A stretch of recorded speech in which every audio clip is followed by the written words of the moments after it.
All right, hello everybody. How's everybody doing tonight? Awesome, guys. We are checking out Guilliman 40K lore by the AmberKing here tonight. This was most voted on the stream. I'm getting right into it there. For some reason, my webcam was turned off because, had my camera open on another app apparently. So, it just decided not to work. So that's always great. But yes, guys, we are checking out Guilliman, Primarch of the Ultramarines, the Blue Boys, the Smurfs. I hear very mixed things about him, from you guys. I know I'm wearing blue even. I'm representing the colors here today, bright blue for our baby blue boy here, you know what I'm saying? So that's what we're here to do. We're here to check him out. It's going to be really interesting checking out his perspective on things, because obviously we've seen the perspective from Khan, from Kurz, from the Lion. We've seen the perspective of kind of everyone, and Kurz was kind of an interesting one to start off with out of the Line and Rabute, because obviously he was the one that kind of went into hiding and whatnot. It was fucking super cool to see it from all their different perspectives, just how it plays out for them. I'm also curious to learn to Imperium Secundus, the sort of mini empire that Guilliman kind of formed in the wake of news of the heresy, unsure of what the fuck is going on. He assumed, I believe at the time, that Terra fell. Terra did not fall at that time, obviously, we know that now, but he was unsure. So I believe he formed Imperium Secundus out of as a respite, as a what the fuck, intermediate governmentship.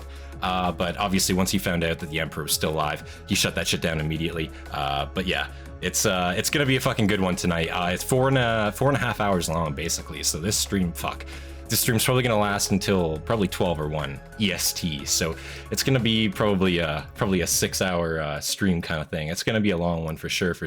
So I'm looking forward to it for sure, guys. So without any further delay, if you guys are enjoying so far, make sure you hit that like button. Let's get that retention up. And yeah, guys, without any further delay, let's get right into Guilliman 40K lore, guys. Hell yeah. Also, make sure you go join the Discord. If you guys aren't a part of the Discord, you're missing out. Come on down, join the Discord, guys. It's awesome to see you guys there. It's awesome to see you guys discuss. If you're a member, you obviously get your membership role. Come on down, join the Discord, guys. It's awesome to see you there. Without any further delay, let's get into it. I am here. Oh. Fulgrim. Started 5 seconds ahead, apparently. Start that over. Fulgrim, I am Making sure I here. got paper. Fulgrim, your brother, Rabute Guilliman, stands in the Heliopolis again. Will you not greet me? Guilliman's vox-amplified voice echoed, each repeat growing with sadness, until it became a sobbing caricature. Oh. The effect disappointed Guilliman.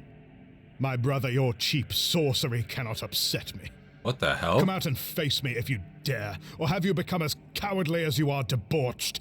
There was a metallic rattle, and a rasping of scaled skin over stone that wound around the outer rows of seats.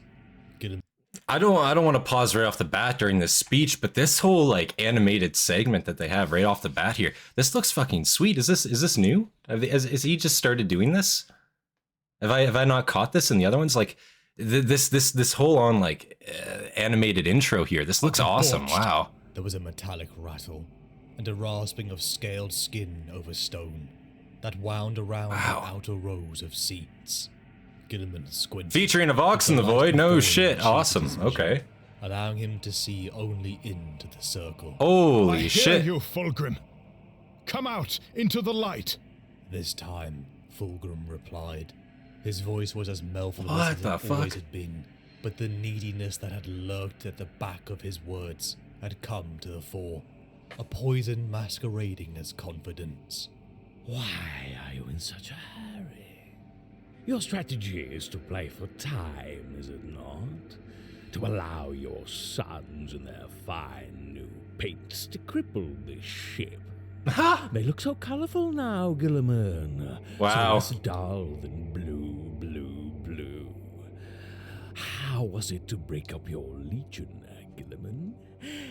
I just think that's kind of funny that that's actually just an in-lore roast. He just made fun of their color scheme, straight up. That's kind of fucking, holy shit. How disrespectful. Fuck Erebus. Erebus did nothing wrong. Wow. I don't know about that. I feel like a lot of people are torn up on that one for sure. How's everyone doing tonight? Hey guys, hey Anthony, Fear, it's awesome to see you guys here. Awesome to see you, Andrew. Awesome to see you guys here. Fucking Battle Chicken's here too. Yeah, how you doing, man? Goop, awesome. Hey guys. Yeah, no, this intro so far. Only a minute and a half in. This intro so far is fucking nuts for what it is. I'm not gonna lie. Like, I was not expecting this right off the bat. Like, this level of like animation. It's not really animated, but it's different, I think, for sure, from what I've seen before. How was it to break up your legion, Guilliman? It's a lot more intriguing, for sure. Come and face me. Let us settle our differences honorably. Do you want to talk? Fulgrim, still unseen, tittered. About what? A little family reunion? Oh, you and I have nothing in common. We never did. And now we have even less. I serve the true powers of this universe, while you languish under the dead hand of our father. You are so predictable, Robute. So dull, so stolid, boring old Robute. You were an unloved child. Wow. While the brighter stars got all of Father's attention. Overlooked until the end. What the fuck? And when you were needed, you were not there. I can kind of understand that line of thinking, but if I was in Guilliman's shoes right here, like the obvious like counter to what he just said in my mind, right, would be look at Guilliman, look at what he's achieved without the Emperor, with him, whatever you want to consider it. He has the Ultramarine Legion under his command. He has grown the 500 worlds of Ultramar. Is that what the saying is? 500 worlds? It's a fucking massive planetary. Formed, you know, it's basically a mini empire on its own, essentially, the worlds he commands. If anything, he is the son that needed the least amount of help, to be fair, right? He kind of just did it, you know. That would be a counter to, you know, to what, I believe this is Fulgrim, I'm pretty sure here, what he's saying. At least I had a mom, yeah. Very loved as a child. Yeah, exactly. I don't even think he was hated either. Like, he definitely got attention. The Emperor definitely favored him, talked to him, too. So I think that's even just a bullshit thing to say. It must have stung, brother, to be so outshone. Perturabo did not enjoy it, I know. Oh. Did you? Oh. Guilliman peered hard through the light and caught a hint of a sinuous movement on the far side of the circle. Our father honored me always. Yeah, okay, there you go. Louder and louder until the Heliopolis was. Man, filled Fulgrim with is so wild fucking blood annoying. That seemed Like, to straight issue up. from 1,000 throats. God damn it.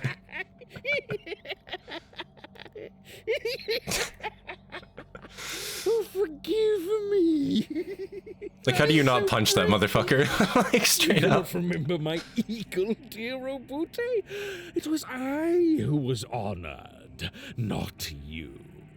The rasping of scales drew closer. Luminous green eyes glinted. Guilliman set himself and stood tall.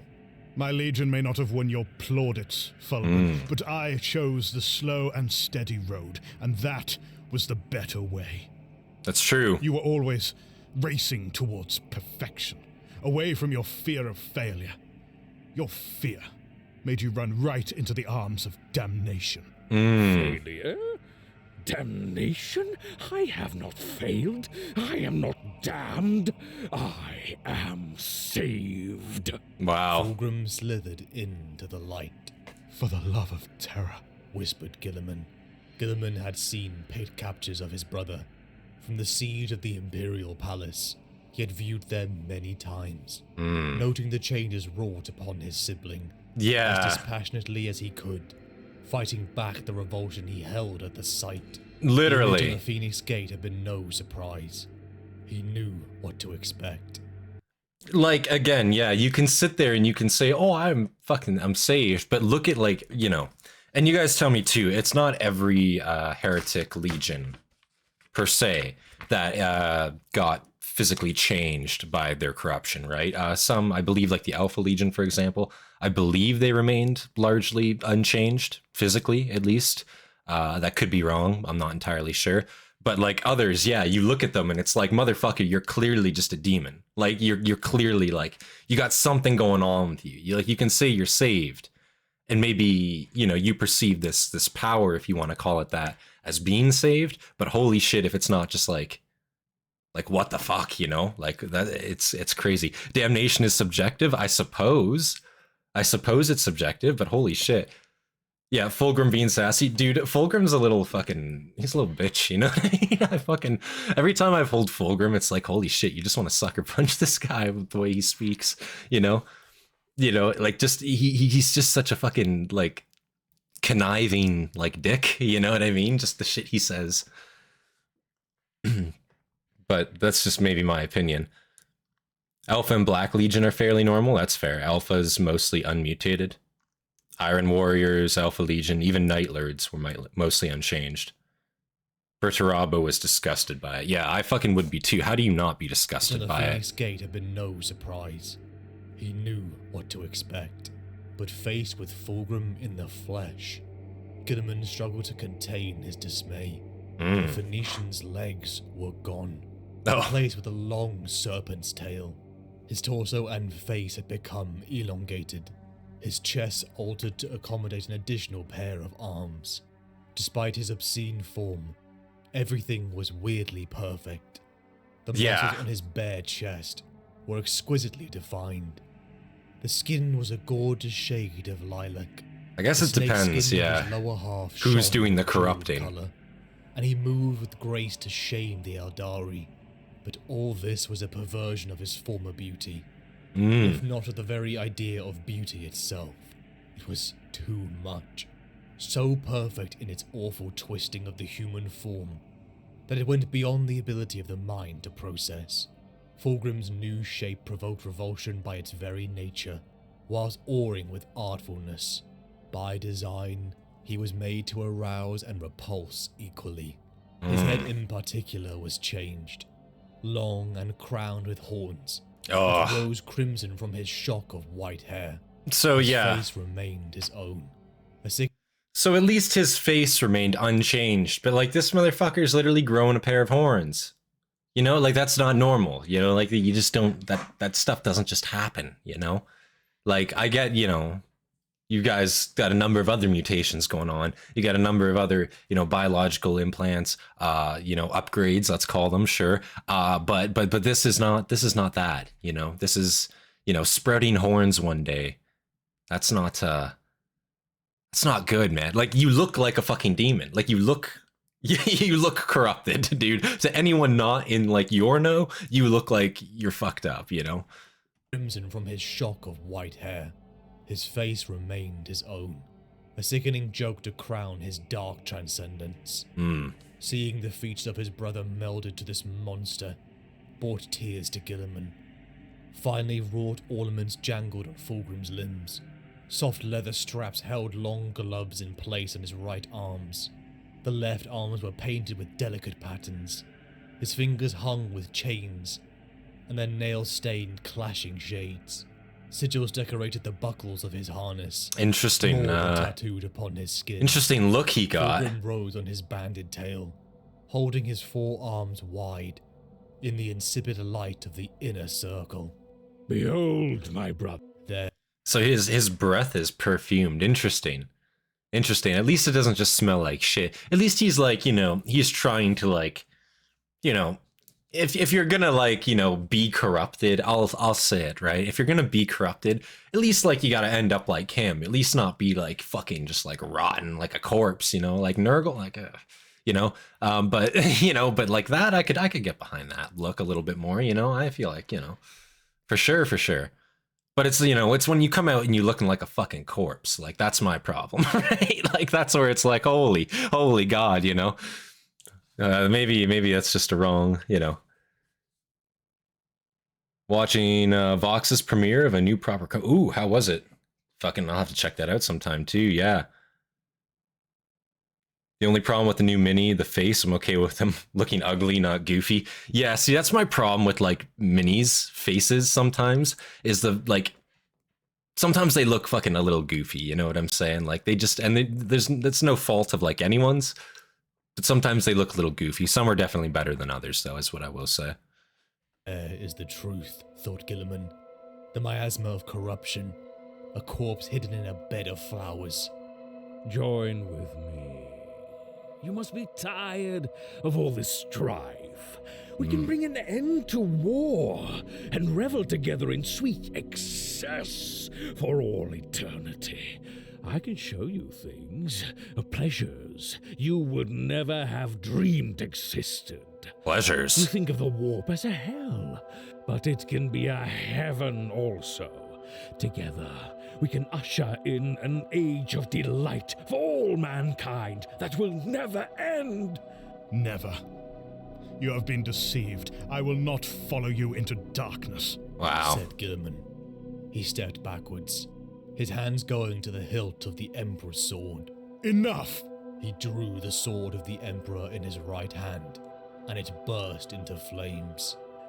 Father's sword. Maybe you are honored after all, dear brother.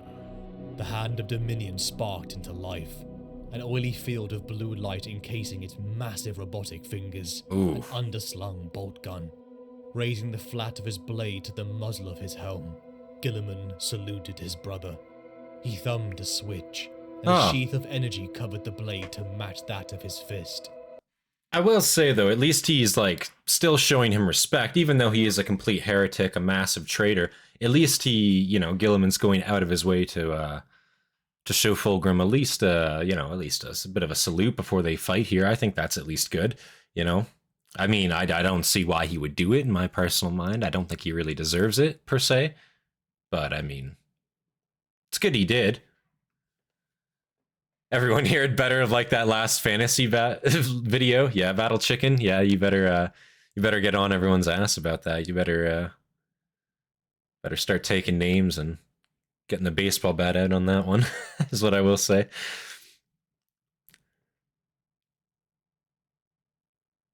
Got to jazz Eternal Damnation up a little. Yeah. Rylanor Virus Bomb got him fucked up. What the fuck? Holy shit. Rylanor shits on Fulgrim. You know, fun fact, I actually had to, I said it in the Discord, but I actually had to, a little test application was I voiced Rylanor a little bit for that JJ Case video that I voice acted for there. Fucking, yeah, it was a bit of a, like, a little test script he sent me, so I sent that off.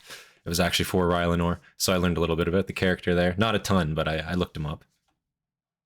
Swift as a strike. So what I want to say there is, it's interesting how he was trying to break him down earlier on. He was talking about, you know, how, you know, you never got attention, all this, that, the other thing, whatever.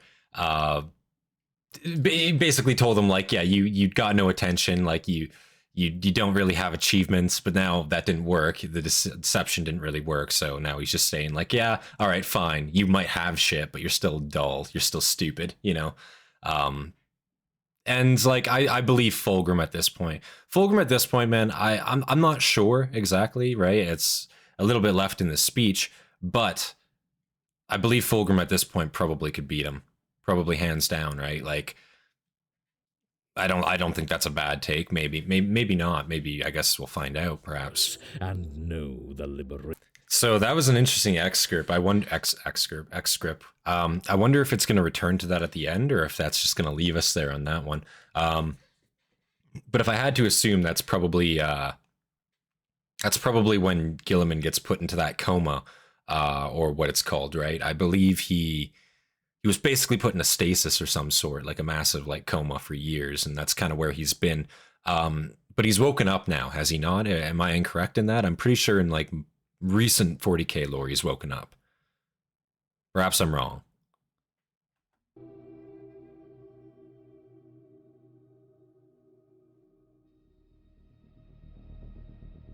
A single Correct, chime pretty much. sounded. Okay.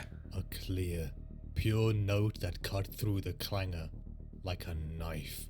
This is before the Next moment, 10,000-year The stasis. outstretched armaments of the auto-reliquary folded back, with a gaseous hiss to reveal a sight of breathtaking splendor. I'm liking the use of trailers and stuff that he's using here. Alive and surrounded by the great enemy. Practical. I will kill them all. His presence was immense, dominant as a thunderbird suddenly filling the shrine with its crushing pressure.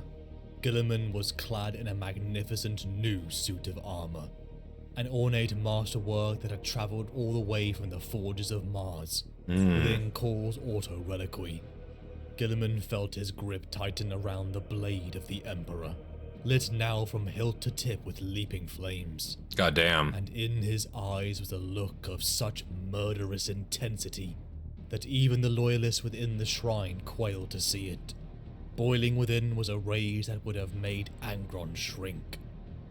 So if I might ask, and maybe this is a stupid question, but why was he blessed with this sword and not, like, let's say the lion, you know?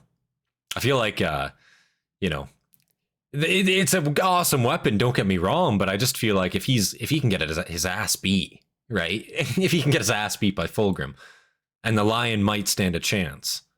Just like, you know, combat prowess wise, or is it more of just like a status symbol? If it's more of like a status symbol, I can kind of understand it from that point of view. Like, hey, like this is your honorary weapon. Like you're going to fucking take this, you're going to use it. But if it's purely like, hey, listen, we need to put some motherfuckers down. Shouldn't that go to, you know, shouldn't that go to somebody else? Maybe I'm wrong. It was as though a spell had settled over the shrine, though outside the din of war thundered on.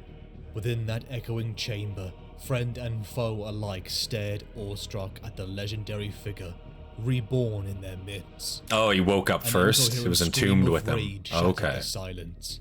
A single Khorne berserker charging headlong through the stunned combatants. Oh. To launch himself in a flying leap at the Primarch. Guilliman moved.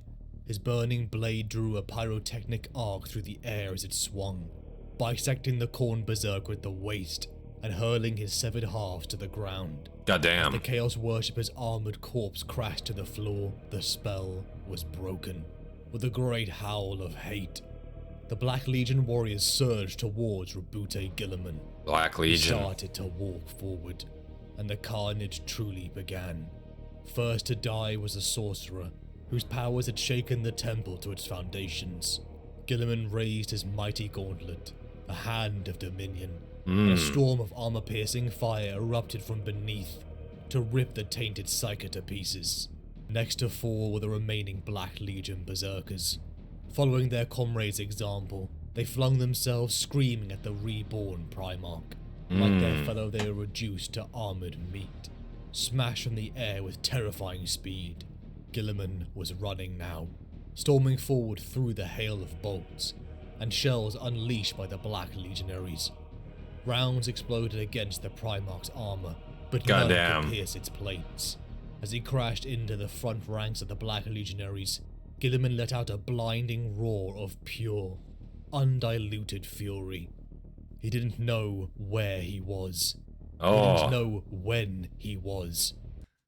So is this literally as he's waking up? Is this like the first like he woke up and this is just what the fuck is going on now? Like I'm pretty sure that's correct, right? Like he wakes up and now there's fucking Black Legion, you know, there's a sword, fucking, or am I incorrect here? Perhaps I'm wrong, and this is just like we're getting put in it kind of early, you know, or not early, but later, you know. I just want to make sure I'm clear on like the context here, you know. That's all it is. Lion ended up getting Emperor's little pauldron shield. Yeah, listen. I understand that the lion got the shield. I get that, but why didn't fucking, you know, goddamn Guilliman get the shield and the lion get the sword? Surely that makes more sense, does it not? I feel like, hell, given the fact that he went into that stasis to begin with, that he got his ass beat, maybe he could benefit from a shield instead of a sword, perhaps. Maybe I'm wrong, but like that seems like it makes sense, you know?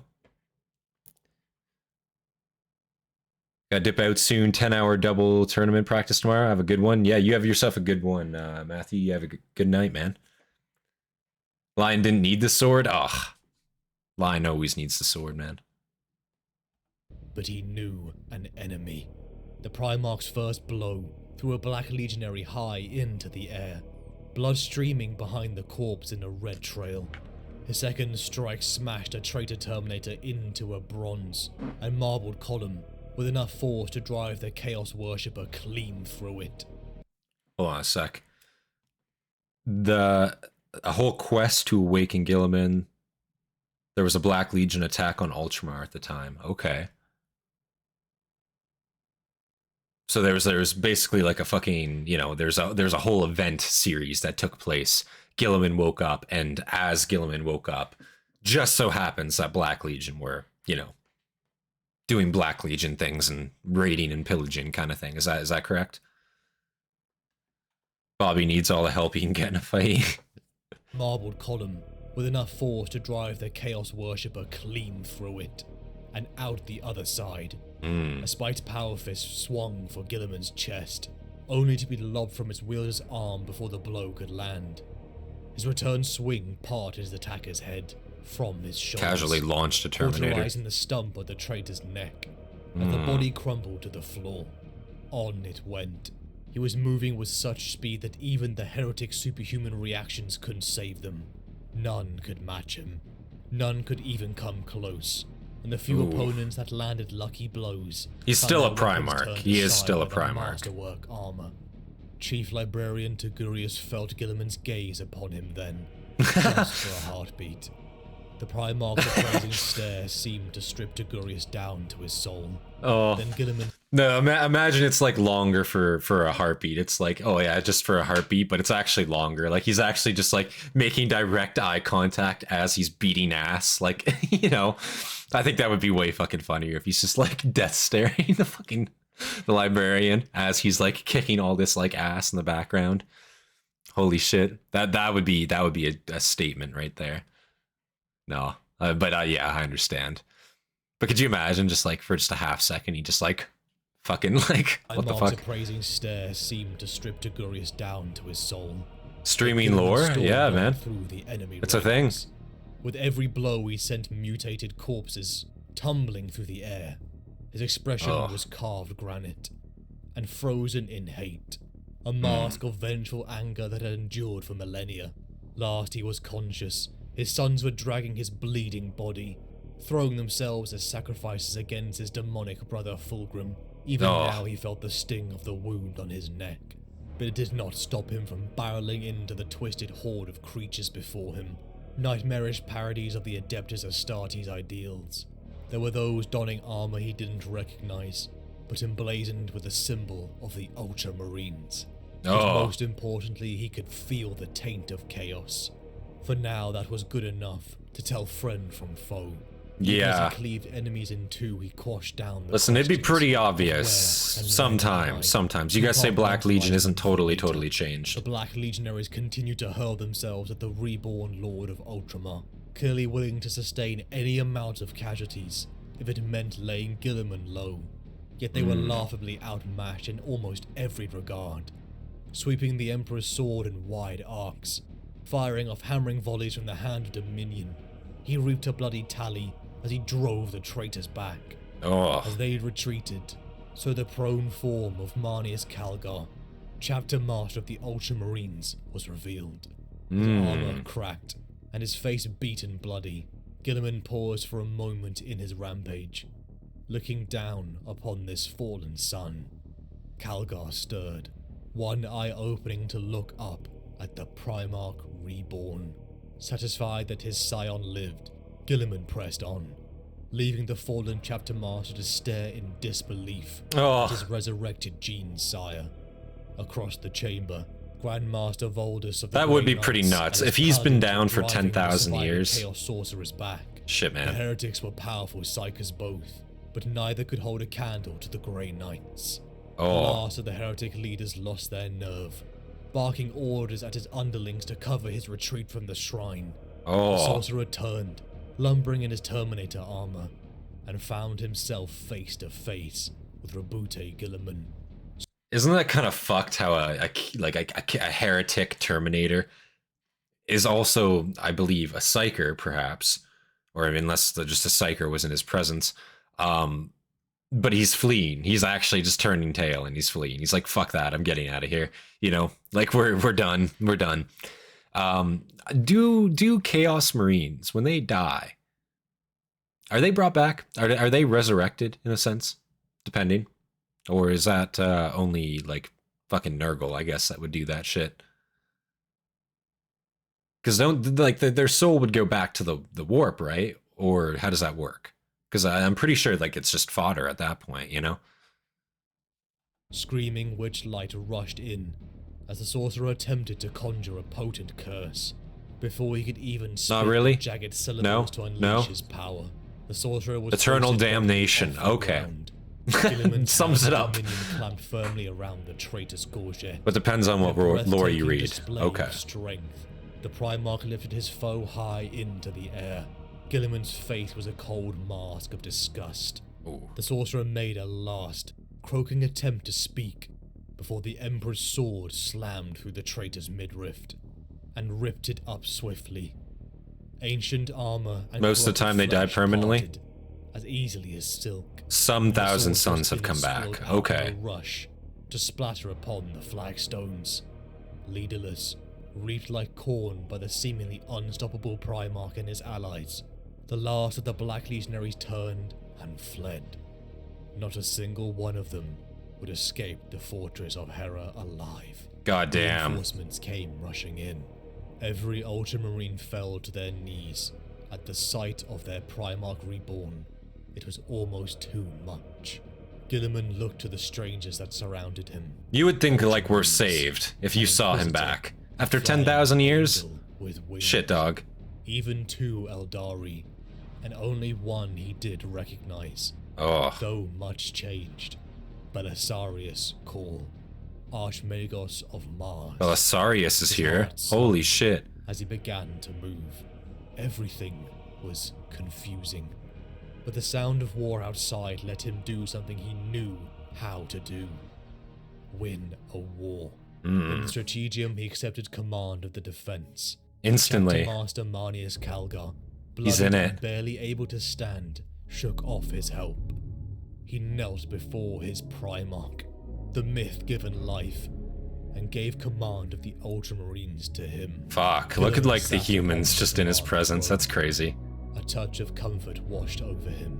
I just want to say, like, this picture here, this illustration does such like amazing justice to just like how massive like the Primarchs are, just comparatively, regardless of which Primarch you're talking about. Like Guilliman there is a fucking, he towers over just a human. Like he's fucking gigantic, you know. And it's like you can totally see, and this would be so fucking like wild. Again, 10,000 years have passed. He's been gone. You really have no Primarchs, no like real leadership outside of like the High Lords of Terra. You don't have like, you know, really, you know, much in the sense of leadership anymore directly, besides like your individual chapters at this point. And now the man himself is fucking back. The logistical genius, the fucking Blueberry himself, he's back. Like, how fucking awe-inspiring would that be, you know? Like, goddamn. As he recognized some I've had butted taller guys. I'd love to see that, you know? Holy shit. And then his demigod mind locked in. It was like he was on a different plane of thought. People who... Hold on a sec. That's actually good. People who pledge themselves to gods of chaos become part of that god. They can bring back their best warriors, and some become demon princes. Most, however, are just energy for the gods in question. Okay, that makes sense. So it really depends on, I guess, like how good you were, your class, and if you were even worth bringing back, necessarily. It really depends. I guess that would be more of a correct way to put it. It just depends, certainly. His demigod mind locked in. It was like he was on a different plane of thought. The Ultramarines looked on in awe as the Primarch drunk in the streams of topographical data and barked out a complete counter-strategy. The Chaos invasion of Macragge faltered, and then began to turn. From every Vox speaker to human throat, the declaration was screamed. The Primarch has returned. Rabute Guilliman is alive. Guilliman allowed the hail to spread out like wildfire, for the hope it would inspire, and the dread it would inflict upon the enemy. Yeah, 3 hours true. passed. attacks, counterattacks, and ambushes until Macragge was at peace. Guilliman breathed. Now the time for questions came. Holy shit, 3 hours only. He cleaned that shit right up. Raised a halo above his head. Guilliman once again My God. took the mantle of Lord of Ultramar in the name of a being that made him shudder, the God Emperor of mankind. One by one he took counsel from each of the members of the so-called Celestine Crusade. The year was 999 M41. Everything he knew, everyone he knew, was gone. 10,000 years had turned the Imperium he knew into a caricature of its former self. Each conversation was a crushing blow, a feeling he masked before them, even as his horror grew. A God Emperor. It is so fucked though, because there really would be literally nobody like alive that you knew. Like nobody would be fucking around still. I don't think. Like I can't think. Maybe like some high-ranking Mechanicus member, perhaps, like Belisarius. But I mean, you're not gonna fucking connect with him. You know, don't get me wrong. Like, great guy, I'm sure. No, but like, everybody you know would actually just be fucking gone. Like that's such a depressing thought. Like, you know, because there's really, you know. But these people like look up to you. You're really all that's left in their eyes, especially given the way the Empire, not the Empire, the Imperium is at this time. Yeah, he's all that's left, really.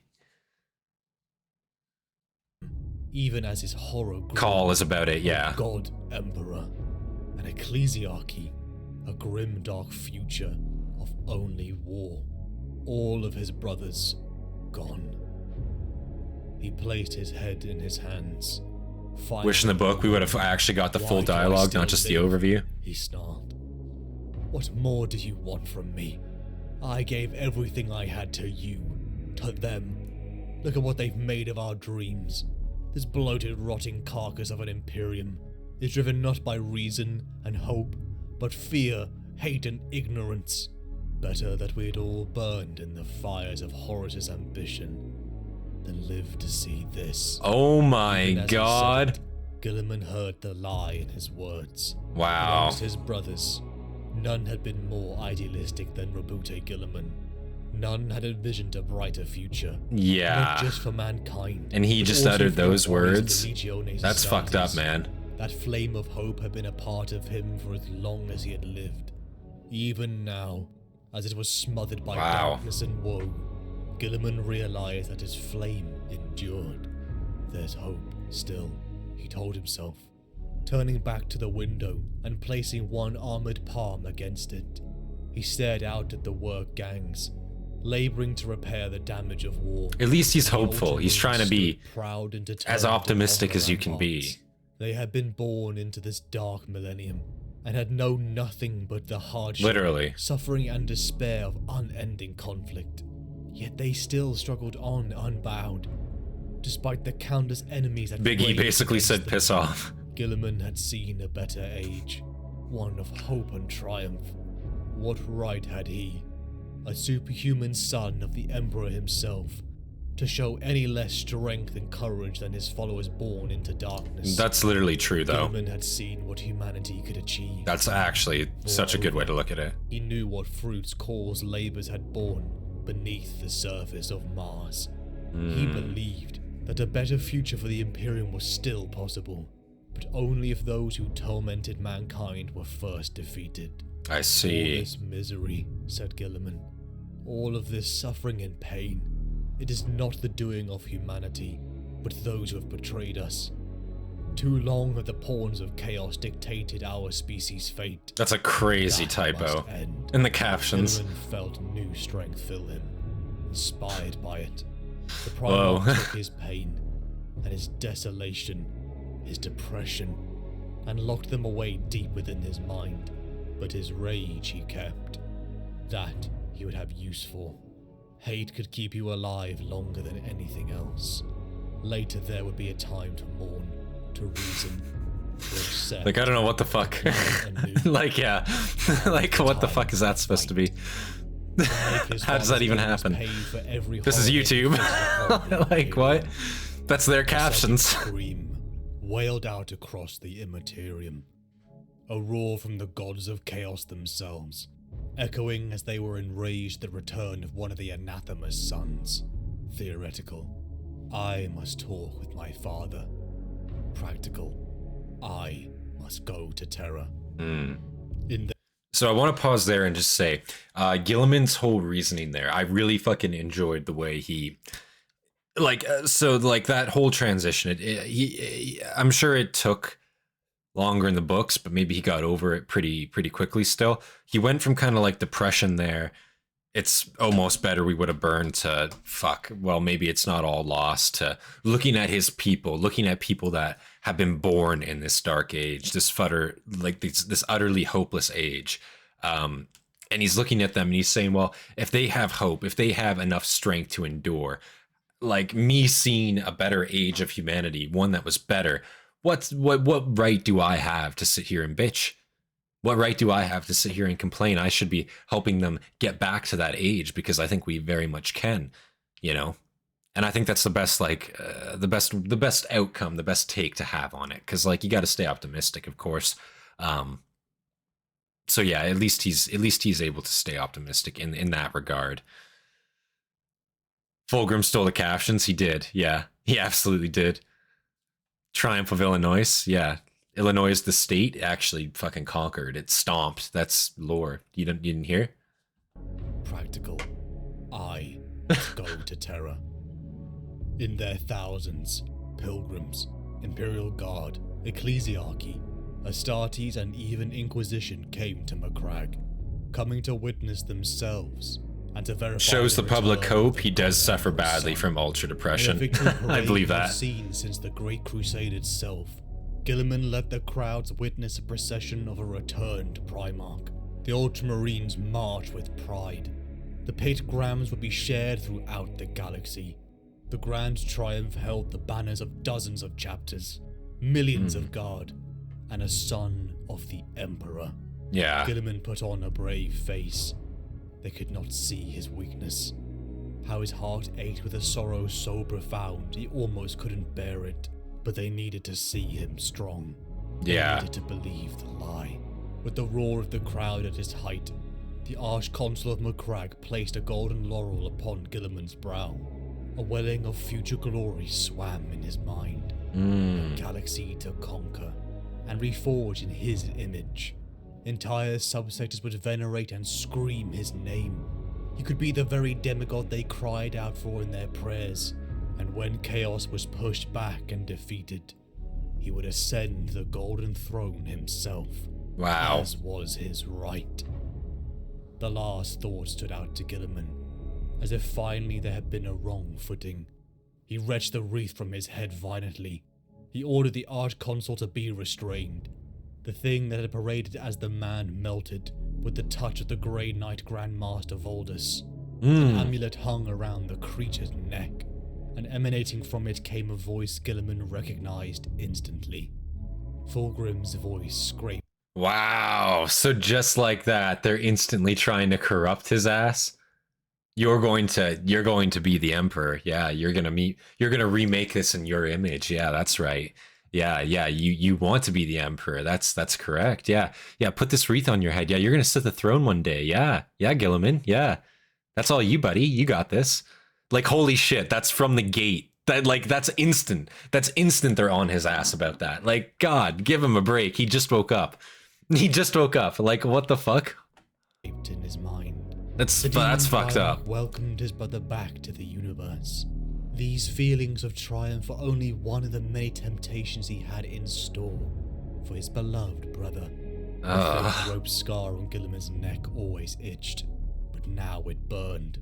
Fulgrim's words would plague him for the years to come, questioning if any feeling of glory was his, or an influence of chaos. Guilliman drove the Emperor's sword through the creature and the amulet, and silenced them forever. The victory parade concluded, but the realm of Ultramar was still... So did that happen in front of the crowds? Wait. had birthed foul plagues across the realm. So wait. That happened in front of like the victory parade, right? Like he just took that fucking crown off his head, threw it on the fucking ground, turned and fucking just impaled a demon like in front of like these millions of people, like just watching. Like you think they got like snapshots of that? Like a certain political figure which was shot at recently in the news. I wonder if there's like pictures like like that going around the Empire, like going around the Imperium, where it's just like Guilliman fucking just like impaling this motherfucker like snapshotted, Anger at the Primarch's resurrection had birthed foul plagues across the realm. Splinters of Chaos forces still harassed worlds. Ultramar had to be secure before the journey to Terra. The delegation had marched the parade grounds of the enormous city of Macragge's capital, were forged into a war host. So much worth a try. It was worth a try. They tried to get him. They did try to get. It's worth it's worth a shot. I take any opportunity if it's there. Despite how much the buildings and structures had changed, even low Gothic, in this grimdark future had evolved. It was another reminder of unfamiliarity. This was a future of only war. The Imperium understood this, and now he had to get with the program. Wow. The Library of Ptolemy, the greatest repository of... Because that's all they've known for 10,000 years, though, to be completely fair. A shock even to the Ultramarines. Redacted by order of His Holy Inquisition. The time for learning and understanding would come, but now was a time for only war. From Macragge, the Armada launched, clearing out the residual forces of chaos, as once again the 500 worlds were brought under one banner. For even that glorious bastion had devolved over the millennia, but the roll of victories would slow, as disease, a weeping plague, victims in their thousands, coughing and spluttering, in their eyes. See that shit? Guilliman himself that shit's the worst. Like, but despite all medical efforts, the only cure seemed to be the very presence of the Primarch. Miracles were declared by the ecclesiarchal priests. What? Still a thought that disgusted Guilliman. Yeah. But the people were miracles. For them. Always. Even in the 30th millennium, Guilliman knew the Great Crusade had been bought by the blood of thousands of Hastatis, but billions of mortal men. Yeah. His compassion for their sacrifice was an understanding he knew deeply.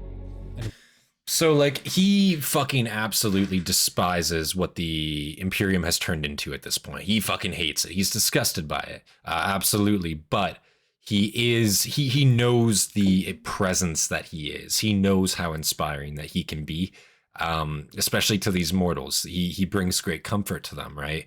And he's not ignorant to their suffering. He's not ignorant like a lot of other Primarchs to just like the fact that mortals are dying in the billions while Astartes are dying in the thousands, Like that's just how this works in the grand scheme of things, unfortunately.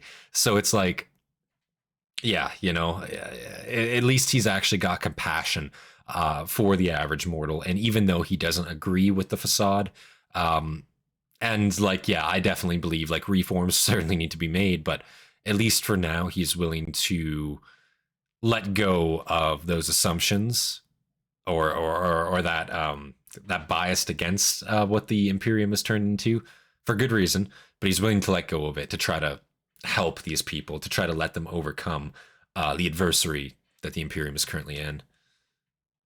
His compassion for their sacrifice. This was just Nurgle pulling a prank, fuck. And one to his dismay, not often shared by his brothers. For weeks, Guilliman darted across the subsector, only for the disease to return. Gman would be a great drinking buddy. He can carry a conversation. Voldus risked his wrath, one that had been lying below the surface since his resurrection. Voldus pushed him to accept the truth that he already knew.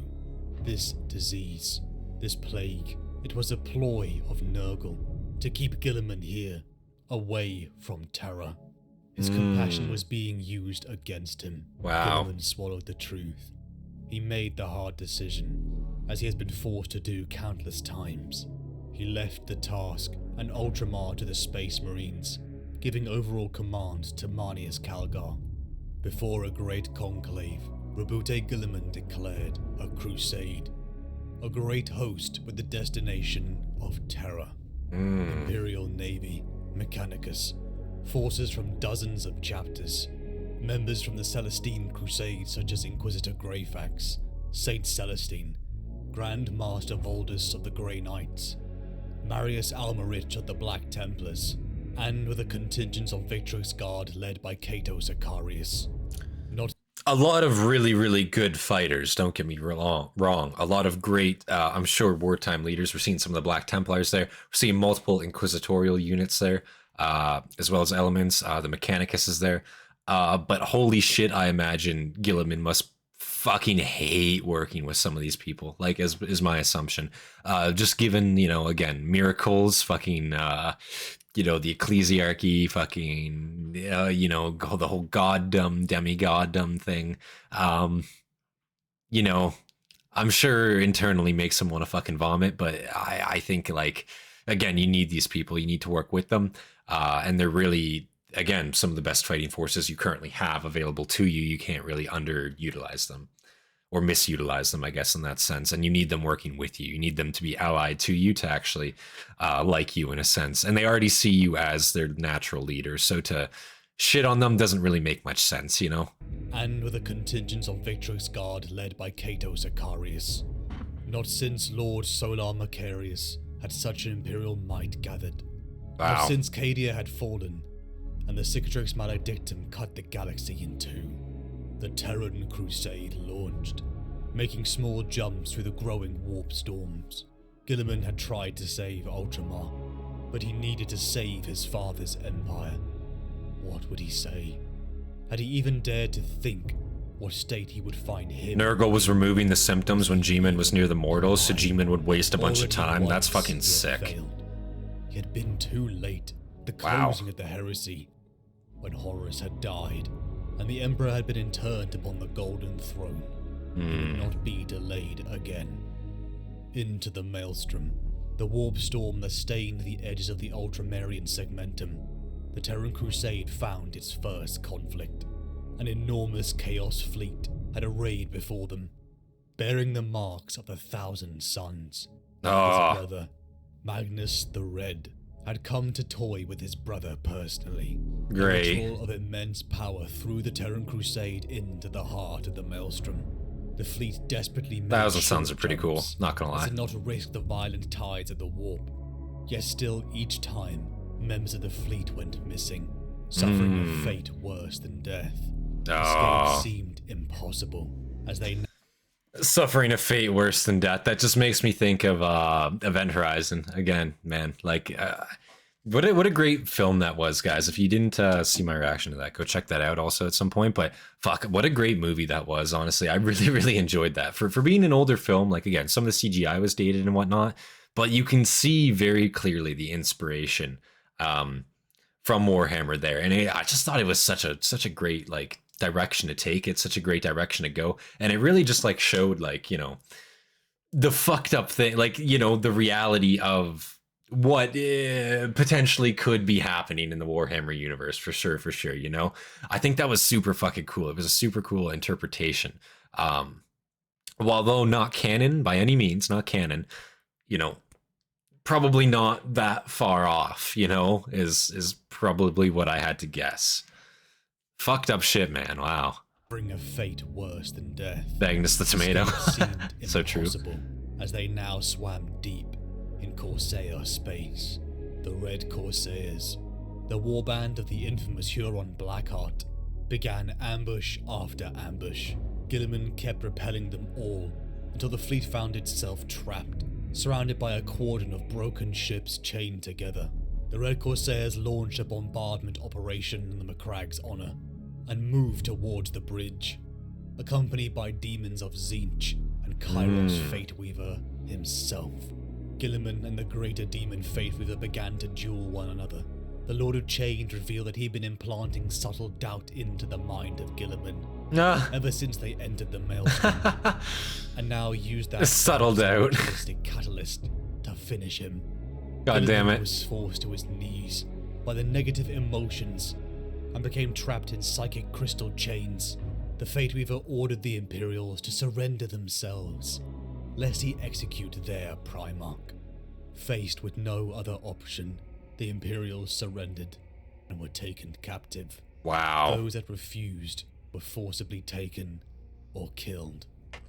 So there's no way on Guilliman's first outing after he wakes up. Again, he gets this big badass sword. You guys say, I'm just saying a shield, you know, if he had that shield, perhaps, you know, I don't know if it would have changed anything, perhaps, but maybe, you know, this motherfucker's getting his ass beat instantly again. And now, not only that, but now the force he just mustered is now being taken captive or killed outright. Man, I want to give Gman some credit here, but he, you know, he's just not doing it. He's just not doing it, guys. He's not getting it done. You know, he's really he's really just not getting it done here, is he? Fate had come. He was going to die in some twisted ritual or be tortured endlessly. I'm not saying Fate Weaver's a pushover, but felt grief. I'm not saying that, but Gman shouldn't also be a pushover. You'd think he'd be pushing a little harder here, you know? Father's kingdom descend into when he was gone. Before the circling carrion feeders of chaos plucked it apart, piece by piece before its destruction. Thousands. Also, yeah, good point, you know? They had a chance to nix Guilliman and just didn't take it. Yeah, they had a chance to just fucking kill him right off the bat. Just end him right there. Like, bro, you're telling me you didn't just take that chance? Just fucking kill him. He's psychically entrapped right now. Just execute him. And then kill the rest of the Marines anyway. Who gives a shit? You know? Gman can come back. Like, you know, he can take a couple hits and come back. If he's on his knees in front of you and you can finish him, you fucking stupid not to take that choice, man. Is that like a, you know, like, oh, look at we captured, you know? Let's parade him in front of our brothers. Fuck that. Just kill his ass. You know, holy shit. That's like some horror movie plot line right there. It apart, piece by piece before its destruction. Thousands. In a universe where everyone one-ups everyone, it's good to see someone struggle. Rebute Guilliman this far, only to waste their sacrifice. In the midnight black walls of their prison, there was no comfort. The Terran Crusade had been moved to Blackheart's Blackstone fortress. Killing him would be a complete chaos victory, which chaos seemingly doesn't want. Until Guilliman felt the walls begin to shake. What? And the sound of battle rising in the distance. The guards at their doors were cut down in silence. Two figures stepped forward. One, a space marine clad in the armor of the Crusade-era Dark Angels. Oh. A man who simply said he goes by cipher. He would free Guilliman if he agreed to give him an audience with the Emperor. What choice did he have? Salandri Veilwalker, an Eldar, a harlequin of the laughing god Kegarak, sent by a name he recognized, Eldrad Ulthran. What the fuck? Of Dark Angels and Harlequins broke upon the other cells as Guilliman launched forward to free the others. Wait a second, Dark Angels and Harlequins are teaming up right now. What? What? What the fuck? Since when? I guess I guess the Harlequins aren't really like, are they bad per se? I guess they're not really bad. They're not, you know, they're not the worst, but like, would, you know, that can't be common, surely. Like that's got to be like a one-time like thing, right? Like neutral, yeah. I'd say they're neutral too. Like I don't hear about them just going out of their way to fuck on people. So like, Dark Angels are complicated.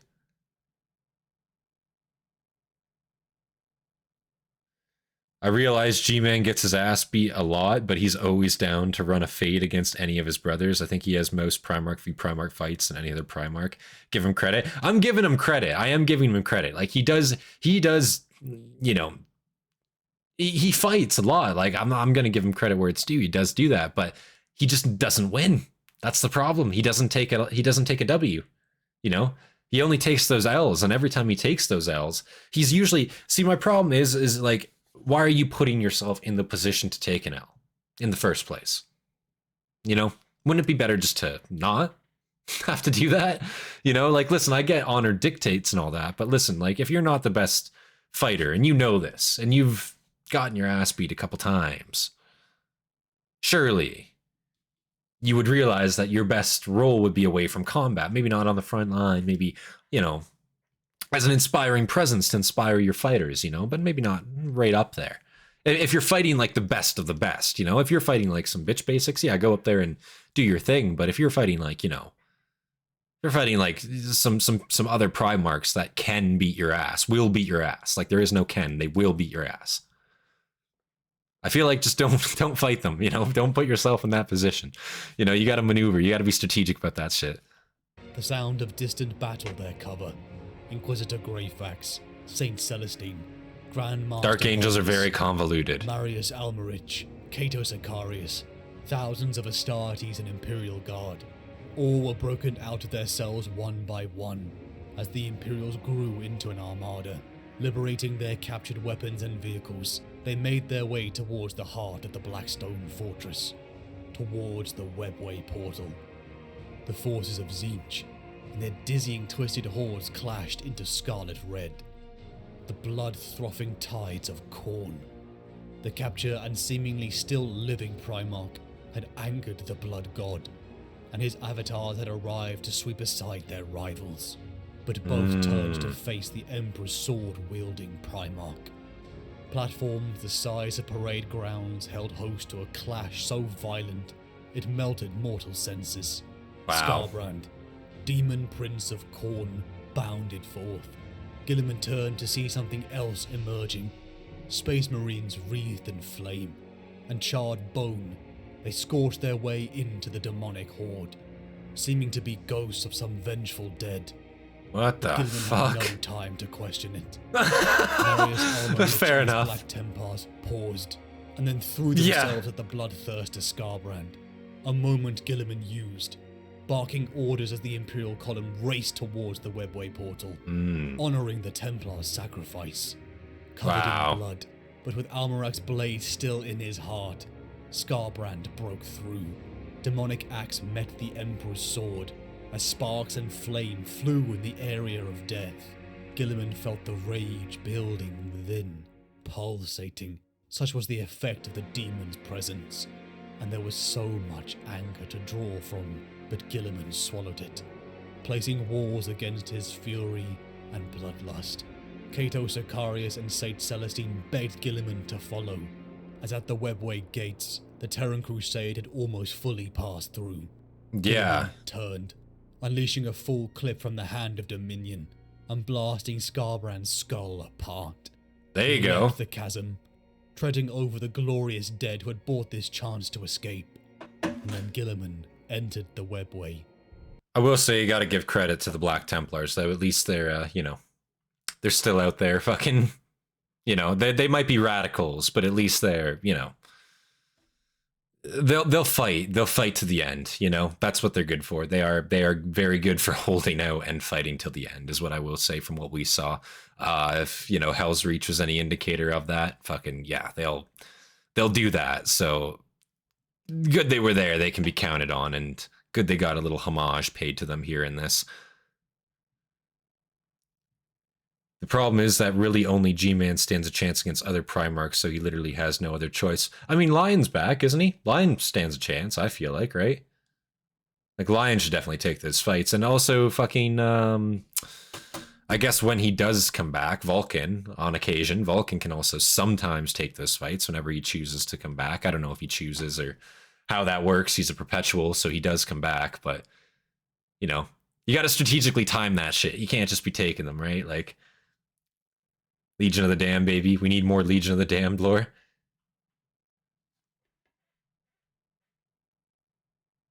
It seems to be the reincarnated soul of either the Marines lost at Isstvan 3 and probably 5, or the souls of all Marines who died for the Emperor and humanity during the 10,000 years.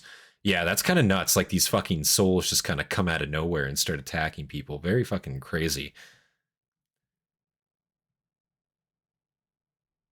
The sound of battle ceasing. The Webway, the labyrinth dimension between the warp. Is Korax still alive? I haven't seen the Korax As video yet. ancient as it was strange. Guided by the Harlequins, the Terran Crusade began to move. Salandri Veilwalker approached Guilliman and Belisarius Khorne, telling them of the treacherous road to the Terran Warp Gate, Below the Imperial Palace, the path had The lion wasn't around yet? but a great enemy was amassing. Marines clad in gold and blue, reeking of the corruption of Tzeentch, and they were on their way. Guilliman's mind raced. The month since the crusade had started, the maneuvers of his twisted brother Magnus to force them into the maelstrom. Despite all they had gone through, it was almost too easy. Guilliman knew of Magnus's sin, his folly in breaking the webway wards upon Terra.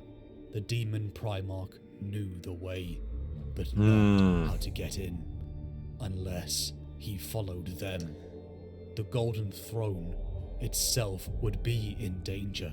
That was the plan. Silandri Veilwalker revealed to Guilliman a secret. Korax Platenhein's secret Logar. That could break the Korax was tormenting Logar. Magnus was forcing them to walk. A webway portal upon Luna, Terra's moon.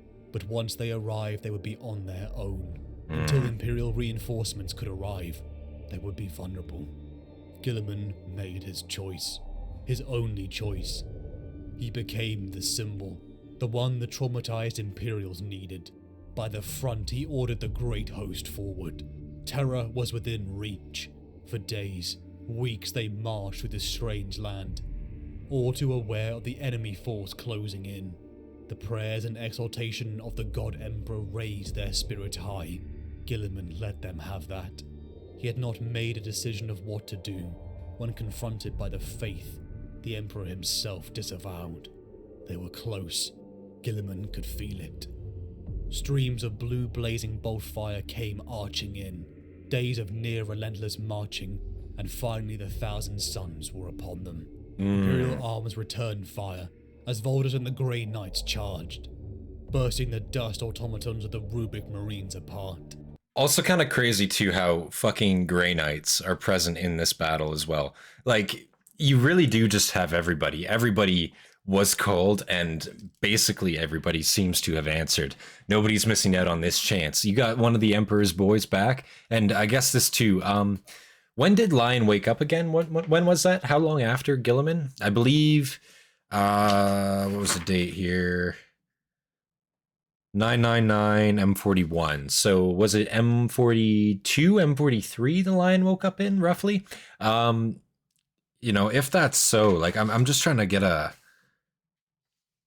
accurate representation on that, because, like, I guess they haven't met in modern 40K to my knowledge. They, you know, they actually, they're still split apart, I guess, because of the warp storms keeping them apart, I believe. 10 or so years, so it's only a difference of 10 years, a decade, is that correct? This ambush began to slowly surround and push in, but Guilliman refused to be slowed. The Terran Crusade paid little heed to their defense, and smashed out of the envelopment. The diving strikes of St. Celestine were creating a breach as they pushed on to the gate. Guilliman took a step out onto the grey dust, as he enacted sealing protocols in his armor of fate. In the void of space, the Terran Crusade marched up a slope, surrounding the craters of the webway. Guilliman looked up, seeing amongst the speckle of stars. They have not yet met. No, I didn't think so. 10,000 years. His father was there. The gate behind exploded in fire. Columns of the Thousand Suns burst through. God, the Thousand Suns are up their ass right now. Wow. Even a dread knight collapsed. Mounting the lip edge, the Imperials returned fire. Time. They needed to buy time. The readings coming from this location would no doubt raise every Imperial alarm possible.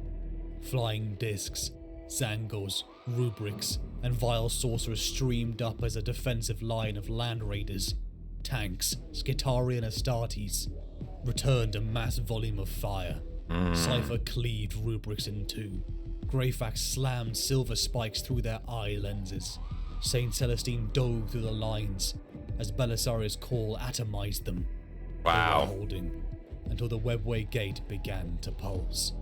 Guilliman felt a wave of dread as a monster stepped through. Magnus the Red. Oh. The demon Primarch. Magnus himself is making an appearance. In an instant. Words of hateful power shielded the Thousand Suns. Hateful Magnus power? eviscerated Oh. tanks and Hastatis as demons swarmed around him. Guilliman would not let him kill his men. The Primarch charged, pounding across the distance and leapt. The Emperor's sword slammed onto Magnus's glaive with a bone-rippling clang. The two Primarchs tumbled away from the heat of the battle. Guilliman stood, screaming for his brother to face him. He knew that monster could hear him, even in the void of space. A laughing voice grew, as he finally regarded in detail the growing form of the approaching Magnus. Wow. When Guilliman had awoken, he had desperately Look how fucking wanted to big speak Magnus to is his now. brother, Holy but shit. not like this. Magnus taunted him, commenting on how ignorant he was and always had been. If only Guilliman could see the power he wielded now. If I think he only can see Guilliman it. could see through the Emperor and his lies. They both looked to the sky. Terran forces would come, but it would be a shame Guilliman wouldn't be alive to see them. Magnus moved, faster than Guilliman believed. The demon Primarch dwarfed him, and in that eye Guilliman saw a glimpse of the man he'd once respected. The grief slipped just as quickly as they clashed blades again. Guilliman rocketed the hand of Dominion across Magnus's face. Guilliman was still a Primarch. Always Magnus's arrogance had made him underestimate opponents. That's true, but I mean, fuck, look at Magnus, like just his size at this time. Like this is a full-on demon Primarch at this time. This isn't like no bitch basic fucking, you know, regular Primarch anymore. This is a demon Primarch we're dealing with. This motherfucker dwarfs Guilliman, and we were just talking about earlier how Guilliman just dwarfs everybody else in his size. And it's fucking nuts, man. And Magnus too, like, again, it was Magnus's fault, you know. Fucking you know, he he didn't know, but yeah, it was kind of his fault. Shit ended up the way it did. And man, just to see like how fucking strong he's gotten, it's fucking nuts. Like I don't think he was always that physically powerful. Because he had psyker abilities, if that's correct. I believe he was more of a psyker more than a physical Primarch, but now he's just kind of got everything, you know? Maybe I'm wrong. Magnus equal tall. I know Magnus was first.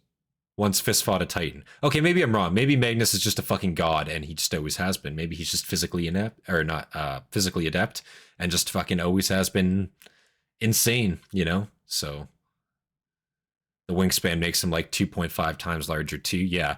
Like what? This guy's got to be like what? 8 stories tall? Like something like that. Like just looking at this picture, something like that. 8 stories. Fucking huge. Always Magnus's arrogance had made him underestimate opponents. Psychic fire came back in vengeance. Guilliman screamed in pain as his armor cooked him within. The warning signs of blood. Magnus was made fun of a number of times for his lack of physical power, throwing him into a pile of ancient wreckage. Magnus was a powerful warrior as well as a master psyker. Interesting. For a split second. Which one is it then? Pouring and bones broken, the depths of sorrow eclipsed him. Guilliman thought. He wanted again, ever so briefly, to give up. But again he thought to his people, how even in this grim dark future, his son and his people still fought for a better future. How could he give in when they had given so much? Guilliman roared.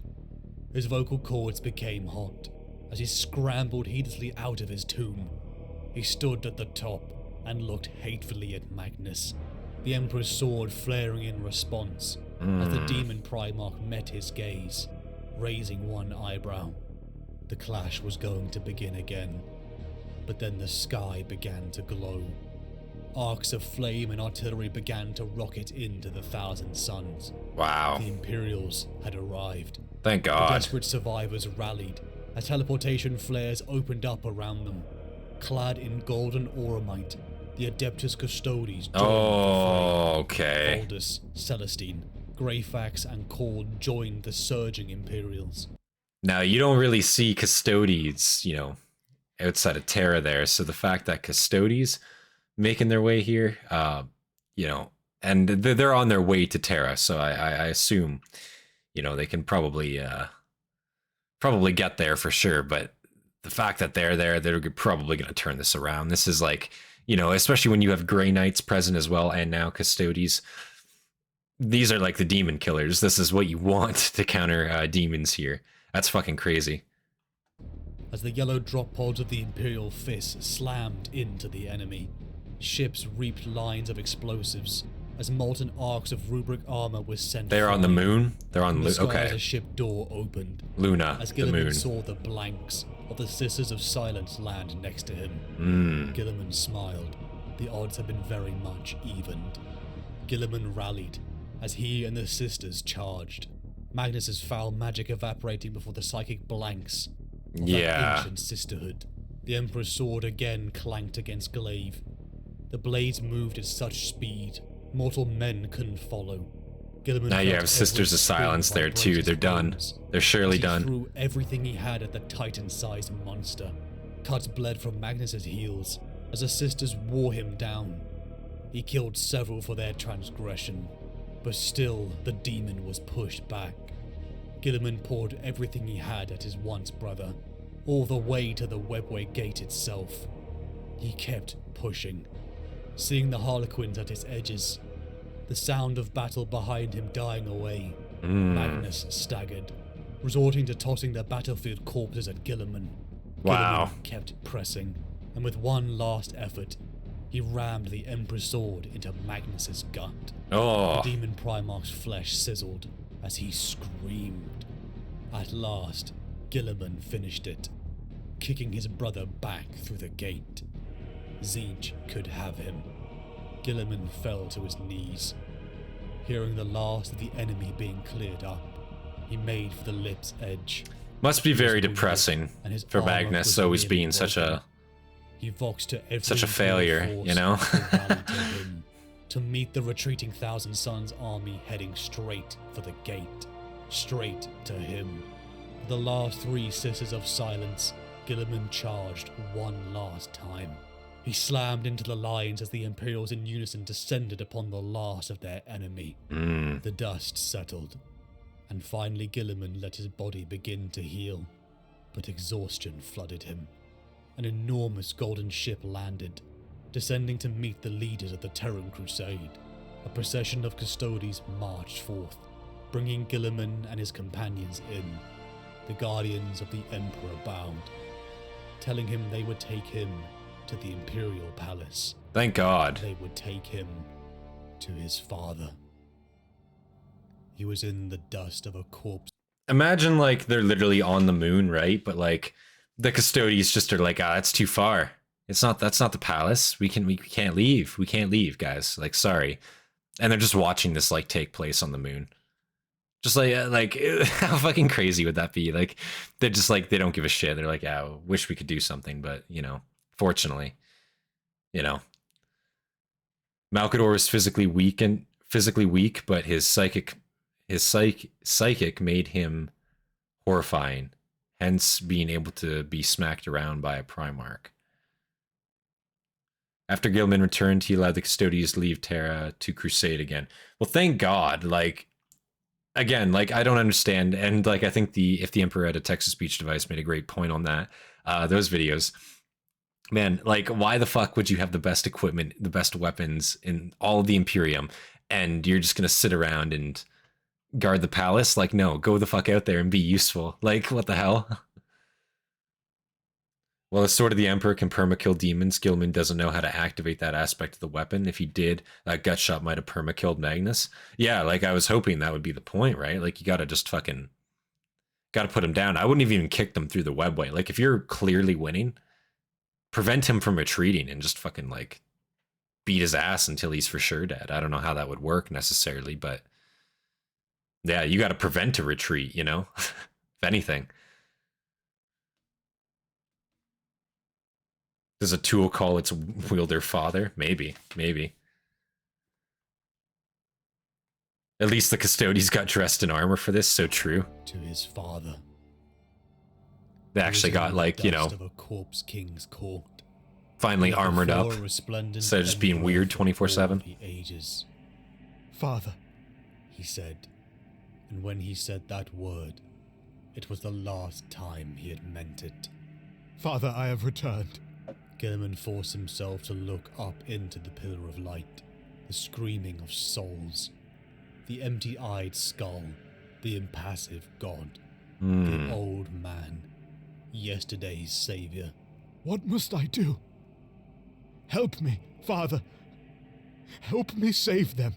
He looked at the Emperor of mankind and could not see. Too much, too bright, too powerful. The unreality of the being before him stunned him to the core. 100 different impressions, all false, all true, raced through his mind. He could not remember what his father had looked like before, and Rabute Guilliman forgot nothing. And then, that thing, that terrible, awful thing upon the throne saw him. Yeah. My son. 13. Lord of Ultramar. Savior. Hope. Failure. Disappointment. Oh. Liar. Thief. Betrayer. What the fuck? Guilliman. He heard all of these at once. He did not hear them at all. The Emperor spoke and did not speak. The very idea of words seemed ridiculous. So this is like a psyker transfer, like the Emperor's presence. He's implanting these words into his head kind of thing, because he obviously can't communicate as he's just a decaying corpse at this point. Yeah, shit, dog. I mean, because like there has been times too when like people have seen the Emperor and they just see this cold and dark figure, you know, and it happened even before he ascended the throne too, I believe, if I'm not mistaken. So fuck, man. I mean, it's rough to see. I don't think Guilliman's gonna take this very well. And it said like this was like the last time that he called him father and actually meant it. So I imagine this meeting is definitely not going to go too well. The concept of them, a grievous harm against the equilibrium of time and being. Rabute. Everyone here go like his last fantasy video. Our Clan Molder is going to kidnap you and experiment on you. And it was as the violence of a dying What sun the fuck? raining upon its worlds. Guilliman. Guilliman. Guilliman. The name echoed down the wind of eternity, never ceasing, never reaching its intended point. The sensation of many minds reaching out to Guilliman, violating his senses. They tried to commune, but then one mind seemed to come from the many, a raw, unbounded power, and gave wordless commands to go out and save what they built together, to destroy what they made, to save his brothers, to kill them. Contradictory impulses, all impossible to disobey. So this also could be showing like, you know, the Emperor has been on the throne for 10,000 years at this point. He's having to consume the souls of thousands every single day just to stay alive. So this could be very conflicting messages from the Emperor, different souls going through him. He's decayed to such a point. He's no longer what he was. So yeah, this is probably the exact same as like a dementia-riddled old man, unfortunately, you know, like it's probably a lot like what this is right now for him. Guilliman should have pulled the life support. I kind of agree with that, to be honest. Like it would have been easier. Holy shit. Like this is bad. Contradictory impulses, all impossible to disobey, all the same. All The Emperor should have been put in a dreadnought. There you go. many and Put him in a terrible Titan. race through his Put that mind, motherfucker, build a Titan the around him. results of all these things. He should do any. Let somebody else ascend the throne. He's been on there too long. None of them. Father! He cried. Thoughts battered him. A son. not a son. A thing. A name. Not a name. A number. A tool. A product. A grand plan in ruins. An ambition unrealized. Information. Too much information. Coerced through Guilliman. Stars and galaxies. Entire universes. Races older than time. Things too terrible to be real. Eroding his being like a storm. In full spate. Carving knife-edge gullies into Badlands. Wow. Please, Father! He begged. Father. Not a father. Thing. Thing. Thing. Apotheosis. Victory. Defeat. Choose. Fate. Future. Past. Renewal. Despair. Decay. And then, there seemed to be a focusing, as of a great will exerting itself, not for the final time, but nearly for the final time. A sense of strength failing, a sense of ending, far away. He heard arcane machines whine and screech, close to collapse, and the clamour of screams of dying psychers that underpinned everything in that horrific room, rising higher in pitch and intensity. The voices overlaid, overlapped, became almost one, and Guilliman had a fleeting memory of a sad face that had seen too much, and a burden it could barely countenance. Guilliman. Guilliman. So what, he was like just injected with the fucking secret sauce there? The psychers got sacrificed, he was injected, they roided him up, and now he's just like seeing clear again. He's like, oh yeah, whoa, yeah. Sorry, I tuned out there for a minute, and then my bad. Holy shit. The throne in the Titan, yeah.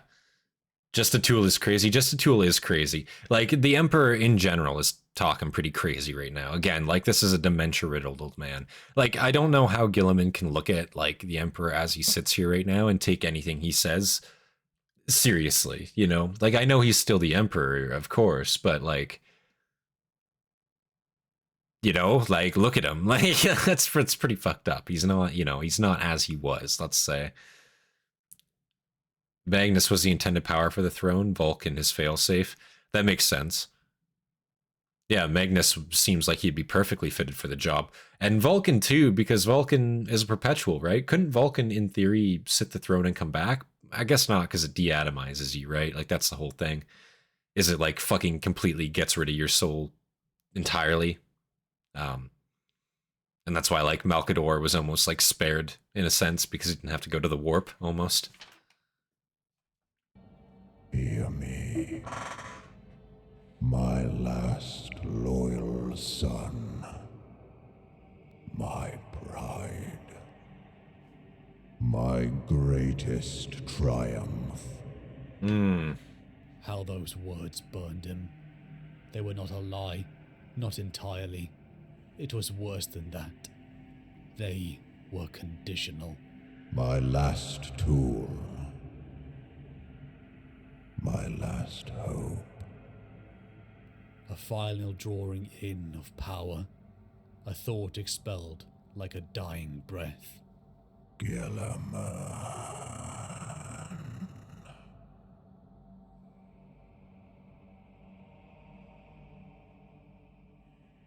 The Indomitus Crusade.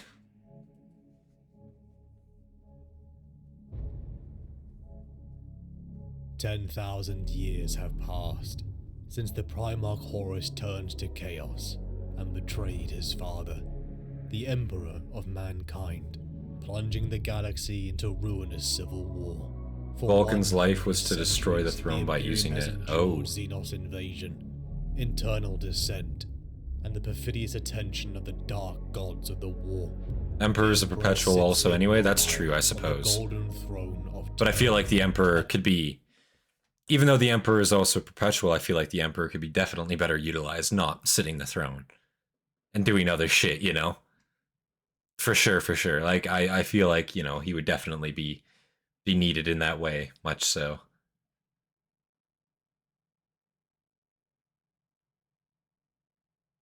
Vulcan would survive, but he had the bomb to watch. Wrong thought for a failsafe. If the throne failed and Magnus fell short, Vulcan's life was destroyed the throne by using it. Yeah. Vulcan is not a psyker, so he can't hold the throne. Oh, okay. So it's all about having psyker abilities, and I guess, yeah, that would make sense, totally. Yeah, I don't know what I'm thinking. Yeah, you need to have innate psyker abilities, and I guess it was really only Magnus, I guess, that did. Is that correct? Magnus and the Emperor himself. So that's very true. Wow, a lot really hinged on Magnus then, unironically. Wow. The Emperor sits immobile on the golden throne of terror, a psychic bastion against infernal powers. It is his will alone that lights the Astronomicon, binding together the Imperium. Yet not one word has he uttered in all that time. Without his guidance, mankind has strayed far from the path of enlightenment. The bright ideals of the Age of Wonder have withered and died. To be alive in this time is a terrible fate, where an existence of grinding servitude is the best that can be hoped for. True. And a quick death is seen as the kindest mercy. Also true. The Imperium continues its inevitable decline. Abaddon, last true son of the Primarch Horus, and now the War Master in his stead, has reached the climax of a plan millennia in the making, tearing reality open across the width of the galaxy, and unleashing forces unheard of. At last, it seems, after centuries of valiant struggle, mankind's doom is at hand. Into this darkness, a pale shaft of light penetrates. The Primarch Rabute Guilliman has been awakened from deathly slumber by alien sorcery and arcane science. Returning to terror, he has resolved to set right this dire imbalance. You need to be at least chaos once Alpha plus Psych or top, hold and the to throne restart for any time. the Emperor's Okay. grand plan for humanity. But first, the Imperium must be saved. The galaxy is split in twain. On one side, Imperium Sanctus, beleaguered but defiant. On the other, Imperium Nihilus, thought lost to the night. A mighty crusade has been called to take back the Imperium and restore its glory. All mankind stands ready for the greatest conflict of the age.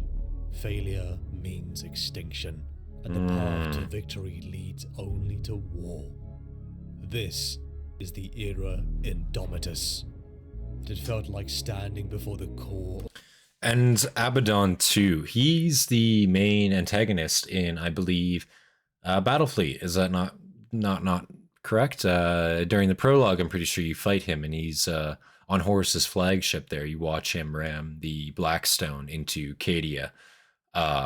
Spoilers, no, but which is awesome to see. So I'm guessing the Indomitus Crusade, this is largely about him, if I had to assume, right?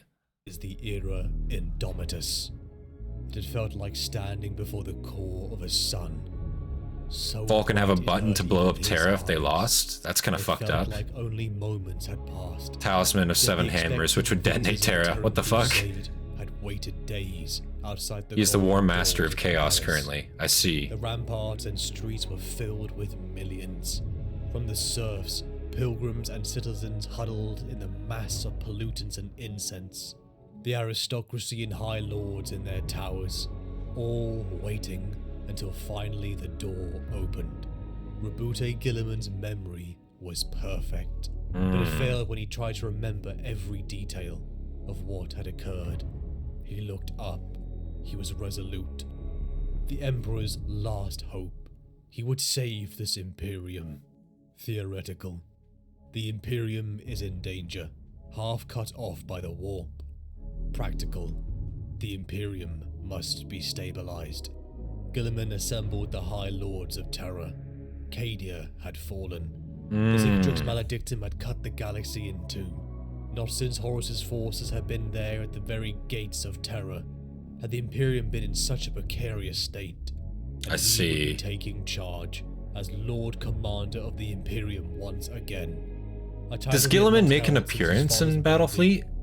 I'm trying to remember at the start of the prologue there. Is that him? Sat beside his men, I don't think so. accompanied by custodians, Hastatis, and even High Lords. In orbit, Abaddon is towards Horus's the first cities of captain slash Belisarius killer. Call, this conclave was gathering. Call had delivered on his promise, one made 10,000 years before, to bring him back to life. The nightmare moving the original Now Abaddon came model the was, second I part of bet. that deal, one that filled Abaddon him the with Armless. equal excitement and caution. Even now he wasn't sure if he could fully trust the Magos, but what choice did he have? Guilliman sat down in the packed amphitheater like hold, knowing Call, this would be dramatic. For those of you who do not know me, I am Archmagos Belisarius Call. The Magos spoke. 10,000 years ago, the very Primarch who stands with you today entrusted me with a great and difficult task, the improvement of the work of the Omnissiah himself. A murmur passed around the crowd. Loudest amongst those knots of people were ones with technical knowledge or an understanding of the Martian cult. You have passed through this ship of mine and seen some of my work. Improvements to weaponry, armor and attack vehicles, salvaged ancient knowledge, and entirely new designs. The scale of what I have achieved in these armaments and war gear exceeds the wildest dreams of my colleagues. Wow. But it is the lesser part of the work. So These true. warriors you see here before you are the crowning achievement of my project. You bear witness to a new founding, a new kind of warrior, the Primaris Space Marine. Ooh. He chuckled, a most incongruous sound. Do not think me a heretic for my presumption, for the Lord Guilliman commissioned me to undertake this task. Even I did not have the temerity to tinker with the Omnissiah's work without permission. I It was see. the Lord Guilliman that gave me Not without permission, but with it, we certainly fucking will. And do you think that's what Guilliman intended? Like, did he directly go out and say, make the Space Marines better? And I wonder what is going to be different. I don't know much about the Primaris Space Marines, so what is exactly going to be different here? I'm guessing augmentation to some degree, but I suppose we'll have to find out here. Wow. But a new soldier, not a new... the crown jewel isn't a new weapon. It's not a new vehicle. It's not a new explosive. It's fucking a new Marine. Wow. Yes, more or less. Yes. Yeah, he did. Okay. his work without permission. It's good at least he got permission. This was exactly like in the fine print what he was supposed to do. Pertaining to the Space Marines' creation, survived the Great Heresy War. They have additional including organs. the remnants left from his original Primarch project. He did that as well. Yeah, he did that all as well. But that was his crowning jewel, was the Primaris. Yeah. In a few moments, you will see that although my labors were millennia long, understanding even the work of the Emperor himself was not beyond my genius. And I have exceeded the Primarch's demands in every way. Wow. He clicked his metallic fingers. Warriors in the square divided immediately into squads and began marching around. Some donned in grey power armor, whilst others coloured in the livery of the founding Legion chapters. A host of thousands. A stronger, faster and more durable warrior to bring the war back to the enemies of the Imperium. Guilliman was impressed. Since his awakening, all had been backslide and decay. But this was new. This was hope. This is what we need. This Something was new, re-established finally. Stability to the Imperium, even on the dark side of the rift, and also quell any thoughts of rebellion. But I wonder how, like, just the average Space Marine must view this. Like, they might be a little fucking perturbed by this. Like, in a sense, it's almost like they're getting replaced almost, you know? And God, they're Mechanicus too, so who knows what fucking Call did to, you know, they got like some fucking brain chip in there to fucking make them loyal to the Mechanicus or some shit. Like, you know, Mechanicus politics. They might be fucking around, you know. I don't trust them. I don't trust them, you know. Call, is that an AI? No. We don't talk about Call, is definitely not AI shit he's made as well. I definitely don't have AI. Don't look in the basement. Depends on the chapters. Okay. Inside the rift, and also quell any thoughts of rebellion. For he knew those mortal men and families would not be so easily they willing good. to give up their power. Flesh Tearers didn't take to the Primaris well. Some Black Templars called it heresy and even killed a Custody over it. Holy shit. But on this momentous occasion, It's quite the impressive feat to kill a Custody over was it. under attack. 8 bloodthirsters of Khorne, followed by 88 demonic cohorts, were attacking. Summoned through hidden cultists hiding in the Terran slums, the raging forces of Khorne slammed against the Imperial Palace itself, only to be countercharged by the Emperor's own custodies. 4,000 of the Golden Sons, led by Trajan Valoris, aided by the Sisters of Silence and Grey Knights. They repelled it, as Guilliman led his Primaris host to their first battle, attacking the demonic lines from the rear. Terror had been cleansed, though 2,000 of the Emperor's finest lay dead. The greatest portion filled with the veterans of that ancient Horus heresy. The threat Terror had faced was a stark reminder of the position the Imperium was in.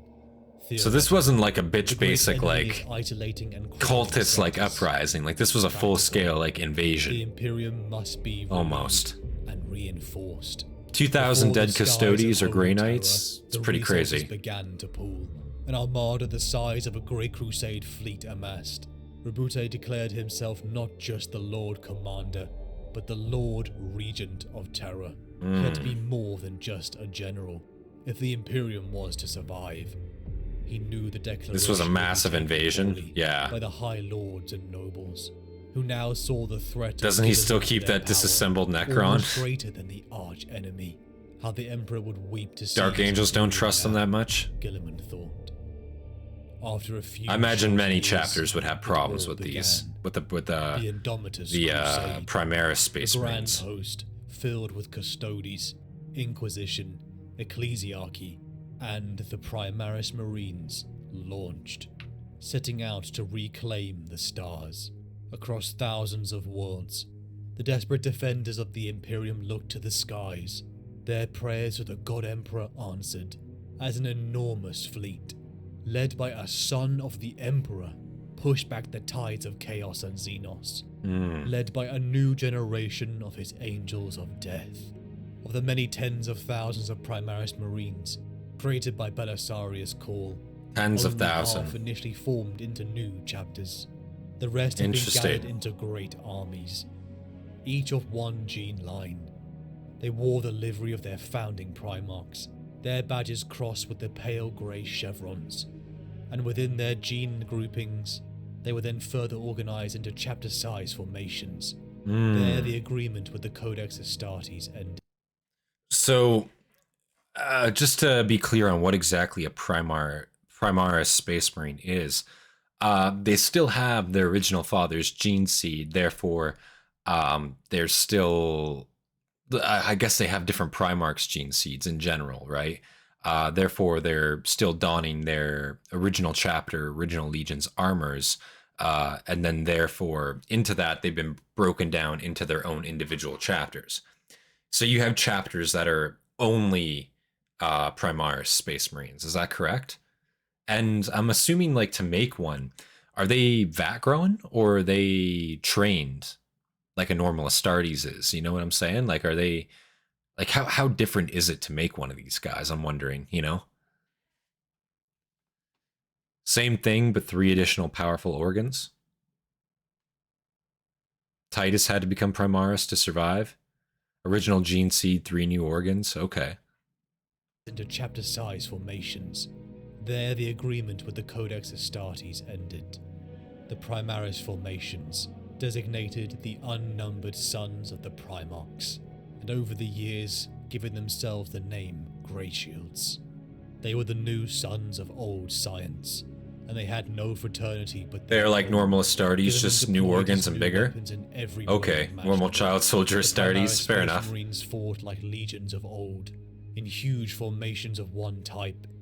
But as time wore on, they also fought in mixed groups of every size, from strike teams of 5 to up to double chapter strength. Wow. They knew the strengths of their gene cousins, and their preferences. Brotherhood crossed the lines of Primarch and gene seed, just as Guilliman intended. Never before did he ever have the power to wield the Astartes in such a way, and Guilliman relished in it. As the first phase of the Indomitus Crusade progressed, the unnumbered sons dwindled. All across the many fronts of the war, Guilliman took the Primaris Marines from their companies and their squads, assigning them to the various understrength Space Marine chapters encountered across Imperium Sanctus. Wow. Whole companies hived off, sometimes only a handful, all at his command, where Guilliman assessed the need be. So they largely went to go reinforce decayed or depleted chapters that were fighting as well. So you could, in theory, see Primaris Space Marines anywhere, is that correct? Like theoretically in any chapter at any time, just because they reinforce battlefield losses, is that correct? Firstborn Marines can get surgery to become Primaris. Some even survive the transition. It has a high failure rate, though. I see.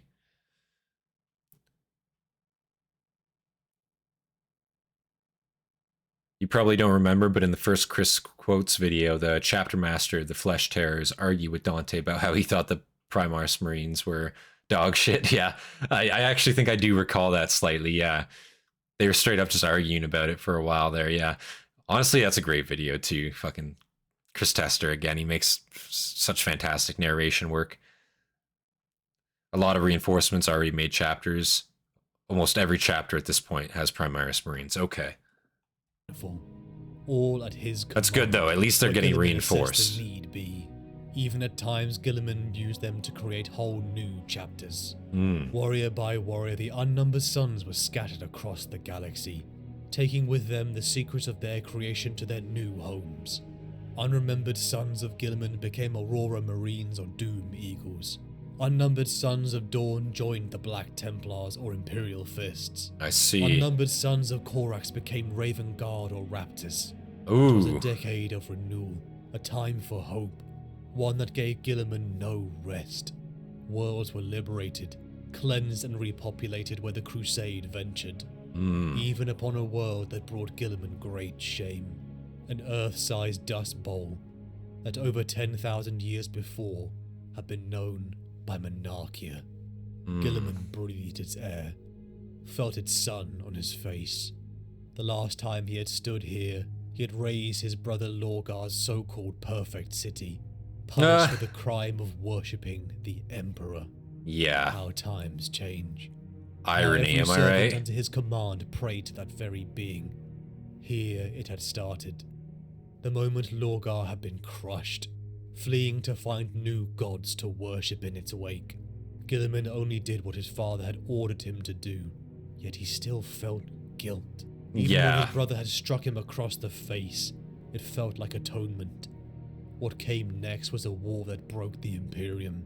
Yeah. Their father, and if he was honest, him too. Now they danced the... Yeah, that was a major oversight, and obviously we know how it played out. So, like, yeah, at least he feels guilty about it, because, yeah, it absolutely didn't need to fucking happen that way. That shit, like, you know, totally, you know, I can understand, in a sense, why they did it, but holy shit, you're just murdering civilians for, like, no reason, you know? Like, that's kind of just what happened, and no shit, it bred dissent. Amongst Lorgar's Legion and himself, obviously, as well. Made you excited when he heard Raptors. Yeah, well, I was just interested because it's, you know, I didn't know they actually had Primaris Marines as well. But it makes sense given, like, how few in number they are, per se, and just how how, I guess, small their chapter is. Like, they don't get huge amounts of reinforcements, huge amounts of replenishment numbers. So it does make sense that Primaris Marines would make up a big bulk of their numbers too. That makes sense to me. After the events from Call's great work, the chapter was rebuilt with just P Marines. Ooh. Only the firstborn ones, but not sure about the Primaris versions of the size, though. Is it the size of the Emperor that have Gene Stealer in them? Am I wrong? Oh. And if he was honest, him too. Size how the best color scheme amongst the Space Marines chapter. Gods. But I have to look him up. Not let him be enslaved. Not to them. Not even to his father. Guilliman raised his hand. This armor. The armor of fate. His life support built by Call, and powered by Yvrain in the Ynnari. Was he a slave to this too?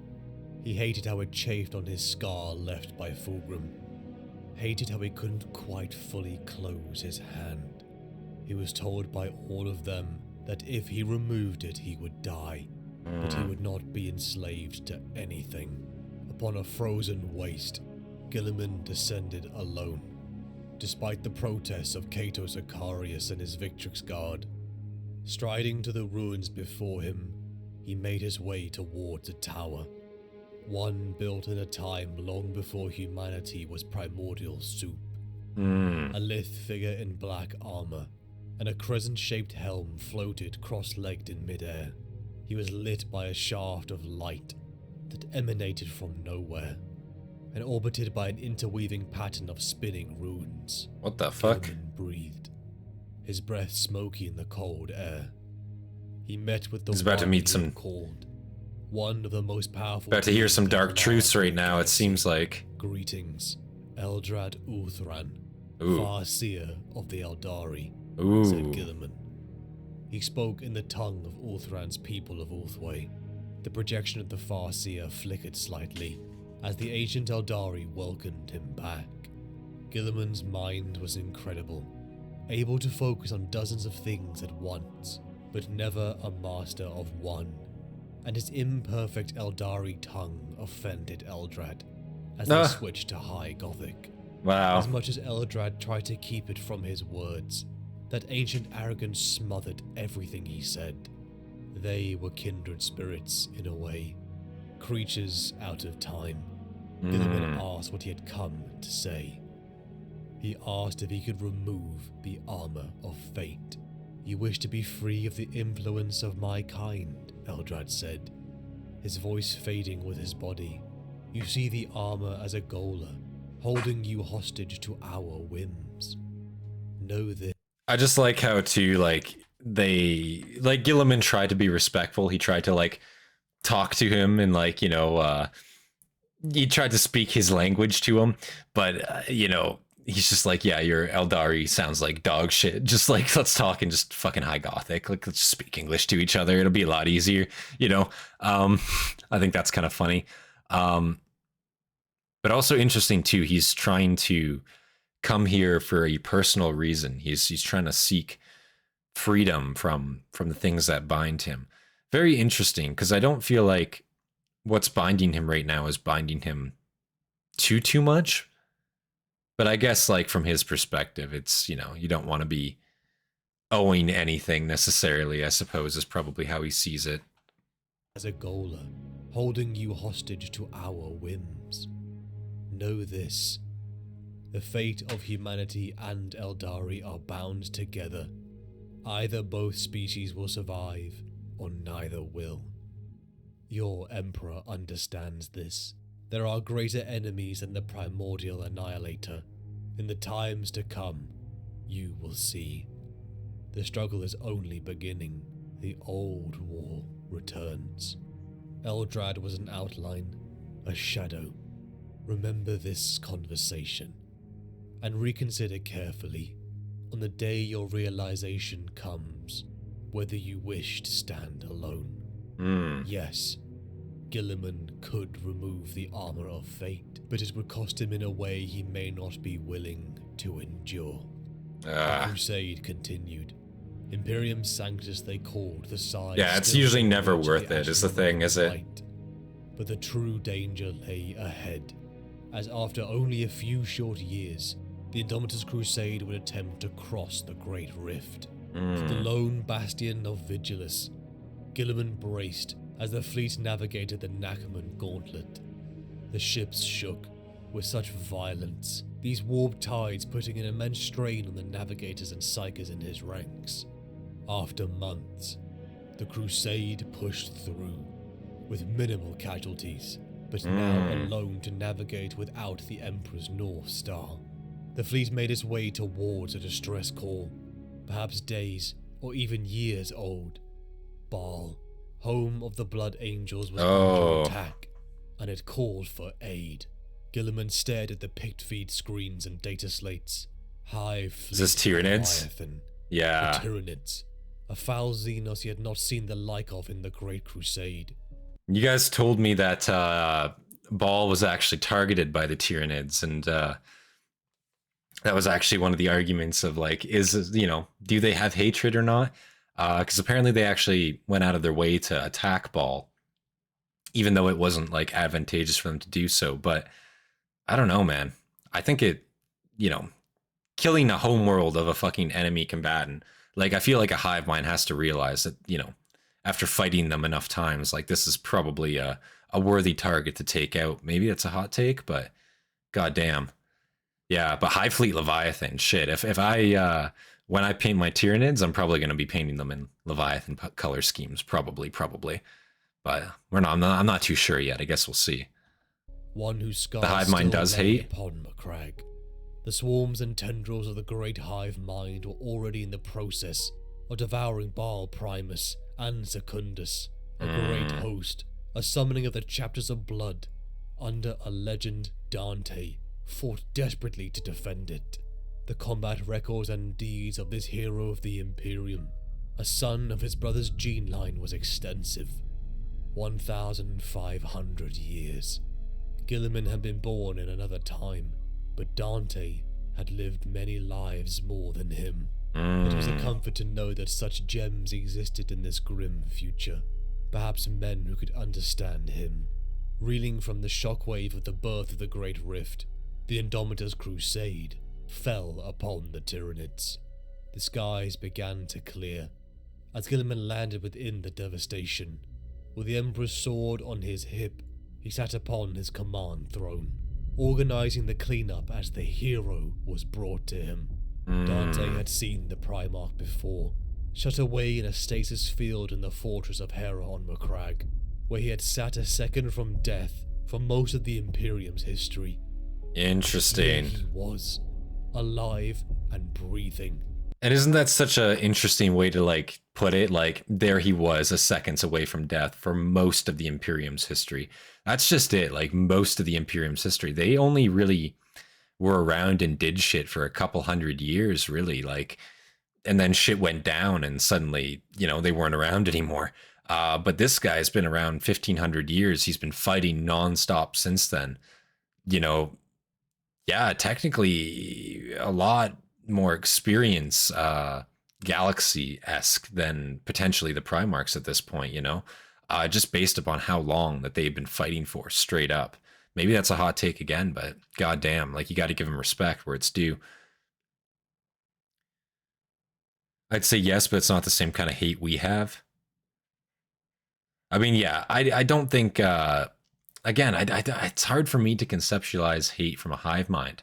I can think of, like, miscontempt maybe, but like hate, it's hard to picture them hating something, I guess, in that sense, But here he was, alive and breathing.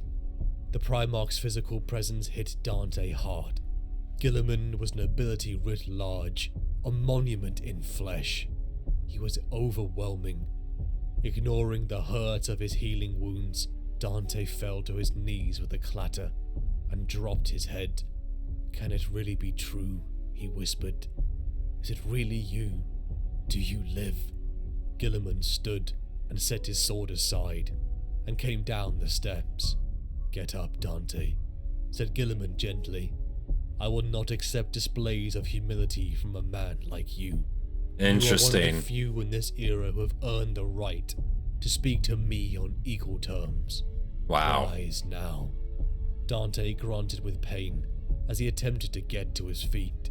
Guilliman grasped Dante's pauldrons and bodily hauled the chapter master up. Forgive the indignity, Guilliman said. I see that you are hurt. Dante nodded numbly as Guilliman continued. Never kneel before me again. I will have you stand with me as a mark of respect.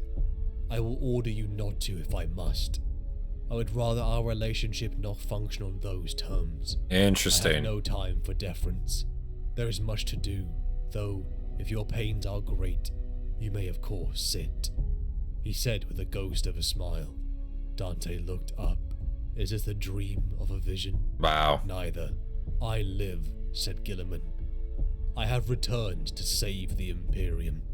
And interesting too that he's straight up just like giving Dante his due here. You are a hero, you're equal to me, if not greater. Like Guilliman's willing to like show compassion in that sense, show respect in that way. You're going to stand by me, you're not going to kneel, I'll order you not to kneel if I have to. Like, you know, you're not deserved of it. Guilliman then gently kissed Dante's forehead. What the fuck? Yeah, they're having like a total like bromance moment here. Dante, I just want to die. 40K, please. Rule all Imperium. Yeah, I remember that. Dante was the one just saying like, fuck, I just want to give up. It's worthless, isn't it? Wasn't that him? I'm pretty sure that was him. I remember that Chris Tester quote there. Yeah, that was a good one. He's earned his death and he's done his duty. He's genuinely sad that he survived Ball. Yeah.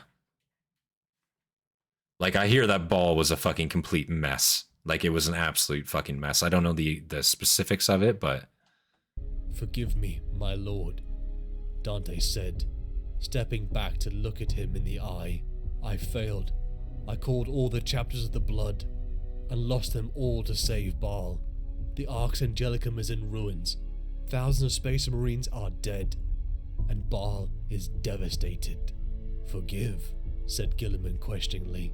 There is nothing to forgive, Dante. You stopped them.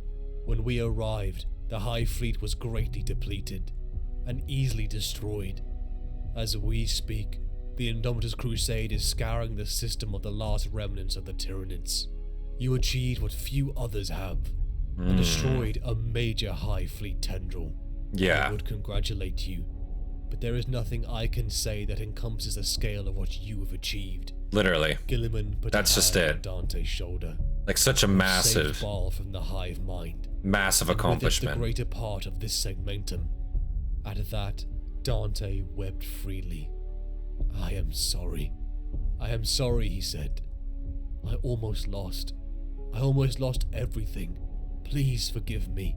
There is nothing to forgive, said Guilliman. But Dante did not hear it. Overwhelmed by his hurts and the luminous presence of a living Primarch, he collapsed to the ground. Baal was saved. The chapters of the blood will That makes reinforce sense. the Primaris stock. As Dante recovered, the ancient marine finally had the strength to meet with the Lord Regent. A data slate was always in his hand, Dante thought. Perhaps his greatest weapon. As at lightning pace the Indomitus Crusade began to reinforce And again, like, I just want to reiterate what he did there. Like, yeah, stopping a High Fleet in its tracks like that, massively depleted. They arrive. They probably would not have survived, to be honest, if Guilliman didn't arrive when he did, to destroy that High Fleet in orbit. But, you know, he did, and they were extremely depleted, easily destroyed for the most part, I'm sure, as he said. And yeah, they held off. Like, that's the thing, they completely fucking held off.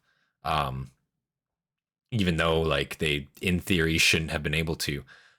Stopping a High Fleet in its tracks like that, if that was allowed, if they got Baal, if Baal fell, man, it would have been over. Like, they would have reclaimed all the biomass from that. Maybe been at a bit of a net loss, but they would have still been back up to strength, and they could have kept going and would have been a massive fucking problem later down the line. So completely worth it in a sense, for sure. As at lightning pace the Indomitus Crusade began Almost to all reinforce Blood Angel successors joined in. Baal Secundus. Guilliman was immensely Death of Baal is a really solid book, 9 out of 10. unblemished, except for a ropey scar on his neck. The urge to kneel was overwhelming, but Dante had promised Guilliman he wouldn't. Guilliman looked to Dante. He asked him to remove his sanguineous death mask. Guilliman didn't voice how much he disliked the capture, for his true brother's expression was always joyous as he remembered. Guilliman looked upon a face that was ancient, something he had never thought possible for a space marine, not since Dantiok of the Iron Warriors. Yeah, that's right. He Dante didn't like the looked death as masks, Guilliman did he? felt, both set with eyes that had seen so much loss. He saw his brother's features upon that face, and again thought to how much he just wanted to speak to a brother. Guilliman told Dante that rearming and fighting was not enough. He had to rebuild the Imperium in a way that gave people a better life. Wow. For one who already lives in hell, what reason would they have to deny it when the darkness comes? Exactly. He told Wow. Dante he knew he was What a tired, great way to put just that. as he was tired, but he needed to ask. That's a fantastic quote right there. The situation on the dark side of the rift was not as bad as he had feared, but it needed guidance. He named Dante Lord Commander of Imperium Nihilus. The Indomitus Crusade prepared to leave, and a new administrative arm for the new hub upon Baal Secundus. The Crusade once again launched, securing as many worlds as it could, before preparing to return to Imperium Sanctus across the rift. For over a decade, Guilliman had led the Indomitus Crusade throughout the stars, but news came that would shift his attention. Ultramar was under attack. Plague and disease had begun to run rampant. Great. Desperate picked feeds confirmed a new player had entered into the material universe. An enemy Guilliman knew would eventually show his face. Primarch of the Death Guard. Demon Prince of the Plague Father Nurgle. Yeah. Mortarion. Ugh. You seek a new militant apostolic Fucking for your Mortarion. crusade. The Adeptus Ministorum would appoint one itself if you allowed it. But you would prefer to recruit one of your own? I think you'd prefer one from the lower ranks of the priesthood. Though I am surprised you have gone so low as mine. I am no stranger to war, which I am sure appeals to you. I am honest. I speak my mind, another quality you favor. I am well known aboard this ship, having ministered to its people during their captivity in the Maelstrom, and I have served faithfully in the Crusade since it was brought home. You Wow. believe that this qualifies you? No, but I think you might. The Emperor moves us on a crooked path, my lord, but he does move us. To True. give me this appointment as your holy mouthpiece is the only reason I can think of for you to call me here. Unless I have offended you personally in some way, and you wish to punish me. Forgive me if I have, but I do not believe that is so. Nor do I think you have called me here to gather intelligence, for there is little I could tell you would not already know. A mouthpiece. Matthew nodded. A tool in priestly garb. That is what the office of militant apostolic is. I have heard it said you do not hold the Emperor to be a god, Ooh. even your own divinity. Ooh. Require someone to allay the fears this belief raises. Therefore, a mouthpiece. A priest to reassure the masses that you are not a terrible heretic. Matthew smiled again. Guilliman made a noise in his throat. Interesting. So now he's gonna have to stomach the fact that, like, yeah, you're gonna need, like, even though it's widely known that you don't see the Emperor as a god, you don't see yourself as a demigod. That's a bit heretical, man. You might get burned at the stake around here at these times. So yeah, like, you know, you might need me. You know, you might need me to put some good words in for you. You know, to clean up any messes that you might make. And that's kind of just something that Guilliman, I think, at this point has to swallow and get over, because, like, yeah, it's kind of true, you know? I need free-willed men to serve me, not mouthpieces. But that aside, you are correct. This guy is Papa, despite being 10,000 years younger than Guilliman. Your certification of office. Matthew raised an eyebrow. His raised leg thumped to the floor, and he scratched the back of his head.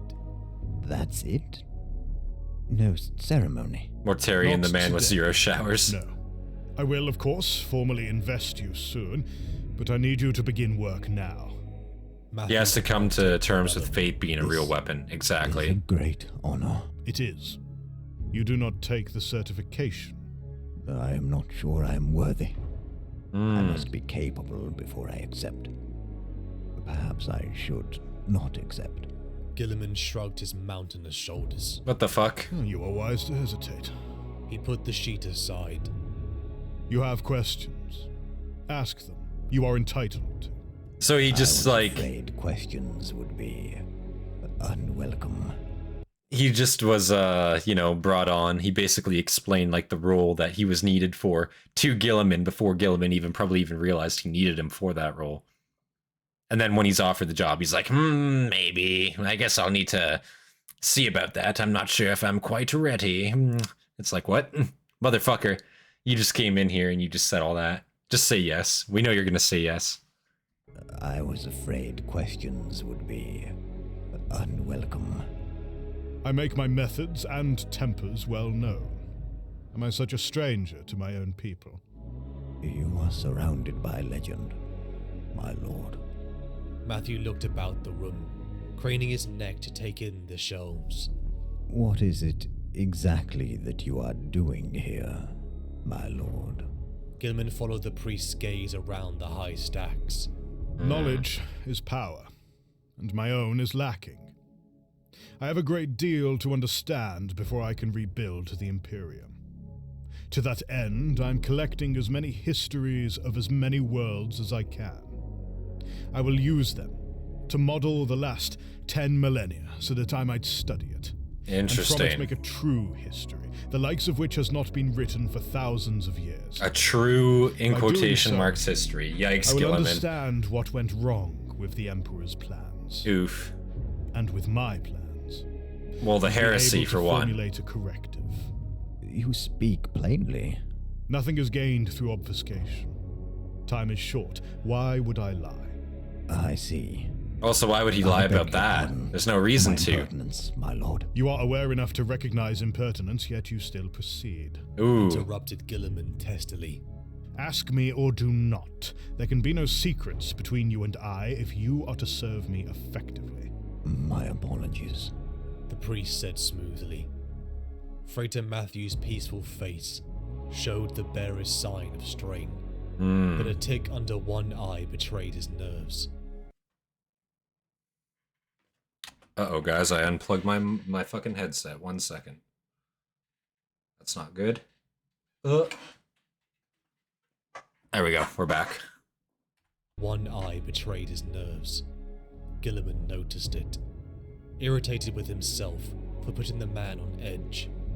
He leaned back in his chair, adopting a remarkably human posture for one so inhuman.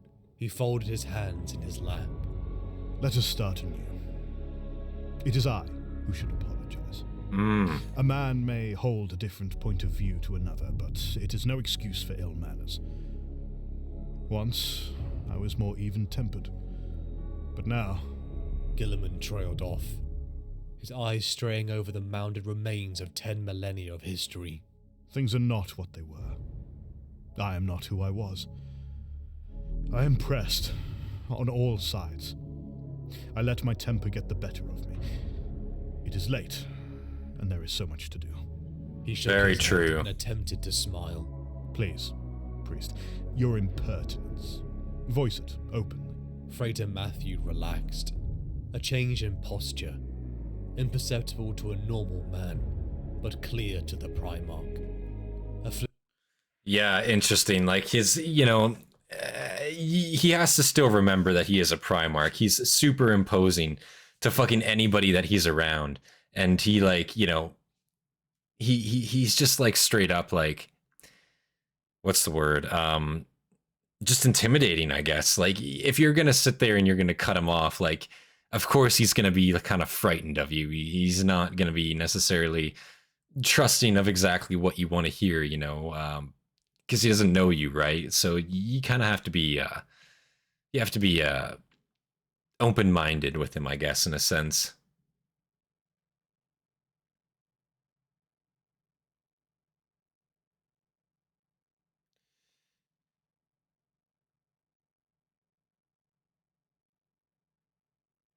Yeah, I'm not too sure what that's all about. Imperceptible. He's out of line, but he might have a point. But clear to the Primarch. A What the fuck? of a decision being made passed over his face. Again, the priest considered his next words carefully. There is an element of hypocrisy to your activities, my lord. You ordered the doors to the library of Ptolemy on Macragge Bard, pronouncing the time of learning done. But here you devote yourself to the pursuit of history. Guilliman made a reasonable face, conceding the point. I stand by my actions. One day those doors will be unbarred. What I did there was symbolic. Who even in my own realm read and understood what the library contained? I sealed the doors not against the truth, but against the superstition that has taken truth's place. Guilliman did not lie often, but he did then. There was one book in the library of Ptolemy that told a history he would rather no one read. He could not afford the shadow of the Imperium Secundus to hang over his latest ventures. All eyes must be on the future. One version of the past is in that library. So he doesn't want people nowadays to know of Imperial Secundus. That's why he's keeping that library locked down. Listen, man, that's not even like that big of a ghost to hide. Like it's not great. Don't get me wrong. It's not a good look, especially when you're here trying to assume governorship of the Imperium at this time. Not a good look, but I mean, listen, at the time shit was pretty fucked. You know, nobody was really sure what was going on. I'm sure it's excusable. Like, it's not like you rebelled and the instant you found out you were wrong, you got rid of it. You disbanded it. So like, I don't think people would take it, you know, to heart. Like maybe they would. I mean, listen, this is 40K we're talking about. Most of the Imperium would probably take it straight to heart. They probably wouldn't like that very much at all. Let's be real here. People are always trying to pin him as a usurper, even the High Lords. The closing of the door was symbolic but powerful. It seals both versions of the future away for now. I prepare, Matthew. When this crisis is past, perhaps something of my father's dream might be reborn, though we have a long way to climb. If we are lucky, when I reopen the doors to the Library of Ptolemy, those who enter that one book will be banned. Finally understand what they read. Oh. I will be honest with you. I will make you privy to matters I do not readily share, so listen. Interesting. I see that in the period following the Great Heresy War, I was too focused upon the reformation of the legions, trusting to the council my father created to govern wisely. That was a mistake. Optimism was misguided. Yeah. This okay. terrible future I find myself in is as much my fault as anyone else's.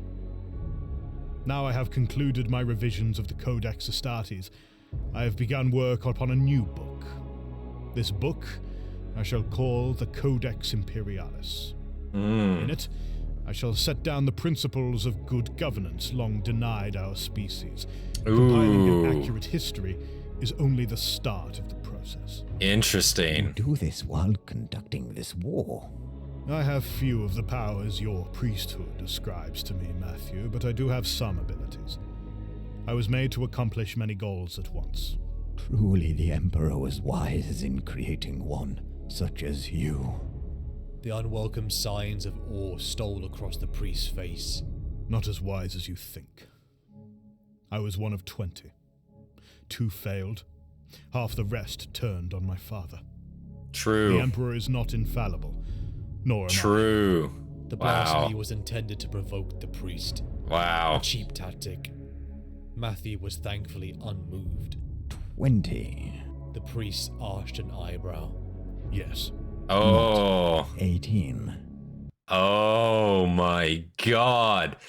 Yeah, thank God this is like one of the more level-headed things. Like, it was a cheap trick. He's trying to like get a rise out of him. Like, you fucking heretic, he is the god emperor. What are you talking about? No, but like it's true. What he's saying is completely fucking true. Also, 20, not 18. Yeah, you heard me correctly.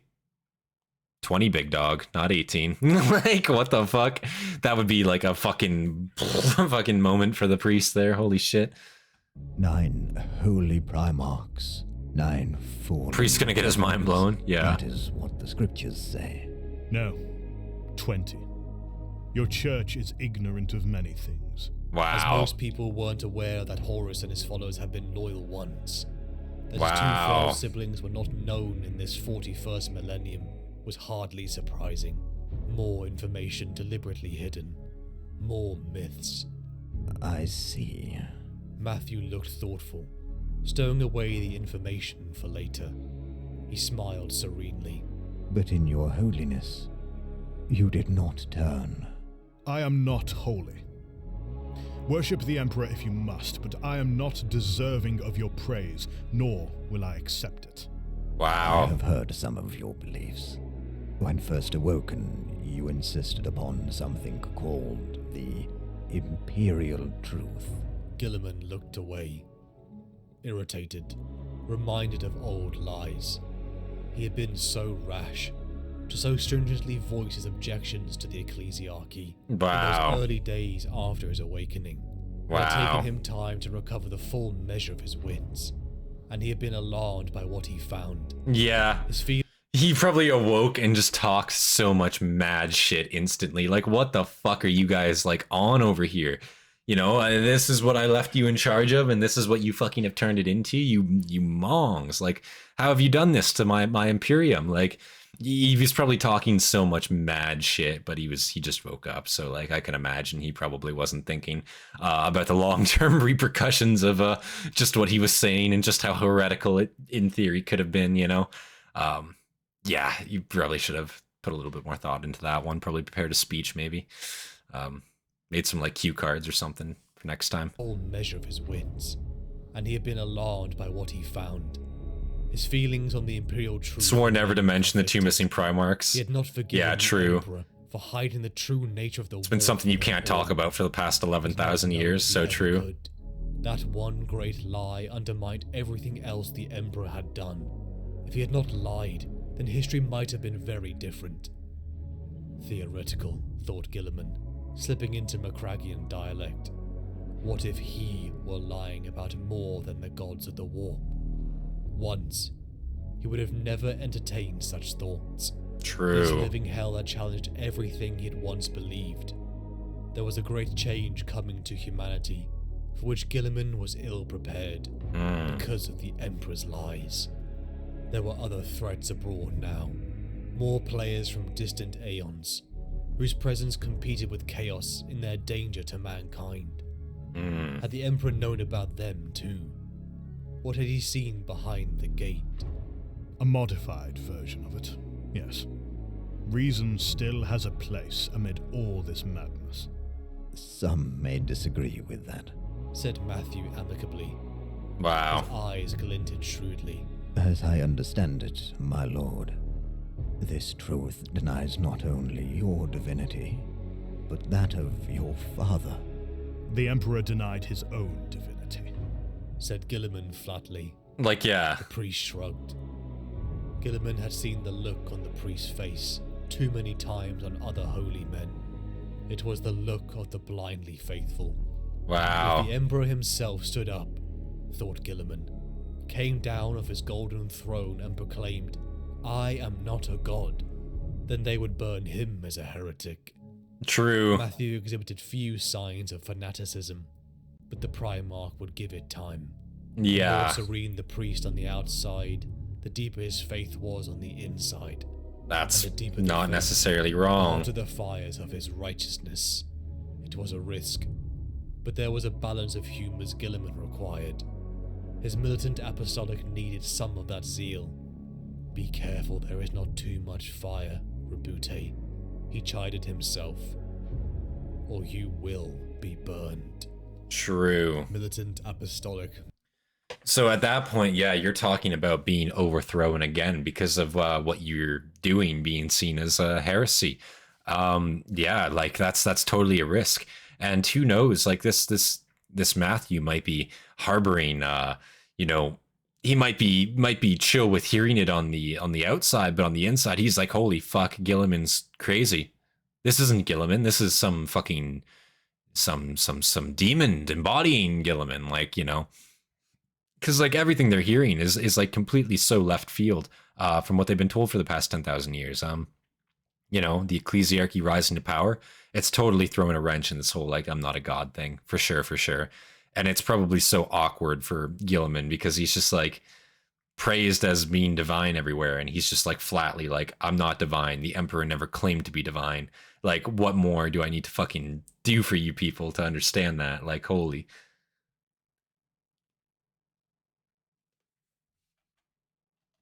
Or you will be burned. Militant apostolic Matthew. A good choice. A true believer. A skilled combatant, and void of the usual corruption of the ecclesiarchal priests. A man of the people, who would act as his voice. Thank God. As it was clear between the two of them, Guilliman's discomfort with the state religion. It was something to appease rather than abolish. Perhaps in time they would burn Guilliman too for his beliefs. True. His son or not. But yet it still left Facts. a lingering question in his mind. Theoretical. Is the Emperor a god? Later, Guilliman left to his quarters, the McCragg's honor, his command ship, only a decade before seized by the Red Corsairs. Even after all that occurred in the race to Terra and its capture and recapture, even for over 10,000 years, Guilliman's private quarters have remained untouched. Materials had rotten from the passage of time, but it was just how he had left it. That's kind of The day crazy. he went to fight Fulgrim and died.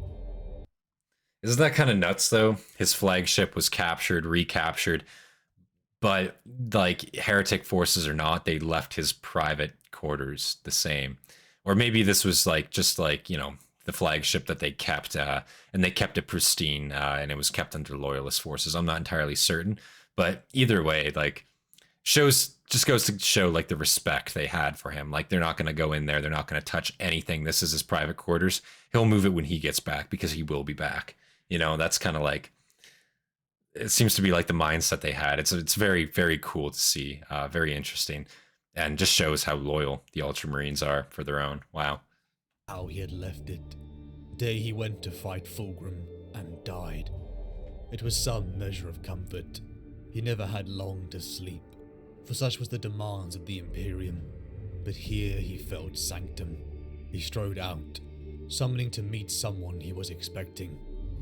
He walked past corridors and rooms, filled with incense and the smell of sweat.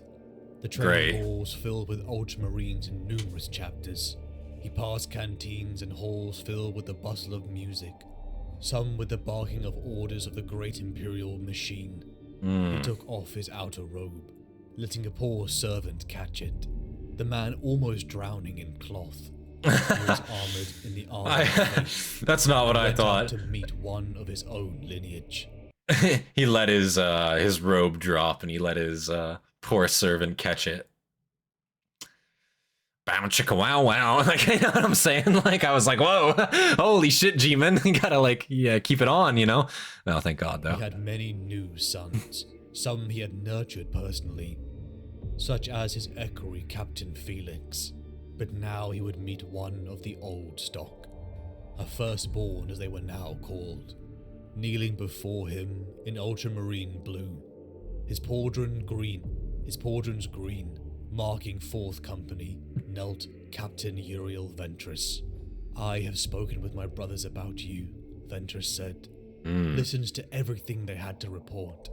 Not a word of it does justice to you actually being here. I have wished with all my being to stand in your living presence. But I did not expect this. I expected to feel something. To see a Primarch is something from a tale, I thought. But this is no fiction, and I am confounded. You may stand, Guilliman said. But Lord, I cannot stand. Ventress looked up at Guilliman, his battle-worn face made young by wonder. Then I command you to stand, said Guilliman. Ventress's reaction touched and irritated him equally. Look upon me as a father, not as a lord. You... And again, I imagine that must be so fucking irritating for Guilliman, because again, like, he doesn't want that praise. He's not about that, you know? So he's just like, fuck, like, stop, you know, stop fucking kneeling for me, god damn it. Like, you know, I'm touched by it. I appreciate it. I'm very, very thankful. I'm very thankful. But God, stop doing that. Like, you know what I mean? Like, he just wants it to stop.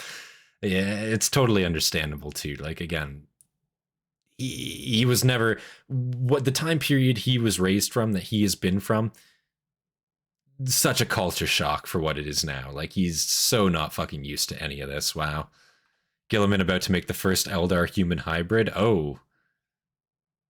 Yikers. Equally. Look upon me as a father, not as a lord.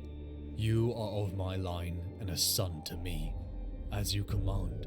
Uriel Ventress stood slowly, his armor's motive systems growling loudly, as if they were awestruck too. The captain searched the face of his gene father. Guilliman looked down on him.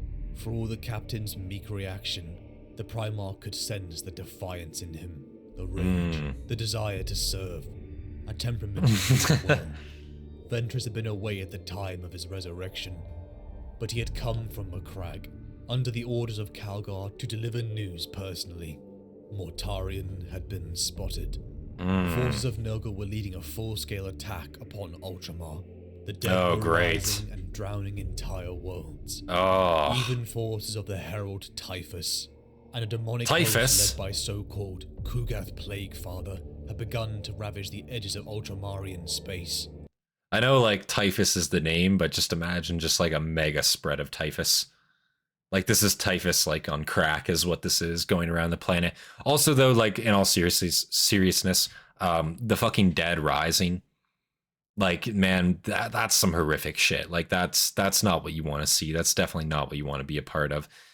God damn it. Like, I think, like, out of all the Chaos Forces, man, if you guys had to rank it, like, out of all the Chaos Forces, which Chaos Force would you rather be invaded by? You know? Like, that's an honest question. What would you rather prefer? Would you rather be, like, fucking zombified, like, tortured, or would you, like, you know?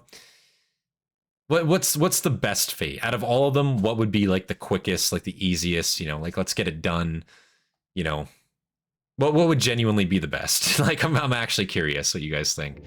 It was especially clear that Mortarion, curse his foul name, was trying to draw Guilliman out. Corn, they just kill you? Had been careful. That's fair. Not to be seen as giving too much deference for his home of Ultramar, but now he felt the sting. As a pothead Slanesh. For decisions that haunted this future. Zinch. I should have never set the 500 free, he said.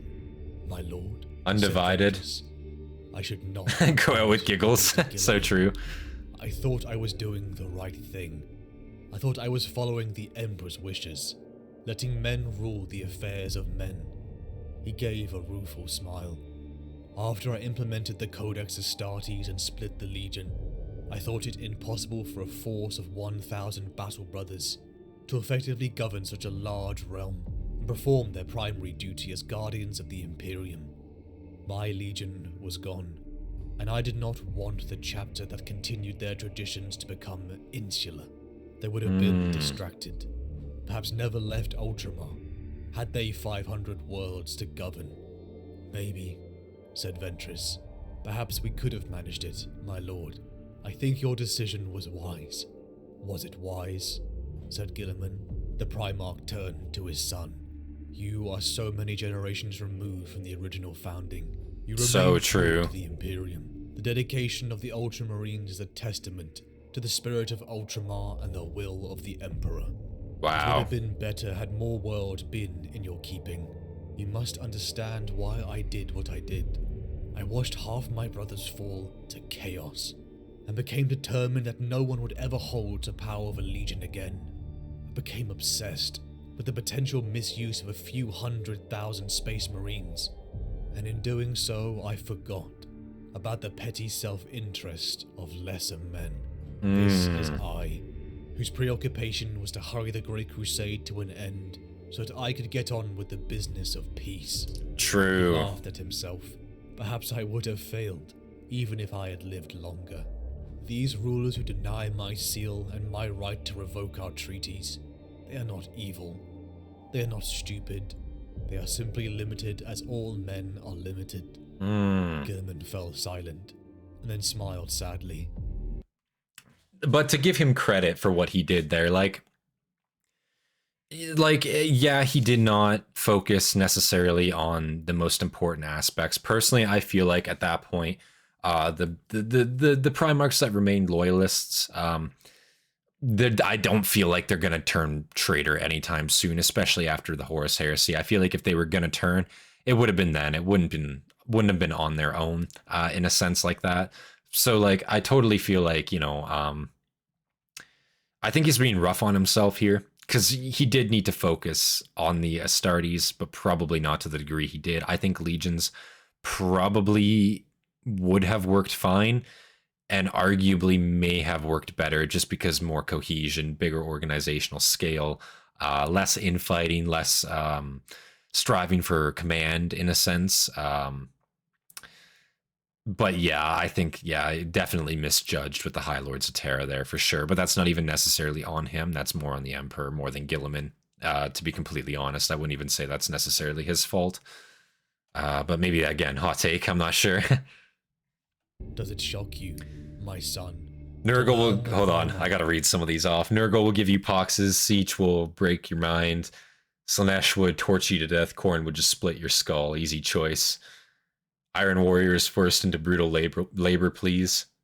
You'd be lucky to die with Slaanesh. Become a flesh coat sack. Yikes. Any Chaos God is better than the Druakai. That's probably true. Like, the Dark Eldari are fucking horrific, and like, arguably are, yeah, probably worse than Chaos, because they're doing it for Chaos, but on their own. Like, you know, in a sense, like on their own intentions. Which is, you know, much more sick. Creations of Bile, yeah. An apocalypse of debauchery that would never end would be the worst existence. That's true. That does sound pretty fucking awful.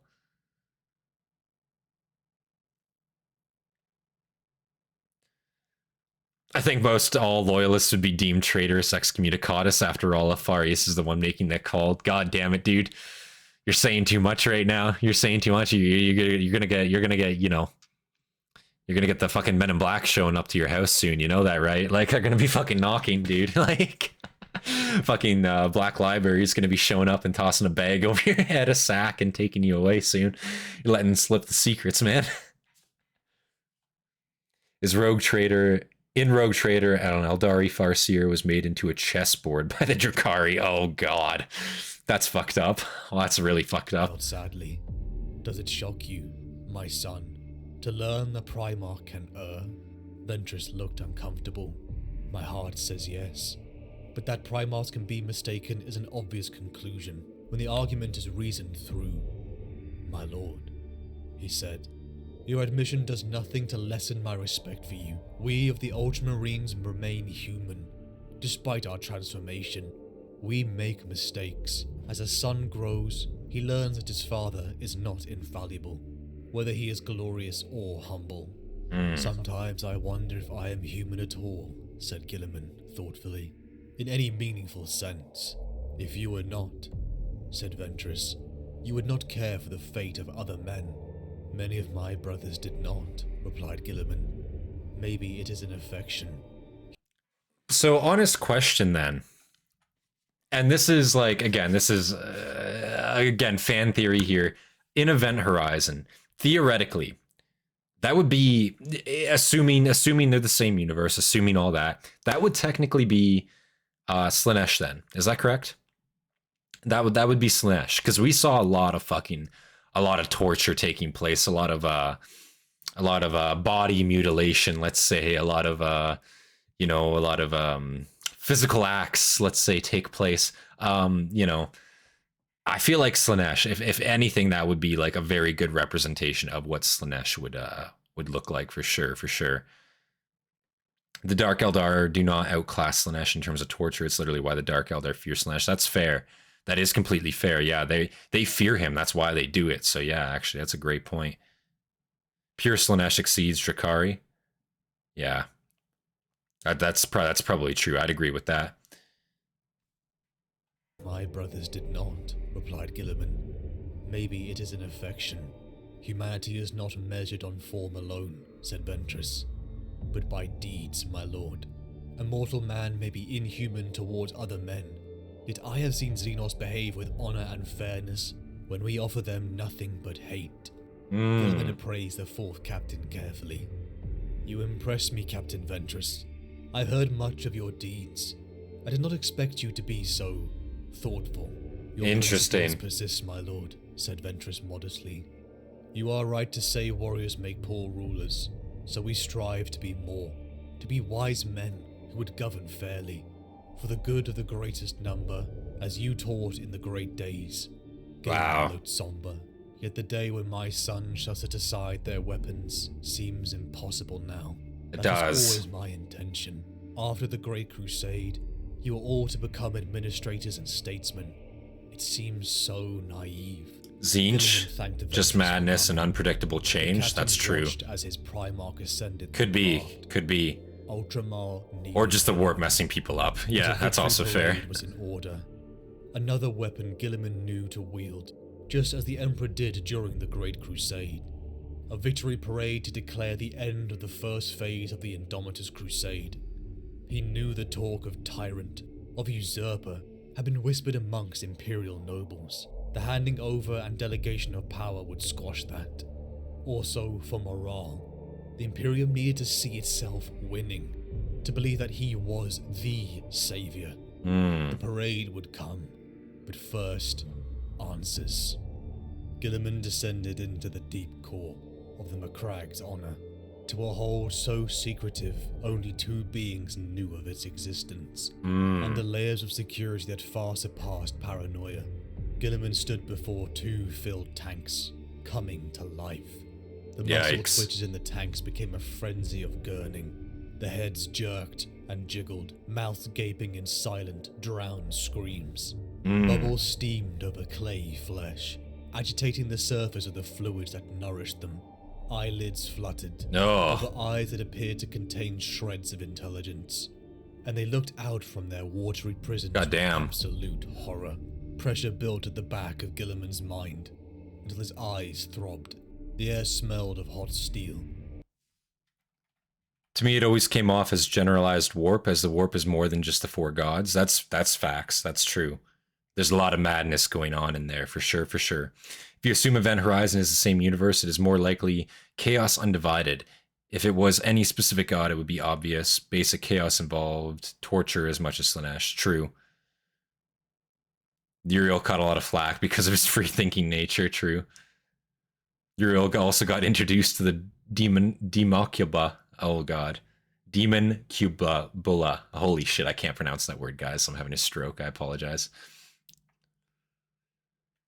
Arguably, Slaanesh didn't exist when Event Horizon happened. That's kind of what I was thinking. That's why I was kind of thinking not Slaanesh, in a sense, and why I wanted to hear your guys' thoughts on it. Because I believe that Slaanesh, birthed M29, while Event Horizon, the first warp ship, would travel being like M24 before the Dark Age technology. Yeah, true, exactly. That was exactly my thoughts. Assuming that they are the same universe, yeah, no, definitely couldn't be Slaanesh, because the first warp drive and the birth of Slaanesh, it happened after. Slaanesh was birthed way after. Not way after, but after. For sure, for sure. The warp is timeless. Slaanesh had followers even before she was born. Interesting. But they wouldn't have knowingly been followers of Slaanesh at that point. Is that correct in assuming? Because I guess you can...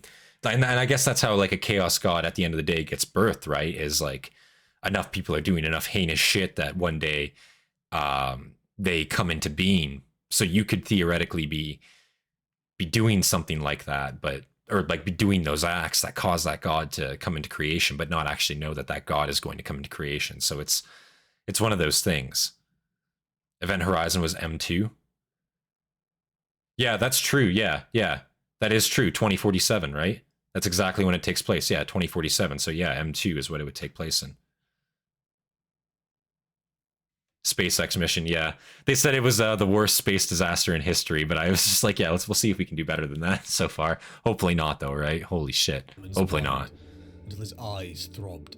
The air smelled of hot steel, and his saliva took on a metallic flavor.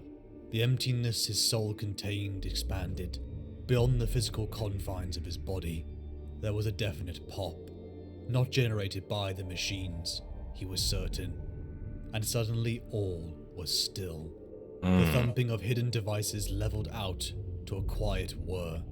The faces ceased their pain contortions. Their eyes went blank and closed.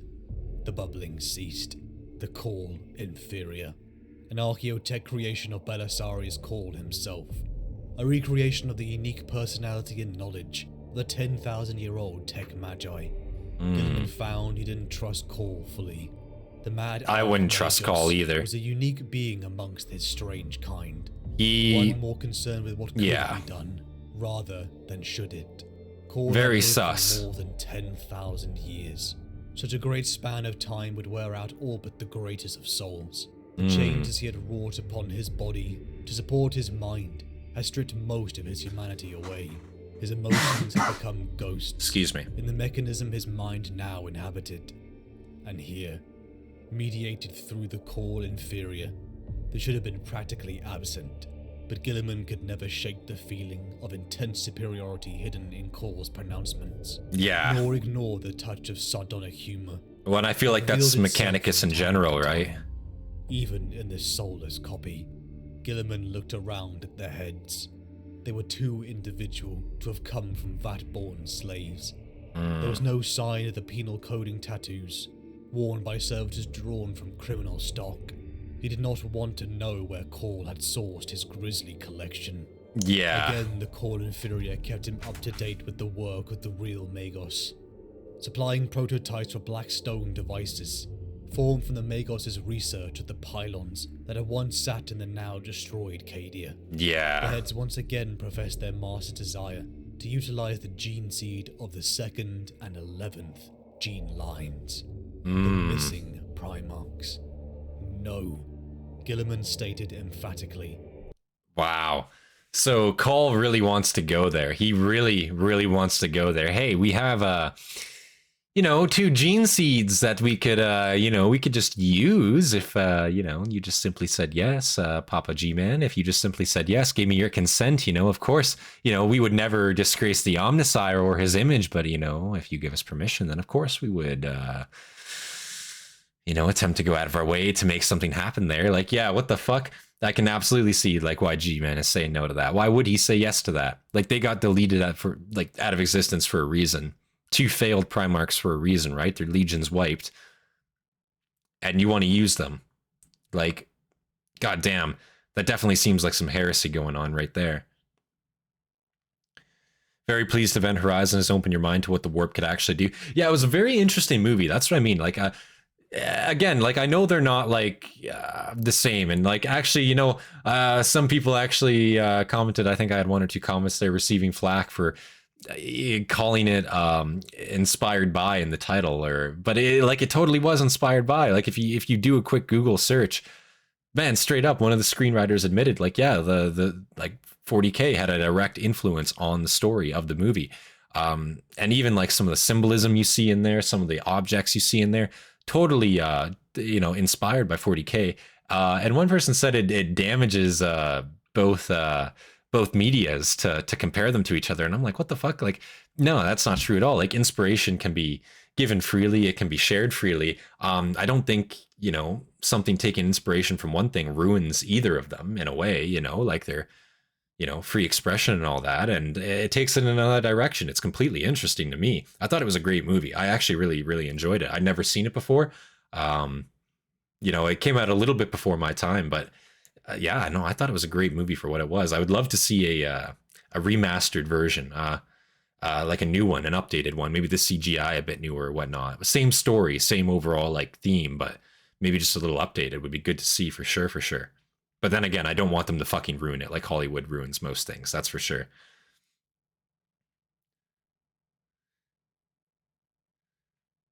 When the lion discovers Curly Man is actually Alfarius, does he fight him or leave him on the throne to play the part of a hero of the Imperium? I don't know, man. I don't know. What do you think? I mean, again, that's a pretty radical theory. That's a pretty radical theory. There's also Primaris chapter with purple armor, Call taking liberties. God damn. The 2 lost sons were killed, really? Because the Ultra Smurfs greatly increased in numbers when one of the lost sons vanished. That's interesting. Were some of the were the 2 legions, were they amalgamated into other legions? Is that what happened? Maybe that's why Guilliman, you know, that would explain some secrecy too if they were just straight up amalgamated. And also, where the fuck did they all go? Were they purged? What happened? You know, interesting thought there, actually. For this line of questioning had been constant over the years. In fact, he did not trust that Cole had not already tampered with them. The fault may have not been with the gene line. They were? But Interesting. that door should now and always remain closed. Guilliman delivered his final orders. This device made him uncomfortable, and he was sure that it bordered dangerously on the line of abominable intelligence. Here are my orders, he said. The enemy fleet at Rorkos had been crushed. The first phase of the Indomitus Crusade is over. Plans proceed for crossing the rift via the Artilian Gap. I will shortly return to Macragge to face my brother Mortarion, who has come forth from his lair. Once he is dealt with, the reconquest of Imperium Nihilus will begin. You are to continue your efforts to unravel the secrets of the pylons. We will persevere in this war, but the ultimate survival of mankind can only be assured by undoing the damage Abaddon has inflicted upon the fabric of reality. Concentrate on this above all else. The machine shut off. The glimmering light in the channels died. With one last spastic jerk, the heads went slack in their tanks. Interesting. The door slid shut over each arm glass. Suddenly, the painful pressure of the machine was reduced to its merely uncomfortable background level. Guilliman breathed hard through his teeth. These conditions made him tense. For all Belisarius Call's usefulness and his desire to save mankind, Guilliman could foresee a time when he would become a problem. Yeah, that time is probably coming very soon, to be real with you. It went far beyond the horizon.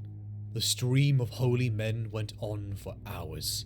They filled the avenues between the warriors standing to attention, though they set no foot on the carpet running down the very centre. None had dared to do that, for that was Guilliman's alone to tread. They sang and mumbled and prayed, whilst only humble Frater Matthew watched from the viewing platforms. Filled with the bustling nobles from a sector's worth of high society, there were 36 chapter masters, a further 18 Space Marine lords, all the upper leadership of the remaining unremembered sons, 6 Adeptus Custodes, 3 Canonesses of Adeptus Sororitas, 5 generals, various warlords and others similar rank, Captain Felix, Captain Sicarius, all 20 of Guilliman's victorious guard, the Commissar General, Fleet Master Isaiah Kestrin, the Group Masters of Battle Alphas, Centrus, Dominus, and Gamma, several admirals and rear admirals, dozens of commodores, and more dozens of shipmasters, and scores of other men and women of war. Hundreds, then, if not thousands. The sight awed Matthew. This would be a great place for a bomb to be planted and exploded. Think about how many people are here in this one place right now, and think about how many of like the Imperium's high command could just be fucking wiped right now. Like I would never have a parade where you have so many high-ranking members all in the same spot. That seems like such a huge risk given what could happen in this universe at any point. You know, never would I have so many high-ranking members all in the same spot like that. That seems like such a massive risk. Fuck that. Hell no. The Ultra Smurf gene seed pure. If they took in the Lost Brothers' sons, that's true. Soul Drinkers being sus, we are definitely Imperial Fist gene stock. Rogel Dorn is definitely our gene sire. So true. The Emperor had a plan. The Soul Blades. It was obvious, he thought. Guilliman had chosen him because of that plan, whether the Primarch knew it or not. He had tested his faith and found it sound. He could not fault it. The Emperor was real. He was a god. He was a force for good in the galaxy of horrors. And Matthew had pledged himself fully to his service. Faith was real. Faith was salvation. Matthew thought to Guilliman, how deep down the Primarch loathed that very ecclesiarchal procession. But Matthew knew, no, believed, that one day Guilliman would see. He would have faith. And that was his great mission. Hell no. My role to convince the son of a god that he is the son of a god. Matthew scolded himself. It is my role to serve him, and to guide him through his own efforts to the truth. I cannot tell him. He must see. He resolved to punish himself. Wow. By confession or by whip, for his presumption. Still, he could not extinguish his hope, nor his ambition. I am the one to open his eyes, he thought. If it is me who convinces him openly, the pride was too much. He would lash himself for such arrogance later. Matthew moved, as his accompanying servo skulls followed. The crowd in their millions began to fall silent, as the Primarch walked down the line and took his place upon the throne. It's gonna be, I think, really, really disappointing for Matthew later. How far are we in the video? We are currently at 1 hour and 52 minutes out of 4 hours and 23 minutes. That's how far we're into the video. We still have a lot left to go.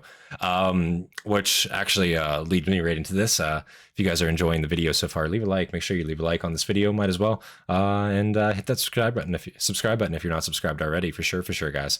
Come on down, join the Discord, and yeah. Why not join the Discord? You know, you're already here. You might as well. If you got Discord, come on down. Join, guys. It's awesome to see you guys there. But I was going to say, it's going to be really, really disappointing for Matthew when he figures out that you're not going to convince Guilliman of this, I don't think. You know, Guilliman, he just knows better. He's been around longer. You know, it's not going to happen, I don't think. You're not going to convince him that he's divine, because he just simply knows better. I do like that these streams are long. Yeah. 38 viewers, only 25 likes. Like the video. So true, guys. I gotta like that video for sure. We were up here to 45. We keep dipping into almost 50 there every now and again. So people are coming in, people are going out, you know, for sure. I hear this part is the slower part out of the 2 hour, out of the 4 hours. So I hear this section's a bit slower, is what you guys were, some of you guys were saying. So we'll see here. Primarch walked down the line. I'm liking it so far, though. I'm thinking it's good. The Indomitus Crusade, it's good to know about, because I don't know a ton about it. Calculated to inspire feelings of service and power, but not tyranny. The Indomitus Crusade is a success. Matthew will be vindicated, but not in the way that he hoped. Oh, God. First task complete. By our blood and sacrifice, we have brought the Imperium valuable time to retrench. But we are needed elsewhere.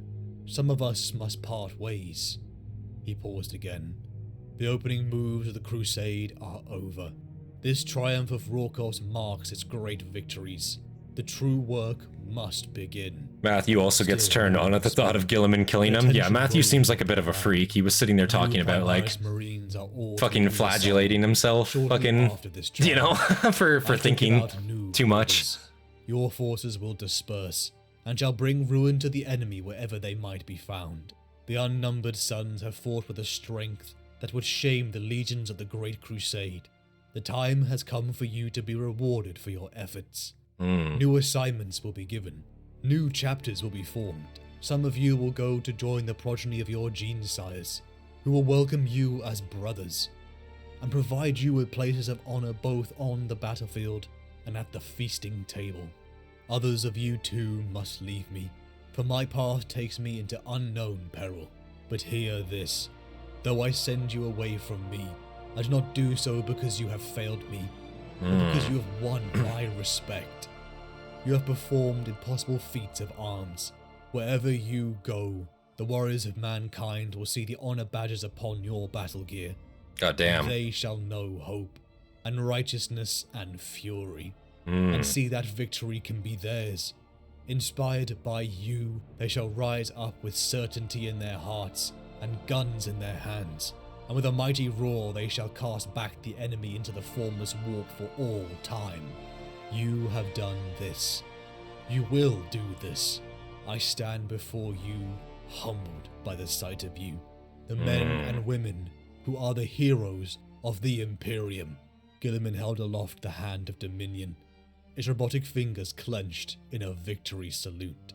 The square erupted into a rhythmic chant. Guilliman, Guilliman, Guilliman. It was deafening. And more, Frater Matthew felt the crowd's exultation as a physical force. Their cries made his faith shine as bright as a star. My sons, my brothers and sisters, Guilliman called, halting the chant. That was a pretty good speech, I'm not gonna lie. Our new militant apostolic will bless you all, and deliver the words of the Emperor, my father. Another cheer. So loud. No, a devout worshipper on my knees for the Emperor and his seed. Oh my god. He had yet to say yes. What the fuck? He was going to, of course. Let's go, immediately swallowed by a warp storm. He admired the Primarch's will. They could not fail with him as their lord. But I will say this first, Guilliman continued. Those of you who are my sons, who bear my genetic heritage and the colours of the Ultramarines, who might hail yourselves from Ultramar, I have news. When we are done, we have a new war to fight. Of course you do. The Mortarion brings pestilence to our home, and I will not allow it to fall. The Primarch paused. Slowly, he once again looked across the field. We march for Macragge. Once more, Guilliman breathed in the air of his homeworld. Man, McCrae's been getting a lot of shit. By Chapter Master Calgar and Chief Librarian Tagurius. Like, if it's not the Tyranids invading this fucking place, it's like straight up just like the forces of chaos, just laying waste to it constantly. Like, everybody just wants to fucking, like, crush the pride of the Ultramarines so badly. Like, they really just fucking want their asses so badly, and it's funny, because it's like, goddamn, like, they just keep getting the worst end of the stick. Like, everybody's always after fucking Macragge, it seems like. The Primarch himself, flanked by Captain Felix, a militant apostolic Matthew. Except the orcs. I don't know if the orcs have ever tried it. Let somebody let me know if the orcs have ever made an attempt on it. Personally arranged. The Strategia Ultima was insufficiently sized to hold all of the delegates, so the edification had been arranged in the Hall of Maxelius, named for the 21st Chapter Master of the Ultramarines. Rag on Macragge, so true. The smell of the outdoors came steaming off the assembled host of politicians and warriors. Guilliman was afforded the place of honor. A massive bronze chair had been taken from the museum vaults, deep under the fortress of Hera, and brought forth for its use after waiting 10,000 years for a lord of stature that matched its size. Though Calgar had seen the Primarch in stasis, and was thus long aware of how physically large he was, the Primarch's artifacts had always seemed bigger, somehow, than the being they were made for, as if sized for a titan from a greater age. They were sacred relics all. The Ultramarines did not pray to their Primarch, nor venerate him in an overtly religious way. They did not believe either the Emperor or his son divine, but an aura of holiness clung to his effects nonetheless, and it had been a habit of many chapter masters to mediate in the museum vaults, looking for inspiration from the things that had known the touch of their gene-sire. To the Primarch, the throne was just another piece of furniture, a possession reclaimed. As Ultramar was, he used it unthinkingly. Even now he was back. His casual attitude towards these ancient relics, although they were his, offended something in Calgar. It was a ridiculous reaction, and Calgar stamped hard on it. My lords, my generals, my countrymen, said the Primarch. Fellow Imperial citizens, fellow warriors of many worlds, I bid you welcome to this conclave today at the heart of Ultramar. Interesting how you know, these artifacts are like, you know, they're so sacred to the Ultramarines. They're so sacred to everybody who lives there. And Guilliman just walks up and uses it as if it isn't just like, you know, because it is his throne. It's all of his items. He has every right to do so, but they have problem with it because they've sat there and revered it for the past, like, or revered it for the past 10,000 fucking years. You know what I mean? Like, yeah, I can totally see why they'd have a problem with that. Like, holy shit, like, it'd be so awkward, you know? Guilliman's Alfaria, smallest in size of all of our Primarchs. Why do these things seem too big for our Primarch? Oh, wow. Listen, man. You might have a couple other theorists join you there soon, is what I'm saying. To everyone else who is, loyal, of course, keep your mind pure, you know? Keep your mind pure, keep your thoughts pure. Don't let the corruption fucking take you, is what I'll say. Holy shit. His voice rang strong and clear off the stone of the Guilliman's nail clippers, sacred relic of the chapter. So true. Assembly. It was as if he spoke to them personally. Guilliman commanded attention like no other could. His words invited no disagreement. He was forceful and strong, was appearing the epitome of reason. Imagine if Chris returned and used the Holy Grail as a sippy cup. It'd be pretty much the same thing. Yeah, fucking nuts. So true.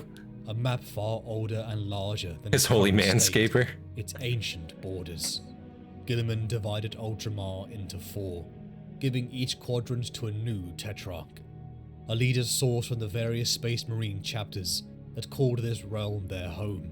3 firstborn and 1 primaris. Captain Felix, to his surprise. Each tetrarch would be given a capital world to rule and to establish as their command point. The cries built up. The nobles and autocrats who would inevitably lose their family's power and influence. But Guilliman pushed through it. To battle the growing horde of the Death Guard and Nurgle-like demons that were burning worlds in this sector, drowning them in the dead, hard decisions had to be made. Damn. Guilliman knew the Emperor's plan, to eventually hand over rule to the mortal man. But in the last 10,000 years, it had shown that men needed a guiding hand. Wow. Ultramar needed to be a bastion, a realm of impenetrable defense, so Guilliman could save the rest of the Imperium. So he's talking about taking power away from the human families that have ruled the Ultramar Empire for centuries, millennia at this point even, and he's taking that power away and giving it to high-ranking Astartes there, which is totally against the Emperor's plan, totally against what the Emperor stood for. But it's interesting, his reasoning. His reasoning does make sense. It's a sound reasoning. They can't really be trusted themselves to do it. However, I could see this backfiring pretty easily, you know, in a sense. On the greater whole of things, this is throwing a wrench into the way the administrative portion of the Imperium works. For sure, for sure. Impenetrable defense, so Guilliman could save the rest of the Imperium. The war. Guilliman spoke up again. Before we came here, I had Tetrarch Felix lead an expedition to the palace spire of Hive Cretosius on Ardium, said Guilliman. I need to know how my brother's affecting this plague of the dead, and how his demonic allies are able to cloak themselves in false flesh. You should rule, but you can't. Guess I have to stay in power to run this bitch. Certain writings that yeah, said Alfaria, so true. As the hand of darkness. I believe this device to be the cause. Espandor lies closest to the Scourge stars, continued Guilliman. It is a corridor for war material, and a conduit for the warp. Through that system, Mortarion's armies come, riding fast upon the network of Inferian filth that we saw upon Ardium. Guilliman leaned back from the table, his eyes glinting with the prospect of revenge against his brother. By retaking the system, we will cut off Mortarion's ability to resupply his fleets.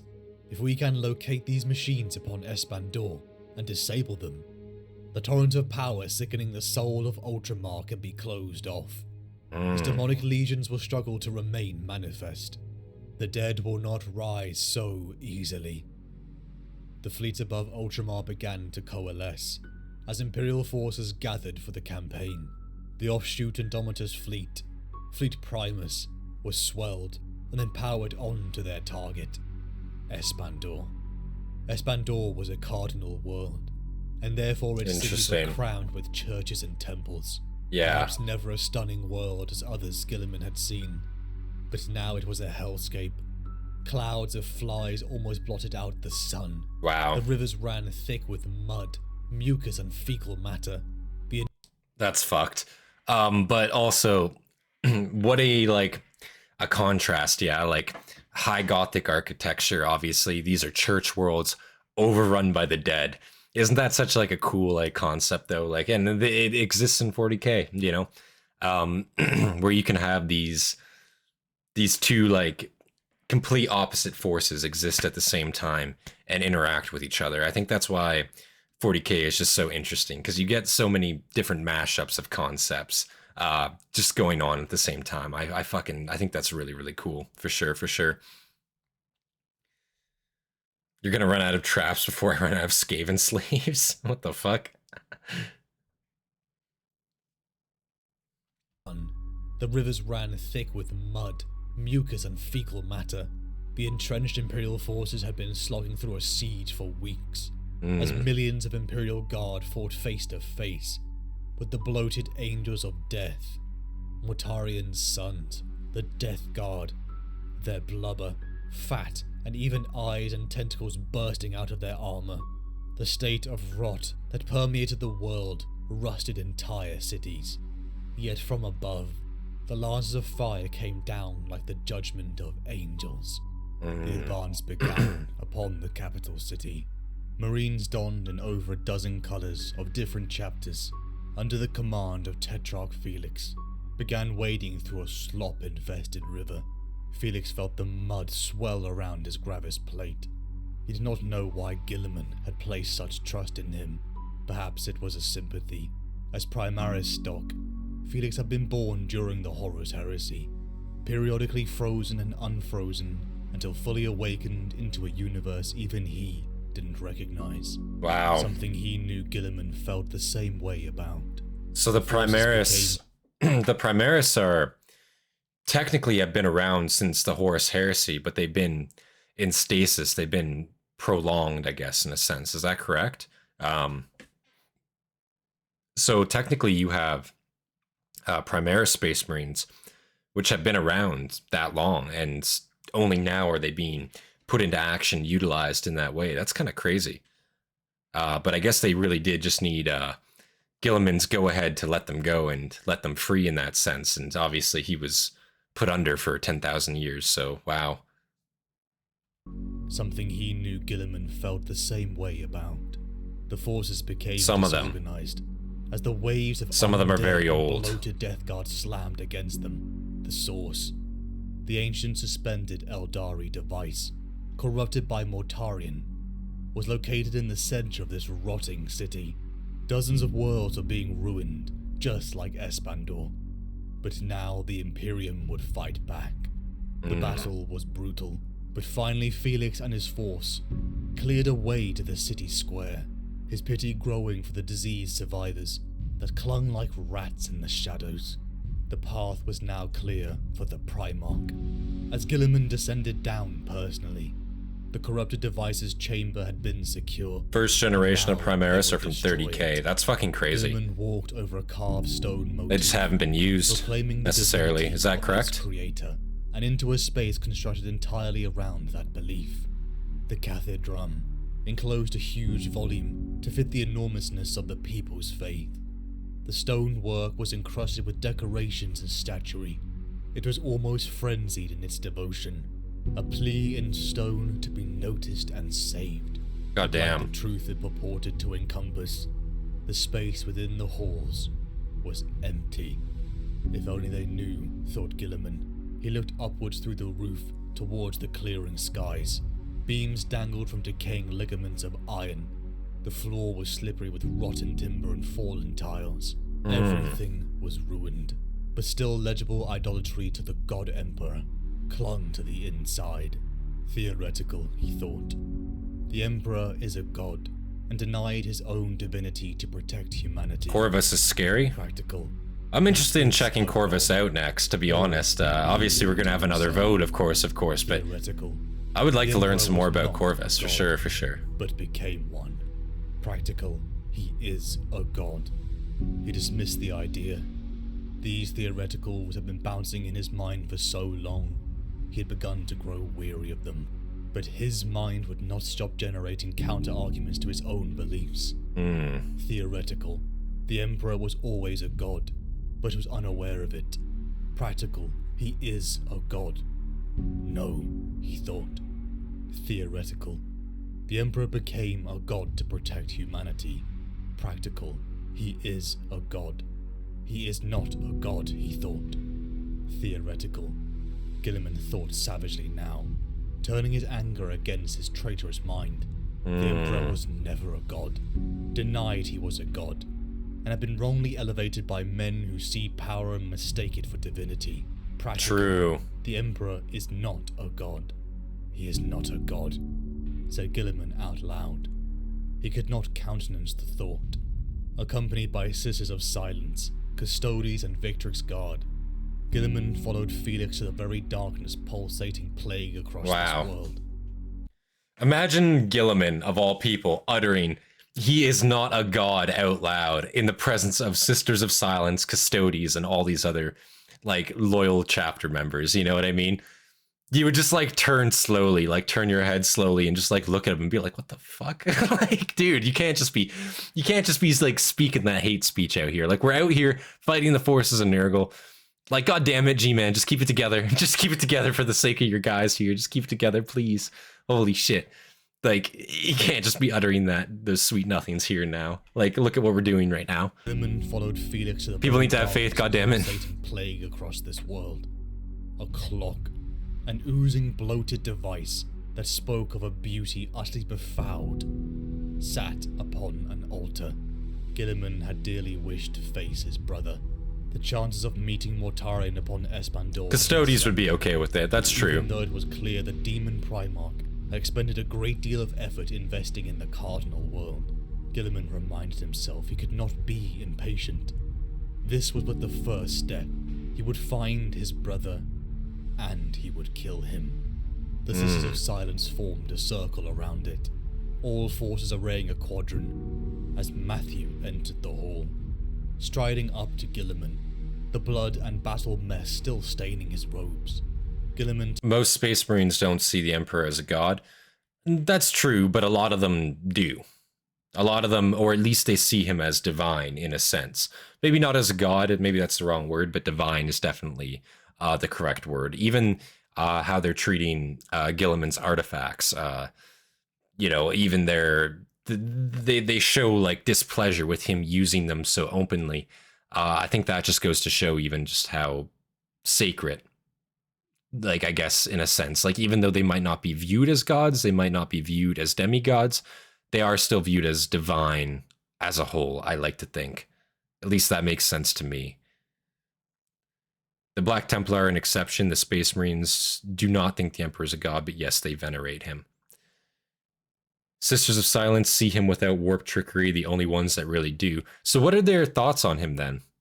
If they're the only ones that see him without his warp trickery, do they still think that of him, or are they, of the thought that he isn't divine? To Guilliman, the blood and battle mess still staining his robes. Guilliman told him it was dangerous, and he was wearing no protection gear. He did not possess a Primarch's healing, or even that of the Hastatis. We are both protected by the Emperor.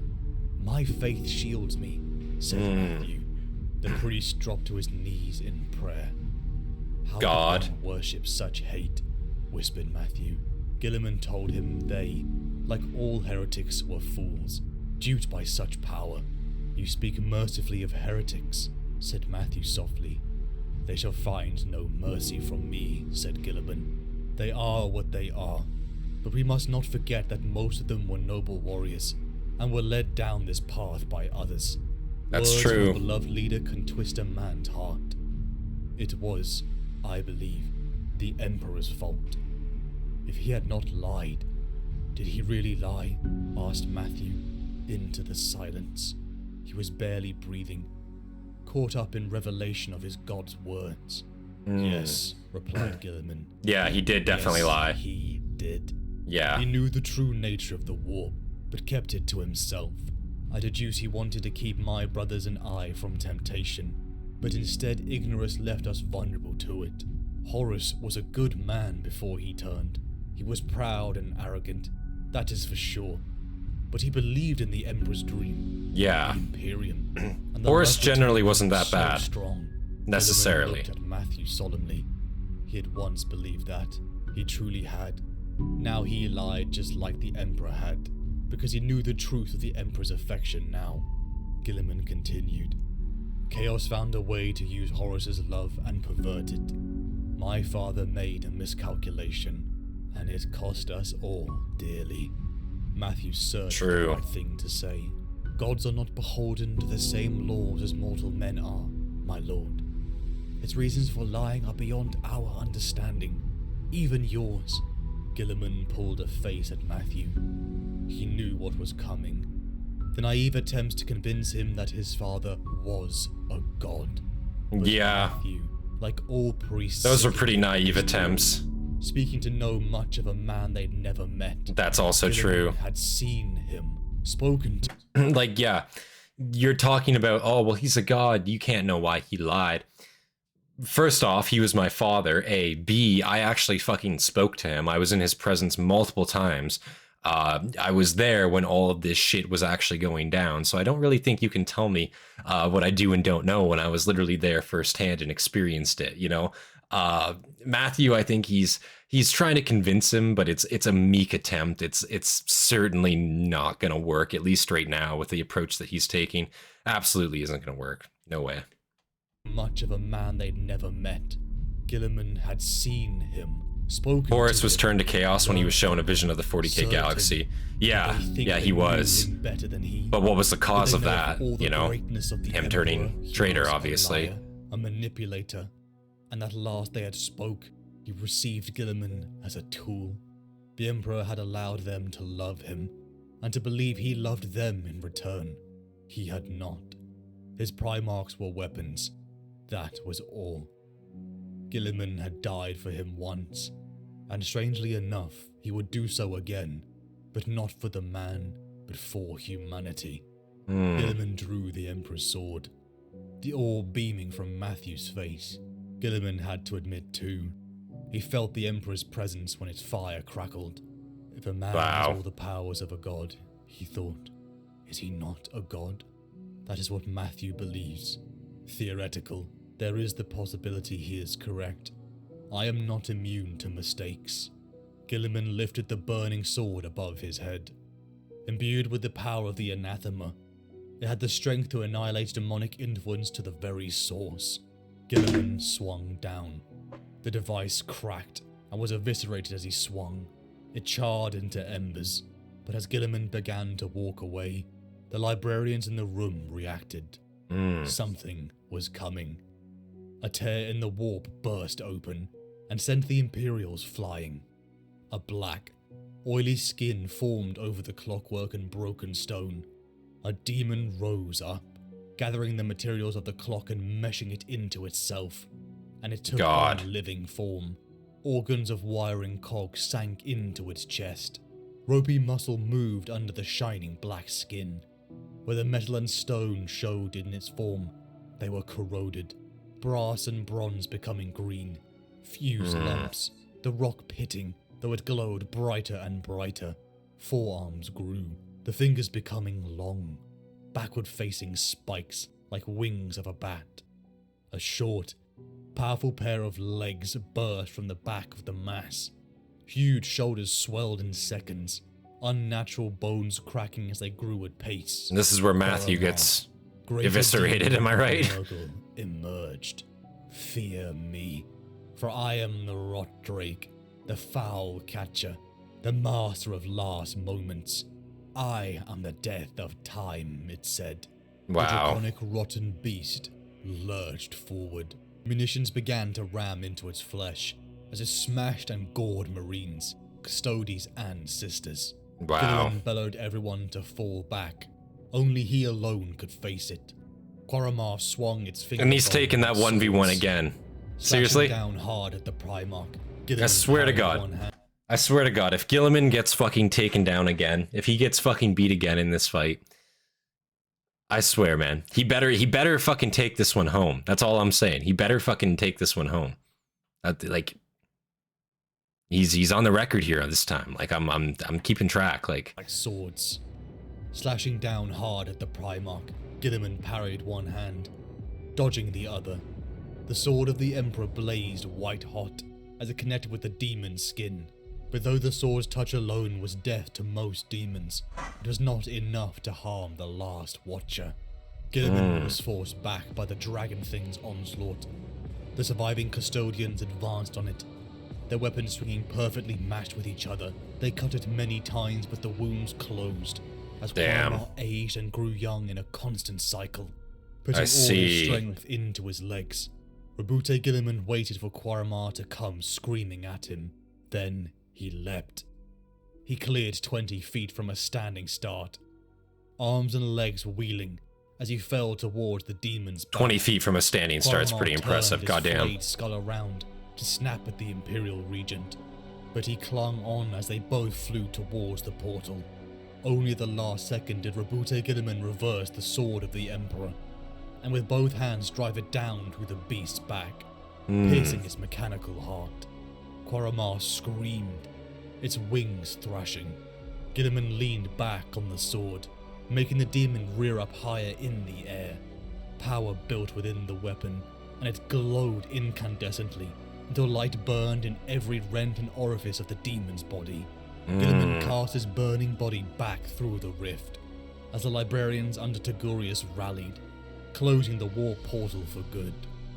Silence Thank God. reigned again. Espandor was cleansed. Guilliman looked to Matthew, amazed that even now he still...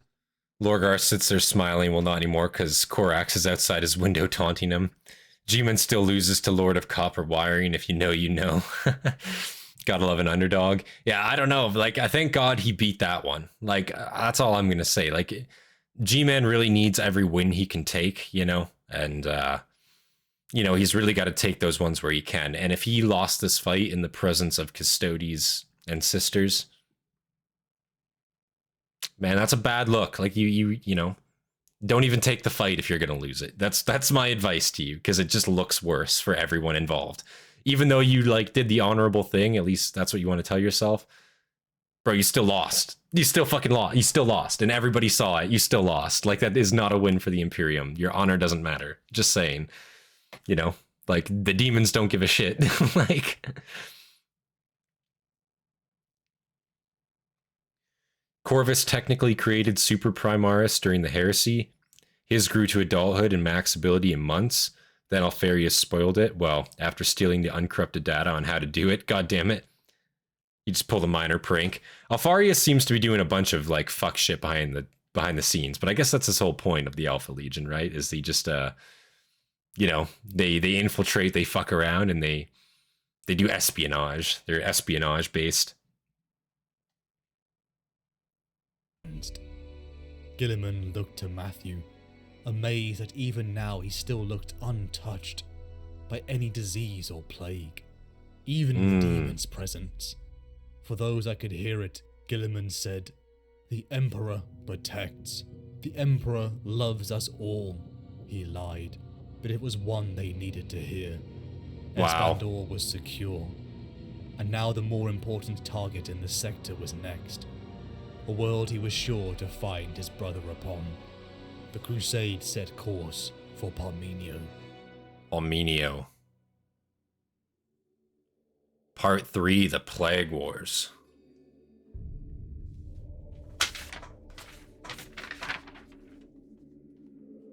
I will tell you something. This armor... His hand spread across his chest. Tongues of pale flame shone on his fingers, where the scrollwork caught the ship's lumens. I was told it kept me alive. I was warned by the Eldari who aided Archmage's call in awakening me never to take it off. "I've seen you without it," she said. She shrugged. I don't see the Eldari as naturally deceitful like most do, but a lie for them is not the same as a lie for us. It pays to be careful with the Eldari. It does. I am. Yvraine was not lying. She believed what she said to be true. The Eldari never do anything that does not aid their race directly. True. They did not resurrect me for the sake of humanity, but for their own kind. They see me as another piece in their game against extinction. Which makes sense, because if anyone's going to keep, chaos off of their back, existential threats off of their back, the Imperium is obviously going to do that. The Imperium is kind of the shield for the Eldar, in a sense, not being able to have mass numbers. They don't have mass numbers. They don't have mass ability to fight, such as the Imperium. Their industrial capabilities aren't nearly the same. That being said, obviously, they're technically higher tech by a lot, but their limited numbers are so fucking limiting for their race. So, yeah, the Imperium is much like a shield, I think, for them. And having Guilliman back awake strengthens the Imperium, which technically strengthens their borders. Their enemies are very much the same. Even though they fight each other a lot, their enemies are very similar in nature. And there's bigger enemies out there than fighting each other. I think that's true. They see me as another piece in their game against extinction.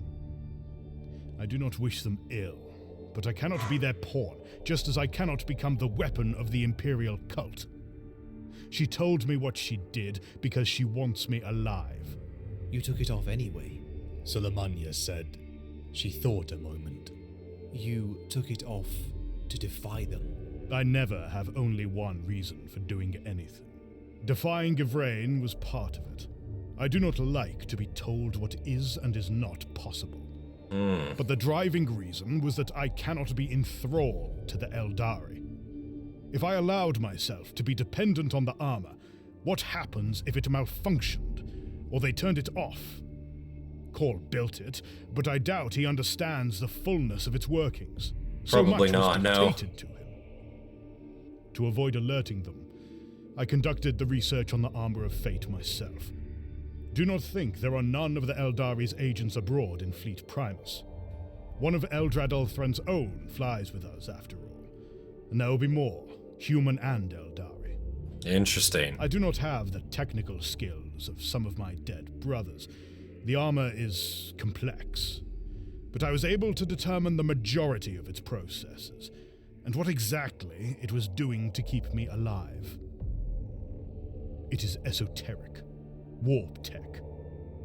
The Eldari make no difference between the material universe and the warp. Not in the same way we do. I also determined that if I took it off, I might survive. Theoretically. I spoke with Eldrad Ulf. He likes saying theoretically a lot, is what I will say. Any trustful. I heard what he had to say and I made my choice. I waited for a moment of peace, that being relative. Except in the bedroom, he loves playing sub there for Yavrin. Removing the armor Yvraine? Difficult, How you pronounce that? Yvraine? Yvraine? For it is an exemplary piece of war gear. Furthermore, although my convictions were firm, I wished to leave the option to myself of replacing it should I begin to perish. When the armor of fate was removed, someone needs to explain it. I think when the pain judging from the last comment, I think I understand it pretty well. Did not leave me. Not when the strength left my body, and the wound my brother inflicted upon me at Thessalar opened itself and wept blood scented with immortal poison. I fell, my body aflame with agony. My mind was ablaze, but I held one thought. I cannot die. Not that it is impossible, but that I would not allow it. When Fulgrim beat me in combat, I had the same thought. The meme is easy. G-Man been laying. G-Man been laying Imperial pipe in that Xenos. Easy clap. So true. I mean, hell, man. Listen. You know, sometimes you just gotta take what you can get, and I mean, listen. Hey, I'm not gonna judge. You know, G-Man. You know, he's a very stressed out man. You know, I'm sure he's got a lot on his plate. You know, if he's you know, if he's got that opportunity, I don't see, you know, we might as well take that. I mean, hell, fuck that. You know? I had the same thought. I feared no one would be able to hold the Imperium together were I to die. That fear has been borne out 1,000,000 times. The stakes are so much higher now than they were in the past. Maybe this gives me strength. He touched his hands to the breastplate. Into realms of thought and terror I passed, and I experienced many things there that I can barely recall. But I awoke. I earned my scar. He ran an armored finger across his neck, but the ropey mark of Fulgrim's wound peeped out from his soft seal collar. I was weak, but the worst had passed. I put the armor back on and went about my duties. That week I had it removed every night, and each time it became more bearable, until I could go abroad without it in tolerable condition. You are in pain when you do not wear it. Some. Not as much as there was. It is important I am seen without it. The Imperial Regent should show no weakness, nor any reliance on a Xenos race. True. Humanity fled. That's a good point, actually. Those words, spoken with an intensity a mortal man could not match. It could be that my body had recovered enough that it could finish the job of healing. Also used to be a Dark Elder slave, so she can take it. Oh my god. Oh, god damn it. Whether or not these things are true, I will tell you one that is. I will not let myself die. The Imperium needs me, whole and free of the influence of others. Then you have nothing to fear from Matthew. Maybe that is true, for now. I do, however, fear the Church. In these times, Lord, I will take whatever help I could get. He shook his head and began to walk again. I think back to Nicaea, so long ago. There was dissension among my brother Primarchs about the wisdom of using warp-born powers within our legions. Oh god, there it is again. The Emperor again. decreed that we Great subtitles. Practice. We broke that ban when warpcraft proved to be one of the most effective weapons against the forces. Warcraft. Perhaps admitting faith into my armory is no more extreme than entertaining witchcraft as a weapon of war. Sometimes I do not know what to think. I can see the strategic value, in fact the necessity, of the Imperial cult, but I do not understand it. I do not think I ever will. Of all my brothers, only Lorgar had a genuine sense of the spiritual. He had faith in my father once, much like Matthew does. He was censured for that belief, and now a version of his religion is an indispensable part of the apparatus of state. And again, that's so ironic, because it's just like, fuck, like, he really is just like spitting these facts out to everybody. Like, yeah, like, Lorgar made it, and now, you know, we censored him, we burned his planet, we kind of fucked him up a lot for creating a faith, and now that exact same faith is now just mainstream in the Imperium, and everybody kind of believes it, and it's just like, fuck, man, it's just such irony, like, fuck, you hate to see it happen, you know? Shit, man.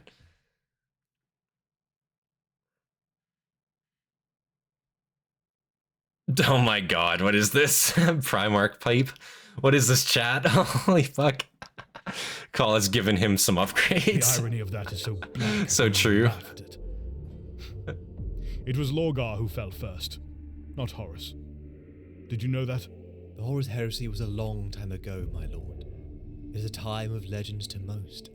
Even I, privileged enough to read the materials I collect for your histories, know next to nothing about it. It is not accurately remembered. You know that Lorgar was the root of the Imperial cult. Yes, she said. A threat of misgiving wound itself around her guts and pulled tight. I didn't. Before Talisman. Did he know what she had in her possession? You know also that should this information become widespread, it would cause untold upheaval. Her hands tightened on the stasis box. How peculiar he should bring this up now. She did feel a little afraid of him right then.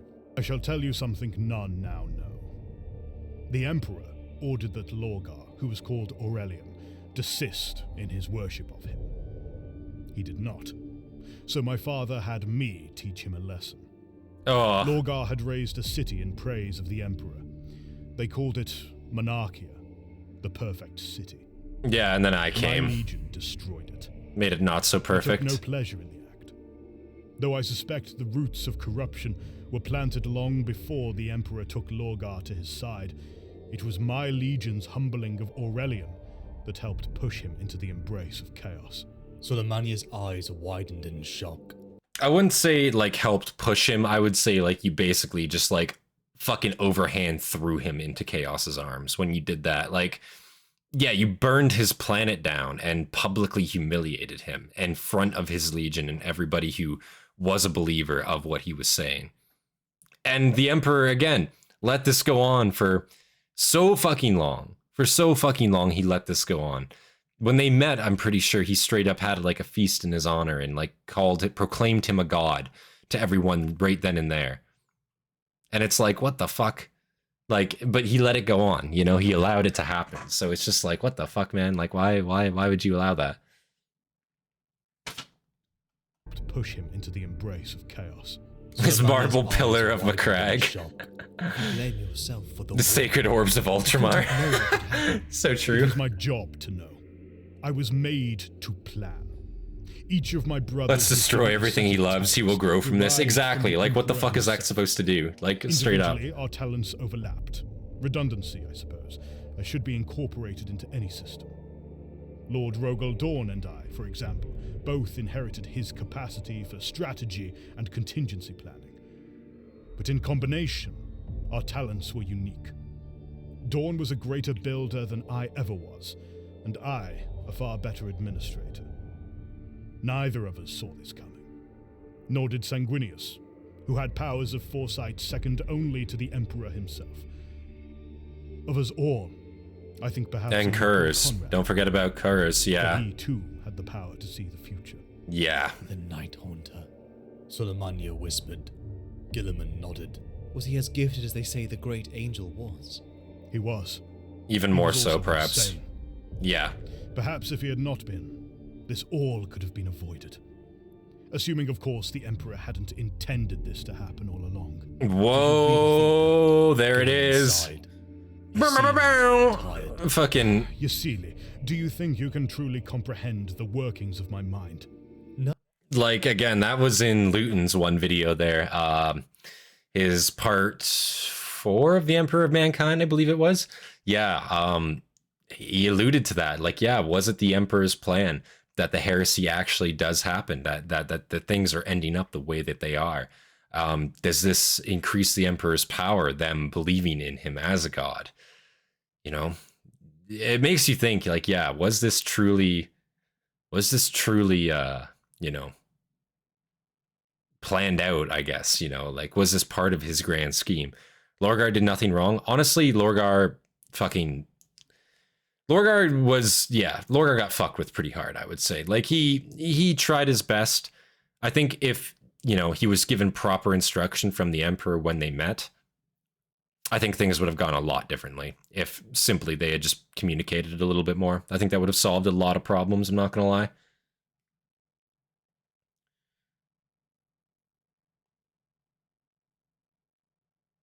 Let's burn his favorite to the ground, then make Lorgar burn the rest. So true, yeah. Yasili, do you think you can truly comprehend the workings of my mind? Lorgar used to got beaten as a child. That's sad to hear. Yikes.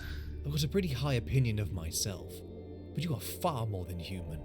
Then you can understand by extrapolation. Lorgar was told a number of times by the Emperor that he wasn't a god. Didn't listen. The Emperor's mind as you are able to That's understand fair. Mine.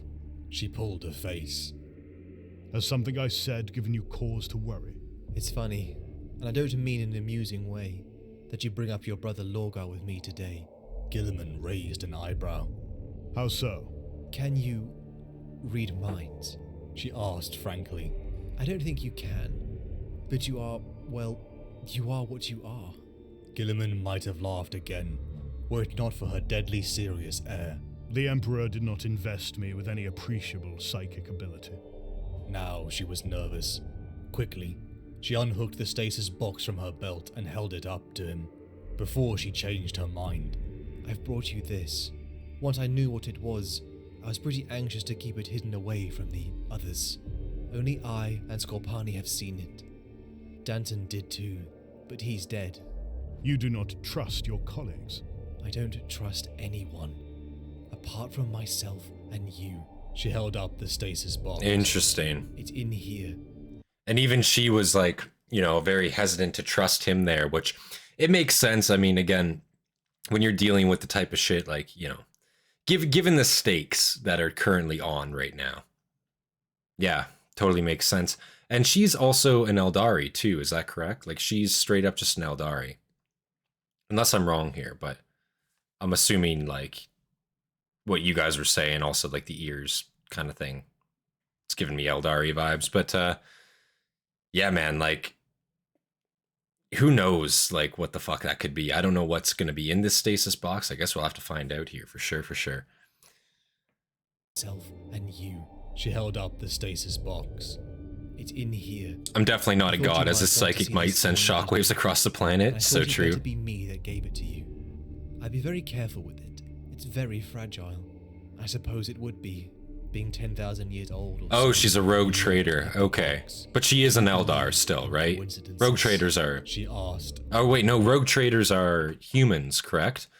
But can't they be other races? Aren't they just people that are, like, technically allowed to do trade/war profiteering within Imperium space? I don't think they have to be a human. Okay, so they do have to be human. Is that correct? Okay. The box. "Do you believe in coincidences?" she asked, reaching up to key the cipher into the lockpad on the side. Once, I did not. But given sufficient evidence now, I will entertain any. She's a human, no The box had Xenos. folded into itself.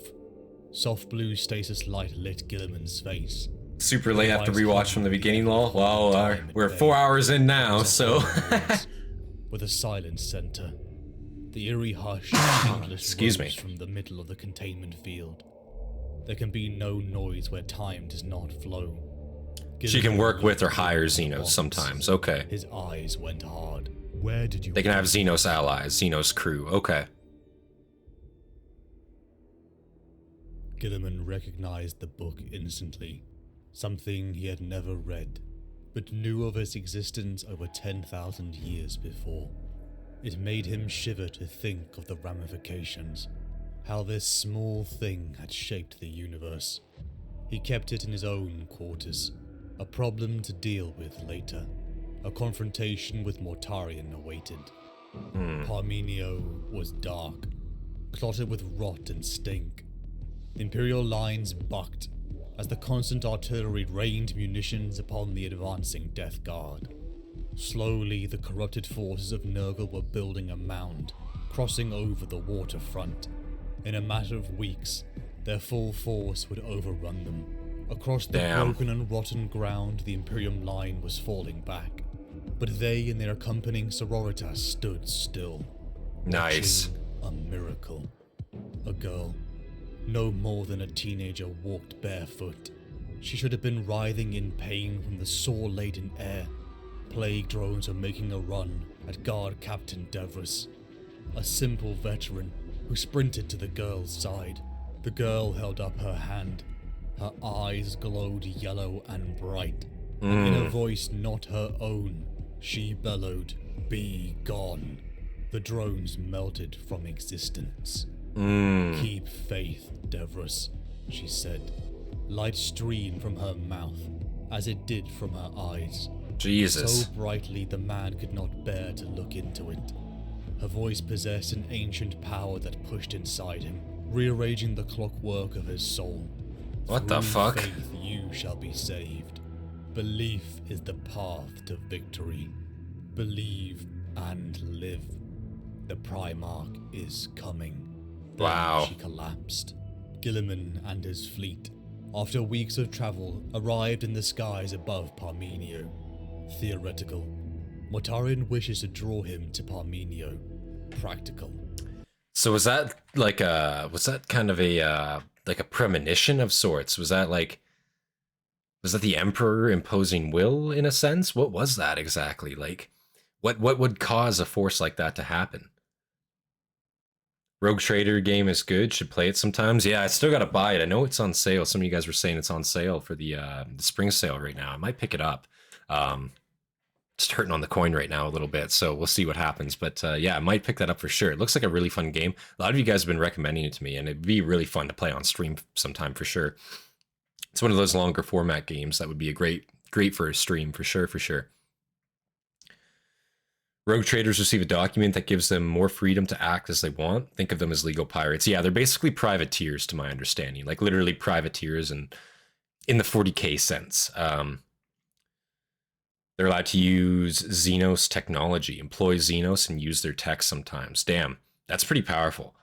I could imagine that being a super huge asset for the Imperium as a whole, to be able to employ, or to have some certain, what would you call them, assets being able to employ Xenos tech. I could see that coming in handy, for sure. Emperor possessing somebody, is that what it looks like? Straight up, the Emperor possessing somebody, and he's straight up saying, have faith? What a hypocrite, man. What a goddamn hypocrite, straight up. Yeah, basically anything, but you won't see just like a plague bearer chilling part of the crew, like the fuck, yeah, you won't, like, yeah, you won't see anything fucking crazy, yeah.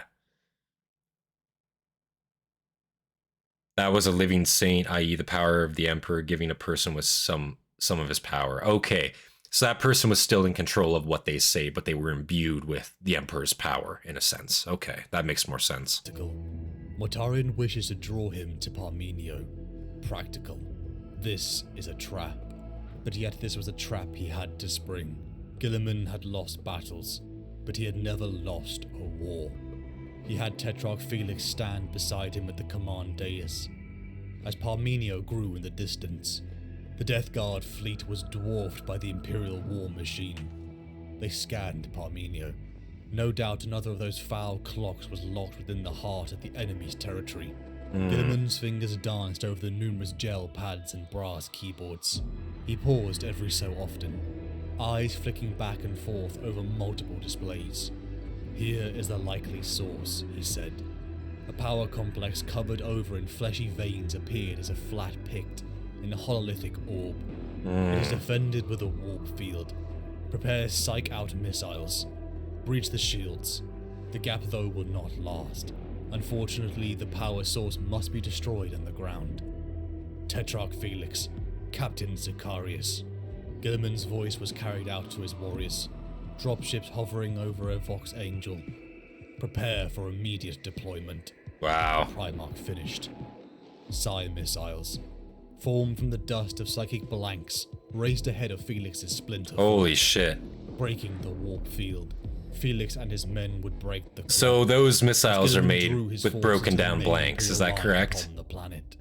Dozens of chapters, millions of men and women, and the god engines of Mars. The Titans would take to this field. The miasma of dread had been building for weeks on Espandor. The men and women who had made the trench line their home fixed their bayonets. That's not what you want to do. That did little to stop the Death Guard now swatting them like flies. Yeah. Bones broke and blood sprayed, mixing with the mud and pus. Imagine having to affix bayonets and you're fighting fucking forces of Nurgle, dude. That would be like the worst fucking scenario. Like, fuck that. Straight up. I'd rather not even fight. I'd just give up at that point. There's no reason, you know? You're gonna fix bayonets and you're gonna go stab that fucking zombie fucking space marine. That's what you're gonna do. Like, no, that's like, it's not gonna work, man. I don't think you could, like, with a regular bayonet, like assuming they just got big ass K-bars on the end of their guns, what's that gonna do? Legitimately, like, I'm asking, what's that gonna do? What's 100 stab wounds from that gonna do? You know? Fuck. How depressing. Bones broke and blood sprayed, mixing with the mud and pus that oozed from the ground. But then bayonet charged the Blightlord Terminator. Like, yeah, like, what the fuck? The Angels of Death. Just a Tuesday for a Krieg, I guess. Ground forces saw their reinforcements. But against Chaos? Fuck. The Primarch was here. The son of the Emperor was here. Yeah, you wouldn't even be able to make it Spoke because to there'd his just be so much commanders, shit everywhere. Representatives from chapters, custodies, Sisters of Silence, and Guard. He let his voice carry out. Our victory would be my assessment. But the theoretical here begs a simple practical, and that makes me suspicious. According to our information, Mortarion cannot win this battle, but though his plays in this theatre of open war remain the same as they ever were, he has become devious. He never had any subtlety before he fell, but his strategies in this war, the subversion of the populace, and this reliance on pandemic to circumventulate the cleanness of honest battle, are tricks learned from his new master. I expect surprises. We must be ready for them, and be able to counter. The casualties we will take from this unclean weaponry will be high, whether he folds at the first blow or fights on to the bitter end. Listen to Cynreius. This will not be an easy fight. Another wrench had been thrown in the mix. This girl, this miracle, one Guilliman had to deal with. Fighting Nurgle's forces in any way sounds absolutely horrendous. Yeah, my thoughts exactly, man. Like awful. Like I would be the worst of the worst, simply put. The girl who put. annihilated the enemy. The girl who spoke with the Emperor's voice. Apostolic Matthew, without permission, had met this girl, declaring her a messenger for the Emperor. Interesting. The sermons to the crowds were concerning, but Guilliman saw the use. In secret, his rogue Traeger Suleimania had spied upon Matthew, ultimately telling Guilliman that he would be no threat. The priest liked to record the history of the Primarch as it happened, though rewriting it from the mindset of a true believer. Matthew's only designs on Guilliman was to make him a true believer, something Guilliman knew he would fail to do. Like, yeah, exactly. Underestimate a zealot. The girl was to be locked up. It could be a trap, a plot of his brother Magnus, or a saint, such as Celestine was. Time would show the truth, but it was an unknown factor in this theatre of war. Yeah. 2 lines, miles in length. What do you guys think on that? I think that's probably the smart choice. Like, again, given the situation, given the fact that you're dealing with chaos forces, could be a saint, but also could just be a fucking filthy trick. You don't really know until you know, unfortunately. So I think erring on the side of caution here. Don't fucking kill her, but lock her up, at least for now. Just make sure, you know, she's legit, you know, like she's, you know, for real. And then there's no harm done necessarily, you know, versus she's actually just fucking an agent and she's going to turn and fuck everybody up. Like, yeah, it doesn't sound like a good idea. Seriously here, Krieg soldiers have to be stopped from running into fights. Yeah, like CC fights with Death Guard. Like, fuck that. I guess that makes sense. Like, from what I've heard of the Death Corps Krieg, yeah, they just fucking, they don't care about their lives. Their lives are meaningless. And they don't even believe necessarily in, you know, a casualty. A casualty is a death also. If you take a wound, you're probably just going to die. And if you don't, shocker. You know what I mean? Everybody's disappointed in you for not dying, quite literally. So I could see them totally just like, as a laugh, fucking death charging, like, you know, Nurgle forces. Why wouldn't they, you know? You get anywhere near them and your skin will be melting off and demonic flies spilling out of every hole. Yeah, exactly. Like, you don't even have to get close. It's just like the tox that they fucking, like, emit. And I guess that's the cool thing about Death Corps. I guess they have their masks and shit, but I don't know if it's airtight to Nurgle's fucking toxins, you know what I'm saying? I don't think so. Alfarius would definitely lock her up. Imperial Saint, straight to jail. So true. Theatre of war. 2 lines, miles in length, populated by the god machines of humanity stared across at each other. The Imperial Titans, the god killers of a time long past. A golden age where now was only war. Near their treading feet that shook the very earth, Imperial knights clung like dogs to a kennel master. Munitions traded across the ragged wastes to their dark mirrored counterparts. What once had been the epitome of human industry now leaked flesh and pus. Wow. They bulged with flesh. Corrupted titans that moaned with sound that made a man's soul shiver. The Death Guard... Corrupted titans would be crazy. fired back, trading as the tension was building onto a full-on assault. Guilliman knew something wasn't... I would love to, just saying, I'd love to fucking put a Titan together one day, but I feel like for me to do something like that, I definitely would have to invest in like a 3D printer or something of that like, just because it's so ungodly expensive to actually buy a legit model, unfortunately, and I just, you know, I can't justify spending that amount of money, but to 3D print them, actually pretty affordable from what I hear, so... Might have to invest in one of those at some point, guys. Of course, but we got to hit 1,000 subscribers, of course, you know, so we got to paint those first minis I bought. ...onto a full-on assault. Guilliman knew something wasn't yet in place. Mortarion was a fine general, even when he is seeking to prove how indomitable he is. He is there, right in the middle of his army. This is a taunt. He wishes to draw Guilliman out. Imperial Saints straight to jail, so true. Missing. So for now, Guilliman would wait. Parmenio's sun finally hit its height, through the smoke-thick clouds. The full might of the Death Guard and their allies finally made their approach. The thousands of tanks, transports and bloated titans rode across the muddy ground as the Imperial line came alive. A countercharge by Imperial Titans stopped. The Corrupted Knights are very cool, same with the Corrupted Titans are very cool, same with the Corrupted Knights. Yeah, man. Again, I've looked up some some paints of Titans, and let me tell you, some of the Chaos Titan paint schemes are fucking dope as shit, and it's just some of the like creativity elements that people have like attached to them just to make them like give them more of that chaos element, oh my god, be that physical changes or be that you know, through other means. Fucking I love the look of them, I have to say. Like the Chaos Titans look fucking sick. Like Titans in general look sick. I would not be displeased with any single one, do not get me wrong, but let me tell you, like the paint schemes of some of these Chaos machines, fuck, they look fucking sweet, man. And the Chaos Knights too look fucking sweet. The towers were not worthy of the same. Knights are also cool, just Titans essentially, smaller Titans. Yeah, oh, I know. They look fucking dope, man. I would totally get one of those too. I just like the size of Titans, you know, they're fucking gigantic. You gotta love them. Orange that armored its foot to top. But the main material was unfinished wood. Wedge-bit planks layered to the sides. Whole trunks were incorporated into their bodies. No sensible being would wish to see the forests that grew that timber. Yeah. These trees were convoluted and repulsive to look upon. Oh. The towers were covered in gnarled protrusions.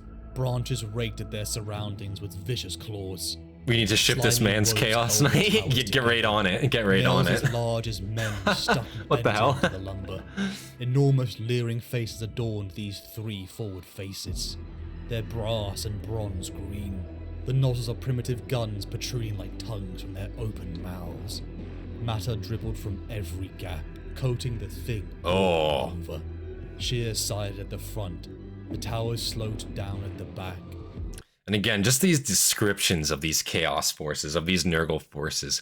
Fuck, man. I love the way he describes them. I love AmberKing's, like his narration's great, and also just his descriptive elements, the way he's able to describe these like what you're seeing. Fuck, like it's just such a brutal like scene. Everything from Nurgle just sounds so disgusting. It's like body modification on like crack, you know what I'm saying? Like if you, I don't know what the phobia is called, I forget the name of the phobia. Fuck, I forget it now, but yeah, like if you're not into that sort of thing, I can imagine Nurgle would be like literally your worst nightmare, you know, like straight up, like God, just like the physical changes that come with it. This artwork is amazing. Yeah, this artwork, again, like, and give credence to like his illustration choices, the pictures he picks for these videos. They work fantastic, and they do such a great job of depicting what you're seeing and what he's explaining. I just really want to give credit to the AmberKing on that, because like, again, these videos are fantastic. 4 hours and 20 minutes long. We're 2.5 hours into it. God damn, if this isn't awesome. Wow. Sheer-sided at the front, the towers sloped down at the back. to a base housing a huge engine. Body horror to a T, Noxious yeah. Smoke. The Blight Towers rolled relentlessly towards the Imperial Titan line. In their wake, demon... The Great Unclean One diarrhea. They arrived by no mortal means, but drew themselves together from the mist. Why have a Warhound flamethrower when you can have a Nurgle sewage spear? That's so true.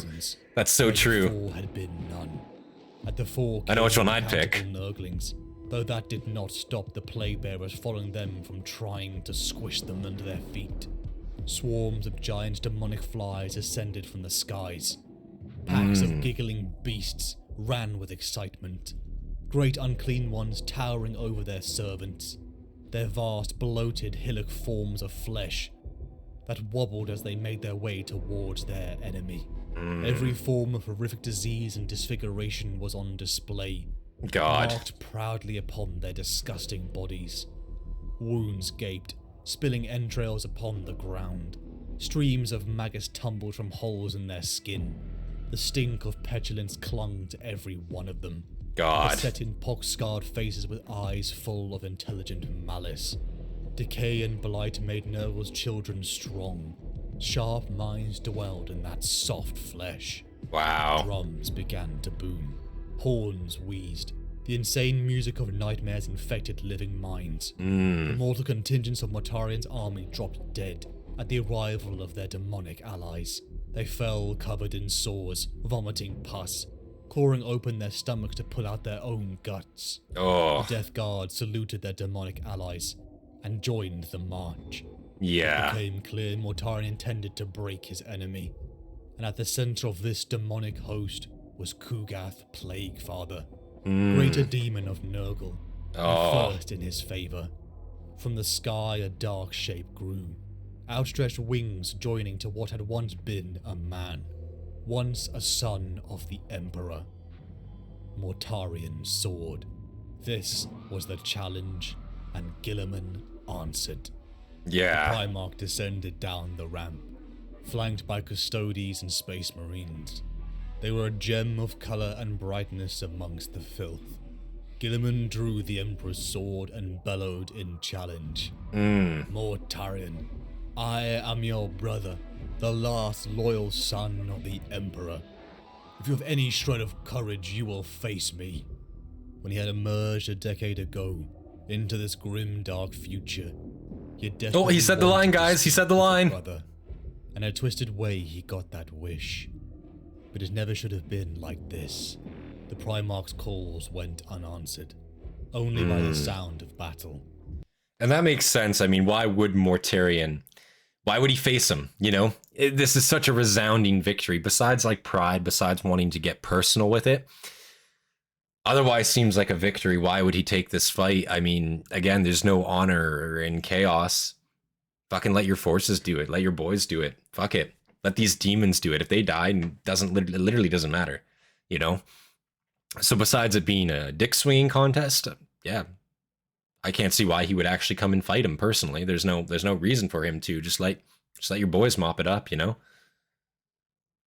If you want a great knight/assassin book, read/listen Assassinatorium Kingmaker by Robert Rath, the same guy who wrote The Infinite and the Divine. Ooh, yeah.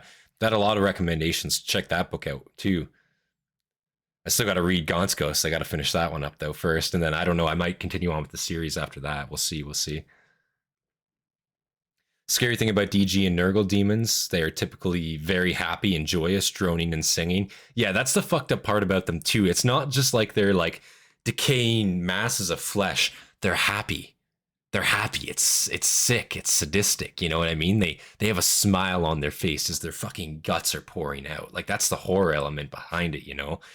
The fact that they're doing all this with a smile on their face, you know, I think that's what makes it even more fucked up in a sense, you know? It happens a lot for some reason. The characters have a grand obsession with honor. Yeah, true. So true. The Primarch's calls went unanswered, only by the sound of battle. The anger in his voice was apparent. Cynreius and the others had pleaded that this was a trap, but Guilliman knew it. Probably. Still, he would face his brother. Like a carnival of the dead, the demonic legions of the Plague Father approached. singing their dread chants. "I am Rabute Guilliman," shouted the Primarch. "I will not stand for your presence upon this world." No. Stoked by his anger, the flames of the Emperor's sword flared higher. Now the lines clashed.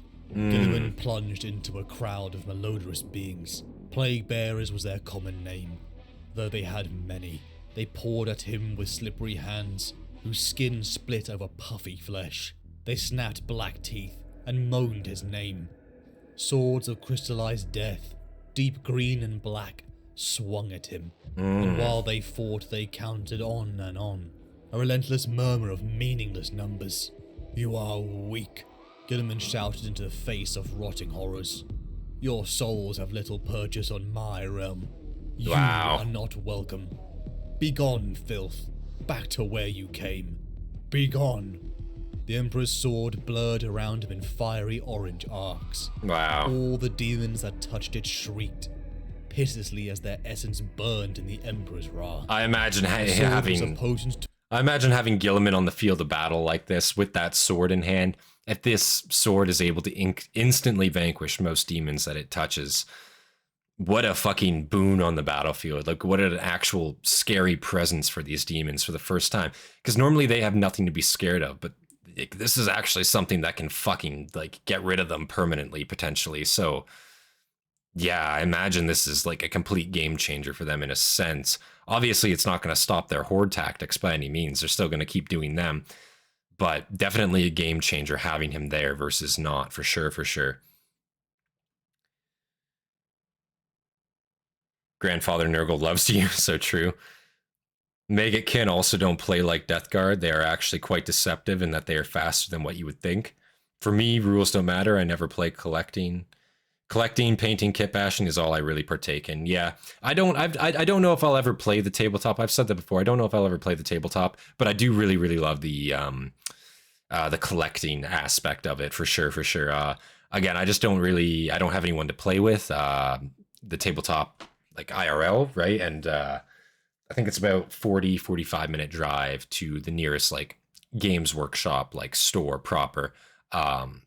And the local hobby stores around me, I don't believe they hold events, unfortunately. So I think it'd be about a 45 minute drive to one of those places to actually play, unfortunately. So while it's possible and while I could do it, it's just kind of like, fuck, you know, I don't know if I want to drive 45 minutes one way just for an event. And, you know, it depends what you're doing too, right? So it's just one of those things. But I absolutely love, and I'm down for the collecting aspect of it. I find that part very, very interesting. The painting aspect, I've never really painted before, but again, it'd be really, really cool to learn, and, you know, be really cool to learn on minis for sure, for sure. Especially if it's something, you know, I'm interested in. I don't know if I'd ever, like, you know, go and paint a picture. I'm not that kind of artist, and I never really have been, but I don't know, something about miniatures, you know, I would be down to, like, actually genuinely try to get good at it for you know, for something to do, you know.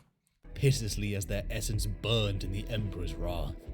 The sword was a potent 4 hours away in Halifax, fuck. But there was no greater weapon against the Neverborn. Be Kitchener or London for me. The power of the Emperor, it burned them to nothing, cleaving their unnatural souls to tatty streaks of psychic energy. Slowly, realization dawned upon the tallymen of Nurgle that Guilliman was a threat to their immortal existence. They wavered and fell back in terror. Their count interrupted. The Imperials and Guilliman pushed forward hard, exploiting their fear of him to drive deep into their ranks. "I bring you the end, the true death, the destruction of your wicked souls. In my right hand, live above model shop? That's fucking sick, Andrew. Wow. You have no place here." You must get some pretty good goddamn deals on that one, eh? Holy. Fire. Its touch was death to any demon, and they fell in staggering number before Guilliman. Septicus 7, Herald of Kugath, drew its own sword to meet the Primarch. The skills of the Emperor's son was terrible to behold. The demon paled in comparison as the Primarch cleaved it in two, cutting his forearm as the Emperor's sword granted its true death. Diving to the side, Kugath Plaguefather. Amongst the roar of the battle, he was collecting something. Closest away a vial as it screamed. Closest Game Workshop, 6 miles away. Yeah, oh yeah, that's Andrew's comment. I read yours already, sorry. Descended. Writhing beams of energy Got 3 good game shops in my city. That's awesome. See, for me, I only have in my town where I live, I have, I think, one. It's not even really a hobby shop, to be honest. It's more of like a cafe. It's more like a games cafe. They do a lot of card-based games there. Not really much wargaming, but they do a lot of like Pokemon tournaments, Magic tournaments. I believe they have Yu-Gi-Oh! Certain nights too, which I'd actually be down to play some fucking Yu-Gi-Oh! I'm not gonna lie. That's the one in my town, but I don't think it's actually like a hobby store. Like, I don't believe they actually like sell anything there, at least not much. But then where I got my kit from, that hobby store is about 15-20 minutes away in another town. Small hobby store, not very big at all, but good selection and, you know, 15% discount on everything in stores. So you really can't complain that way, you know. Live close to Houston, so I have a lot of shops around. Yeah, I imagine in the US there'd be a lot more options for sure. In Canada, we're pretty limited on our selection in a sense, you know. Kind of just get what you get over here, sadly. I know this is extremely heretical, but I just sold part of my Skaven army, and I'm now saving up for a different army. Can't decide on Daughters of Corn, Ursig-born Reapers, or Iron Jaws. I'm guessing that's all fantasy. I don't know any of those fantasy factions. I'd have to check those out more for sure, for sure. We have sorted out a few details before. Call it more of a trading of products, so goddamn. EB Games. Writhing beams of energy squirmed their way out of the muck, one cast from each of the unseen towers. The first caught Guilliman above the wrist as he raised his blade. The second wrapped itself around his neck, the third around his waist. Each snare caught him, held him, until he was immobile. Guilliman looked up at the sight that made his blood boil. He looked upon Mortarion. Damn. So Mortarion is coming out to face him. Brother. Wow. Mortarion chuckled. You make it sound as if you have brought me to heel, and will beat me in combat. After 10,000 years, you remain pompous. True. About you. I have you. I have won. You have not won yet. If this is not a victory, then I should probably consult one of your tedious manuals to better acquaint myself with the meaning of the term. Wow. It's not over. Guilliman continued his efforts to free his arm while he spoke. Mortarion glanced down at the Emperor's sword. Father gave you his blade, I see. Or did you take it off his dead knee? Wow. I suppose it matters not. You will not wield it against me. Fight me, you coward! Growled Guilliman. No, I would never. That's silly. Mortarion laughed. Do you think I would stoop so low as to fight you, my brother? Literally. Look at me. He spread the shrouds of his wings wide, fanning Guilliman with plague winds. You are so far beneath me. I am mightier than you could ever be. Why would I waste my strength on crushing an insect like you? See, okay, that's the wrong mentality to have. See, now he's underestimating him. You don't underestimate. You just don't take the fight because it's not necessary for you to take the fight. You could probably win just with your forces alone. You don't have to fight him, okay? You're fighting him just to, like, again, it's a dick swinging contest. That's all this is right now for Mortarion. You have the opportunity to finish in. Why would I do that? You're so beneath me. Well, just fucking pop him then. Do it and be done with it. You know what I mean? Or just let your boys do it. You know, that's my opinion on it. God damn. This duel was all an act to ensure Alfarius gains the loyalty of the Imperium. How else would Guilliman survive this trap? So true. Guilliman really loves picking stupid fights. So true. An insect like you. Instead, like, this is a dumb fight to take. For my people, who cannot fight back at all. Yes, that's exactly what he's doing.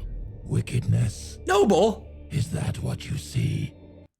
Brother, he doesn't give a shit about being noble. He hasn't given a shit about that in 10,000 years. Why are you talking about nobleness to a fucking chaos demon? He's already proven he doesn't care. Like, what? I get he's trying to, like, you know, he's trying to, like, goad him. You know what I mean? He's trying to goad him into, like, maybe a misstep or maybe, you know, to underestimate him or some such. But like, shit, dog, that's not the way to do it, I don't think. How noble of you. Wickedness. Is that what you see? I bring them salvation from the hell our father created. I bring them the joy of endless rebirth. I bring them life. You cast yourself as a warlord prophet, but you are a slave. I pity you, brother. You have deceived yourself. That is true. Who is the slave? The slave of our uncaring father. See, that's not even true anymore. That's not even true anymore. You can't use that anymore. Listen, back during the Horus Heresy, sure, you could absolutely use that insult as like, yeah, you're a slave for our father. You're being a little bitch. You're a slave, you know? But right now, you know, the Emperor hasn't been around. The Emperor is not around. Guilliman is the one around. If anything, fucking nobody's really beneath Guilliman right now, or nobody's really above Guilliman at this point. Technically, I guess the High Lords still technically would be, and I guess technically the Inquisitorium still technically would be as well. That being said, though, he's got a lot of fucking sway. He's not really a slave to anybody. Gman could go out and do whatever the fuck he wants right now, and probably nobody would go against him if I had to be, like, if I had to guess, you know. I don't see it happening, like, that's for sure. Gman says noble because Morty thinks himself noble in this form. Oh, that's fair. Okay. He sees himself as actually a noble form the way he is. That's interesting. Even as like a rotted Nurgle worshipper. That's kind of fucked up, isn't it? Wow. The slave of our uncaring father, who made us to do his bidding. You who trod the path he laid out for you without question. Sure that the lies he told were the truth.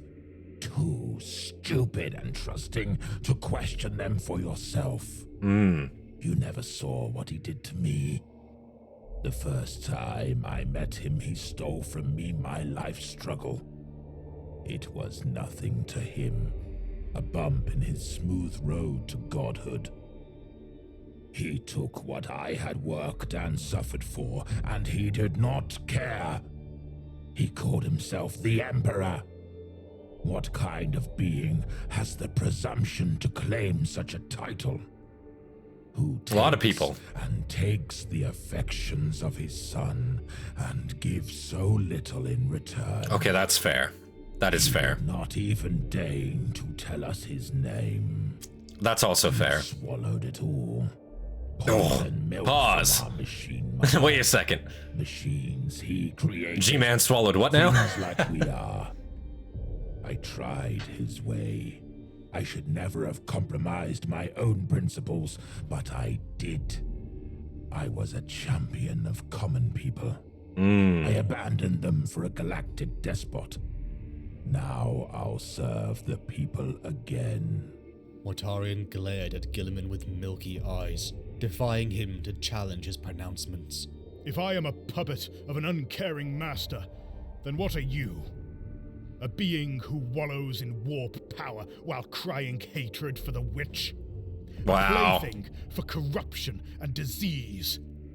You blustered long and hard against G-Man swallows. Yeah, exactly. Total fearlessness and indomitability. It's not what I was expecting when we started this video, was hearing that line.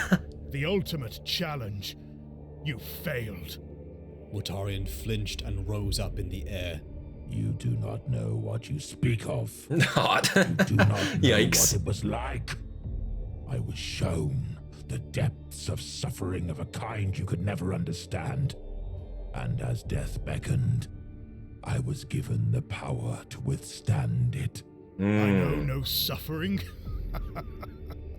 Yeah, that's kind of I saw silly my to say. brothers, many of whom I loved, all of whom I respected, turn their backs upon our Creator and plunge the galaxy into war.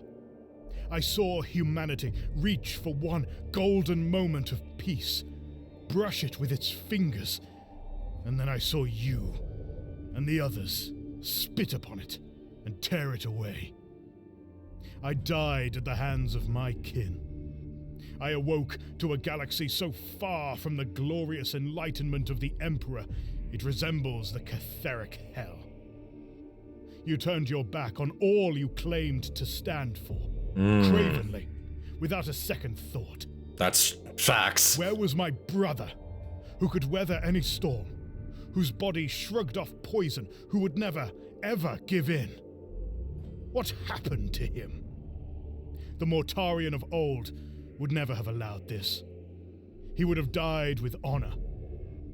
You must have seen, as your warriors were transformed into these hulking monsters, what awaited you should you say yes to salvation. You, who called yourself the strongest of us, the redoubtable, the master of any pain or sorrow. Wow. How hollow those words seem to me now. True. I, at least, know what I am. I look at myself, and though I perceive many failures, I know with unshakable certainty that I perform the duty I was created for. Wow. That I fight for the preservation of mankind. Then you do not fight for the Emperor.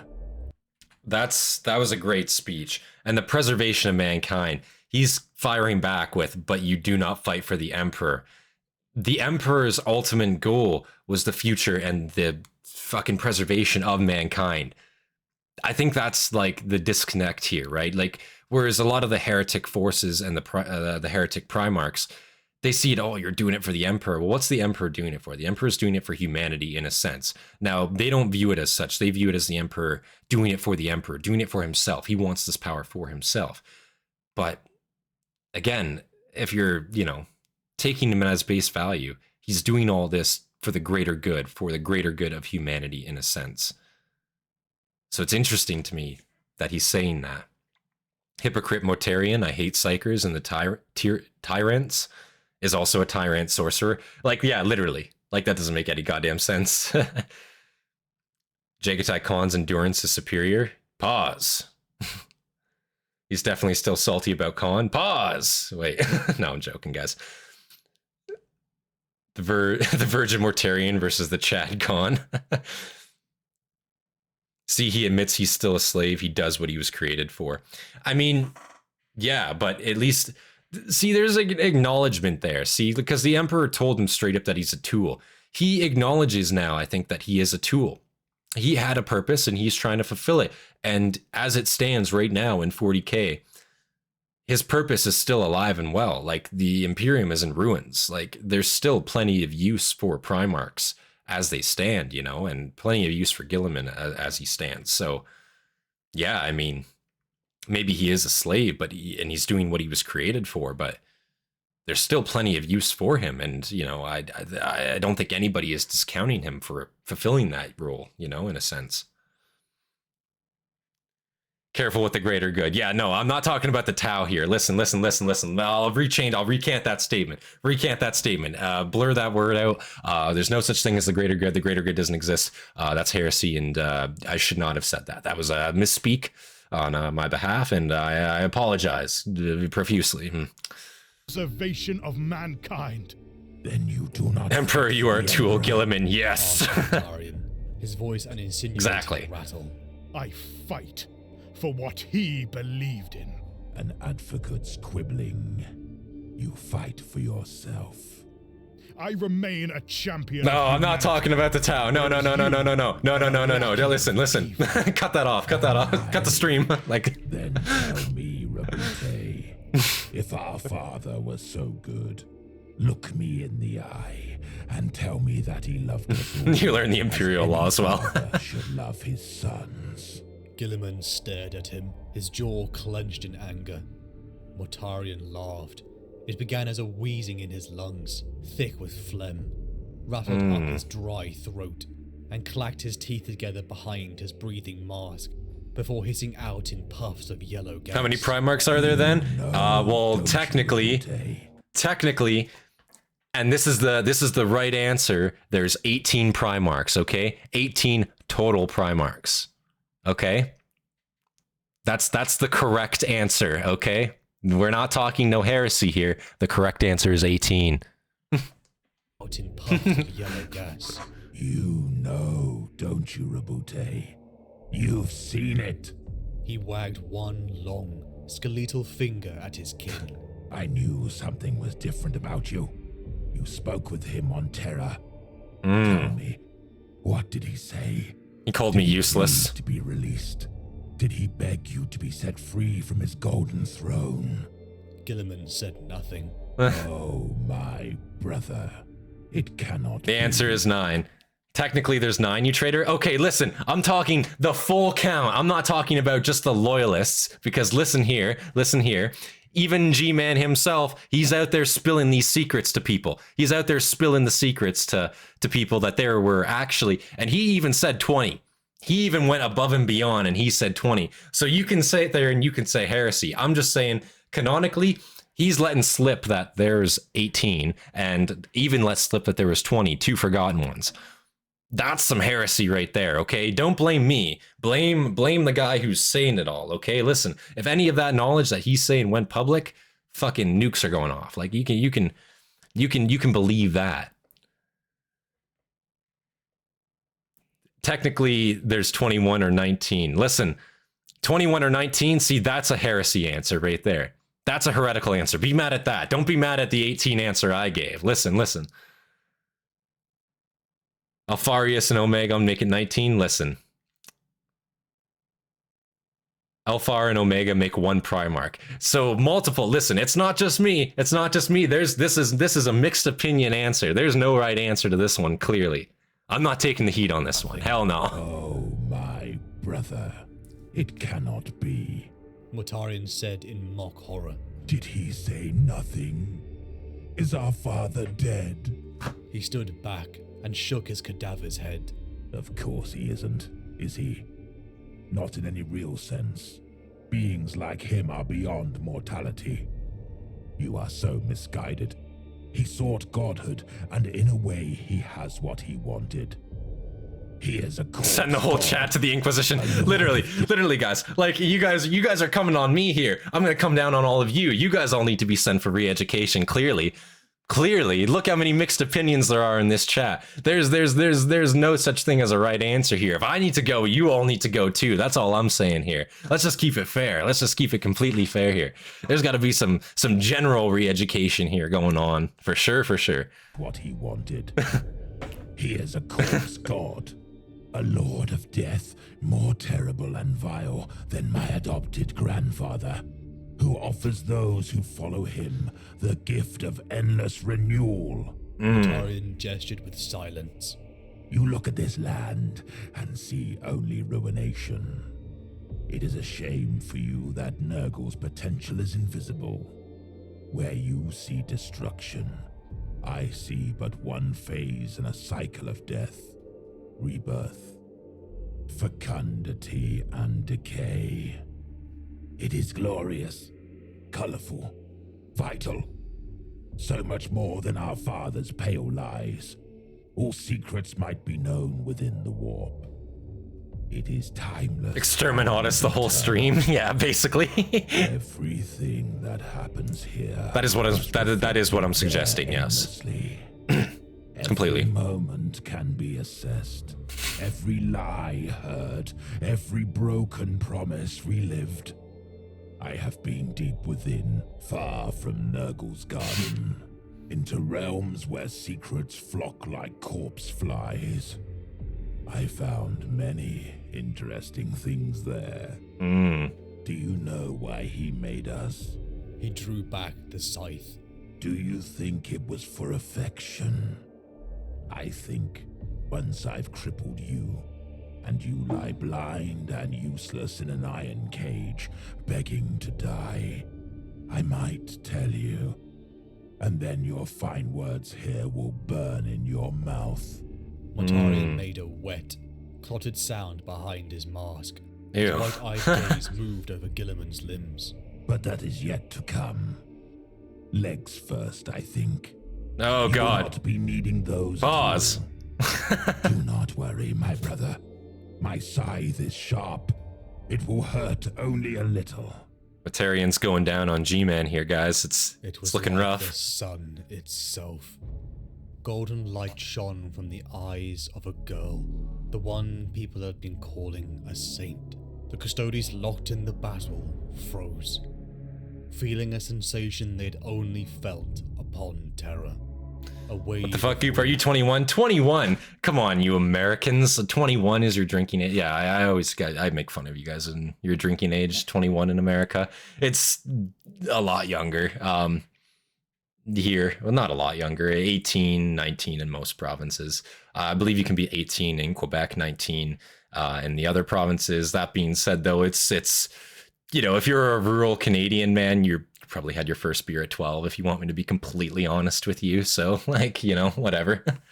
But in Europe, yeah, it's also, the drinking age is way fucking lower. I know it's much more culturally acceptable to drink there, for sure. But I think I straight up had my first beer. To be completely honest, I think I had my first beer when I was probably like 11 or 12. Yeah, to be real. A burst of energy came from the floating girl, hovering in the battlefield. 18 in New Brunswick, yeah. Close caught Hell fire, yeah. as Mortarion's scythe's silence was flung back.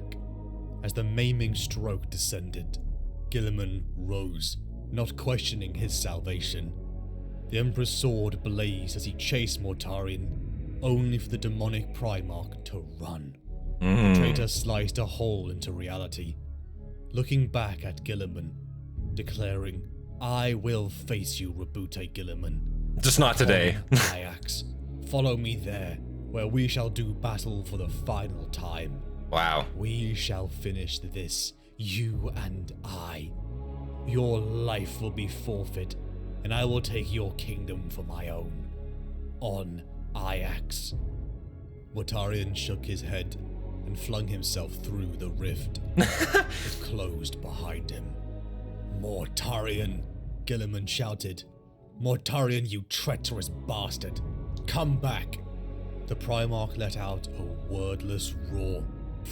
Fucking Mortarion just yeeted himself back through the portal. He just fucking dipped on out. He's like, ah, fuck that. Not worth my time. You know, Gman, if you want to fight me, you know where to find me, bitch. And he just fucking left his addy. He posted his addy and he left. Like, what the hell? Mortarion's such a fucking troll, man. Like, what the hell? 16 in the UK if you have beer, wine, or cider with a meal. Yeah, like that's pretty much how it is here too. Like, I mean, God, I know plenty of people, like, you know, the drinking age is obviously legally 18, but fuck if it's not so easy just to go out and get stuff, even if you're not 18, you know what I mean? It's bad to say, but it's totally so true. If people want to go do it, it's the easiest thing in the world to go do. So it's like, fuck. I'd rather it be like in the UK where it's like, you know, because then again, your culture is kind of accepting of it. It's teaching people not to go fucking way too overboard into it. Maybe this is just my opinion on it, but if it's in a family setting, if it's in a controlled environment, if kids and teenagers especially are taught to be safe with it, taught to be respectful about it, taught not to go overboard with it, I think that's a lot better, in my personal opinion, than waiting till you're 21 and then basically going and fucking killing yourself from alcohol poisoning. You know what I mean? Which is a lot of the times from what I hear what happens, you know? That's maybe just my opinion. Maybe that's a hot take, but I think just learning, what's the word? Respect for it, I guess, or even just to be careful with it at an earlier age. I think that's a safer route for sure. Turn 21 on June 26th. Turn 27 June 22nd. God damn it. Ireland, fuck it, we ball. So true. Ireland, it's just like there's no legal drinking age. You just come out of the womb with a glass in your hand. You know what I'm saying? Like, goddamn. Come back. The Primarch let out a wordless roar. Frustration and rage boiled up through his body. He tore off the helm of the armor of fate and cried out up into the brightening skies. 60, yeah. Hold on, sorry, not to, I'm trying to pay attention to this, but also this conversation's interesting. 16 in Germany, but can't drive till 21. I like that better. Get some irresponsible drinking out of the way. You learn your limits before ever operating a vehicle. I think that's fair, but I do think 21 before you're able to legally operate a vehicle is a bit insane, in my personal opinion, again, in Canada. And it's just like the cultural differences, the geographic differences. Obviously in Europe, you know, public transit, it's a lot more accessible. In Canada, unless you live in a city, there's really, you can't rely on public transit. You know what I'm saying? Like if you live out in one of the rural towns, you basically need a car. You need to drive. So you get your G1 here at 16. I believe you need to have that for a year or 9 months with driver's ed. So I got my G2. I was driving alone with a G2 when I was 16 years old. I had my own car. And that's legal in Canada. You can fully do that. You get your G license, I believe, after 2 years, and then that allows you to like drive after like, I think 2 a.m. in the morning and on certain highways, but nobody gives a shit about that, honestly. You can have a G2. If you get pulled over, just say like, hey man, I'm just trying to fucking pass through. I don't think any cop is going to give you a ticket for it, especially if you're driving responsibly. That's just, you know, I think that's just a thing here. At 13, I was 6 foot tall, so got served in every pub I ever went into. Never got ID'd until I was 28 on holiday in the US. Yeah, dude, that was literally me. I think I went into my first bar when I was 16. To be honest, I'm 6'3" now. I was able to grow. You guys have seen me with facial hair. I can grow that shit basically in a week. At 16, 17, I was basically able to do the same. When I was doing some training X's in the military there, when I was a reservist, there's plenty of times I forgot my ID and I went into a Kelsey's and got served. You know what I'm saying? I was definitely not legal. So, you know, it just happens. Like, but it's also a stupid thing too. Like, how can you legally serve your country? Legally, like, you know, you can serve your country. You can be sent off to go die in a war, but you can't enjoy a beer with your comrades. You know what I'm saying? It's such a fucking silly like thing. You know, it's just one of those things that makes no fucking sense to me. You also can't vote until you're 18, but you can go die for your country. It makes no fucking sense. It's one of those things, you know? And rage boiled maybe a up hot through take, his but body. He tore off the helm of the armor of fate and cried out up into the brightening skies. His face was see, when you join the military in Canada, they'll fuck you if you're underage and you're caught drinking. They will fuck you so hard. I've seen it. I've literally seen it so many times. It was his fault. It's bad. It's bad here. His treacherous brothers, Horus, Mortarion and the rest. It was their fault for the state of the Imperium. For all the pain he had gone through, how he had seen everyone he cared for die, how they had corrupted and ruined nearly everything he had built. It was their fault that he knew the Emperor, his father, never loved him. Damn. Never loved any of them really. Oof. And that he sat upon a golden throne as a Acarian lord. Guilliman unleashed his rage onto the fading enemy hordes, the demons dissipating as the Death Guard retreated. The Custodes formed a protective ring, as Guilliman felt his rage melt away from him. "The girl," said Guilliman. "It was the girl who freed me," he said to his guard, making his way to where she had been. He looked to battle sister Irelanth. Yeah, see, I don't know about that, Francois, because I know some guys in the American military for sure, and from what I've heard from them, personally, there's been drinking charges laid in the US too. It happens all the time. It's I don't think any different, but I know in Canada, from my personal experience, man, I think we had somebody on our what was it? Our DP1 mod 2. We had our end of course party. You know, we all indulged. A lot of us were not 18, you know, we were straight off co-op at that point, so we were, you know, right out of high school, or still in high school, a lot of us, but we definitely had some older members on our course too, 20, 30-year-olds. We had kind of the group dad, the course dad, I guess. He was actually a private just like us, but he was a police officer, civvy side, older guy in his 40s, really, really good guy. But no, I witnessed somebody. He got caught doing a shot, and there was a charge parade for him the next day. Yeah, he got charged like $1,000. They were deducting $1,000 off of his pay. So it was basically the last 2 weeks of course he got deducted money wise. Like, it was bad. They couldn't demote him because he was still just a private, right? But yeah, they fuck you pretty hard if you get caught with it. To where she had been, he looked to battle sister Irelanth, cradling the girl in her arms. The girl's body was burned and broken. The sister had been there the day the saint had been discovered, acting as a guard until Guilliman had taken over custody. The fact the girl and Irelanth were here meant his own guard were dead. Irelanth and her sisters had murdered Imperials to bring her here. Guilliman knelt by the girl and took her tiny hand in his massive gauntlet. All I see is a dying girl, Guilliman said. Whatever she is, or was, she was in the first instance a child of terror. He hated it, Guilliman thought. How zealots could justify anything. How this girl was just a symbol to them. Humans aren't symbols. Symbols can't die. But wow. People do. And now her life was cut short. What does that make Malkador the hero then? She wasn't asked to make. Tell me, sister, he said. Do you think this is the best mankind can hope for? So off duty you can basically do whatever you want, to my knowledge. Even in the Canadian military, you know, us guys over here in Canada, we legalized marijuana years ago at this point. You can smoke it in the Canadian military. It's actually very, very fucking weird how it works, because it's like you can smoke weed up to 2 days before you handle a firearm in the military. That's the law on it. So literally on a Friday night, theoretically, let's say, and this is only dependent on if you're handling a firearm. In the Canadian military, we don't handle firearms a ton, especially if you're a reservist. You're doing it maybe once or twice a month if you're lucky. You know what I'm saying? We don't have money going to ammo for our military. It's very fucking sad and depressing. I'm not going to lie. But assuming you're not handling the firearm, yeah, you can just smoke weed as long as it's not 2 days before. But even if they test you, man, weed stays in your system for 30 fucking days. They ain't gonna know. There's literally no way to know. As a cop in Canada, 30 days is the limit. So if they drug test you, it's in your system at all, you're fucked, because you're always handling a firearm as a cop, right? That's the idea, the mentality behind it. It's really, really weird.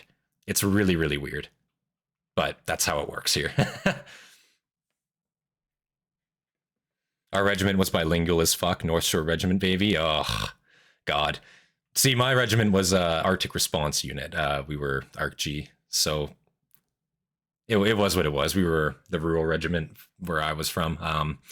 One of my buddies, he left that regiment. He then went to go serve with the Scottish regiment. So he had to wear the fucking kilt and shit. He was not a fan. He was not a fucking fan, man.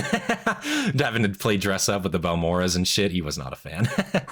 But is what it is. It's still good. It's good tradition. But yeah, he, you know, going from not having to do it to having to do that type of shit, especially if you're not Scottish, it's like, fuck. He said, do you think this is the best man? What is my favorite Primarch? Do you believe we can ever survive? Probably Johnson so far. Probably Lionel Johnson so far, from what I've seen so far. He looked at her earnestly. I have faith, my lord, she replied. Faith, said Guilliman. Yes, my lord. Faith in your father. Guilliman nodded. Sometimes I wish I had faith. The girl groaned and turned her eyeless face towards him. Are you the Emperor made flesh again? The girl asked in a quiet voice. That's fucked up. Her wound seemed worse now that she was conscious. The words were mangled, barely comprehensible. Of course you would think he's the Emperor. He made me. I am his creation. I am his son. The 13th and only Primarch, Rabute Guilliman of Ultramar. You look like him, she said, though she was blind. She sighed. A smile spread over her face. I have seen such wondrous things. She barely whispered out. Who are you? Guilliman asked. Magnus? He hesitated, before voicing the hated word. Father. Her head lolled. A last breath sighed from her mouth. Who are you? He demanded. The girl could no longer answer. Ireland shuffled closer to him, her hand pressed against her injured side. Take heart, she said. Those who die in the Emperor's grace are not lost, but shelter within his light in the everlasting... God damn it, there's the party line again. My lord, it is beautiful. So we know that's unfortunately not true. We know when you die, you go to the warp. Malkador let that truth slip, and that was very sad to hear when he did. But yeah, is that actually the reincarnation of the Emperor himself? She's blind, she can't see, but she knows that this is a Primarch. Maybe just his aura, maybe, you know, some other factor, maybe just his immense size. It's so hard to tell, but is this actually the embodiment of the Emperor? Is this like a way for them to communicate with each other, for him to communicate with Rabute? Interesting idea, but I don't know if it is, or if this is merely just like, you know, this girl that has been imbued with power and she's, you know, she's in her final death throes, unfortunately.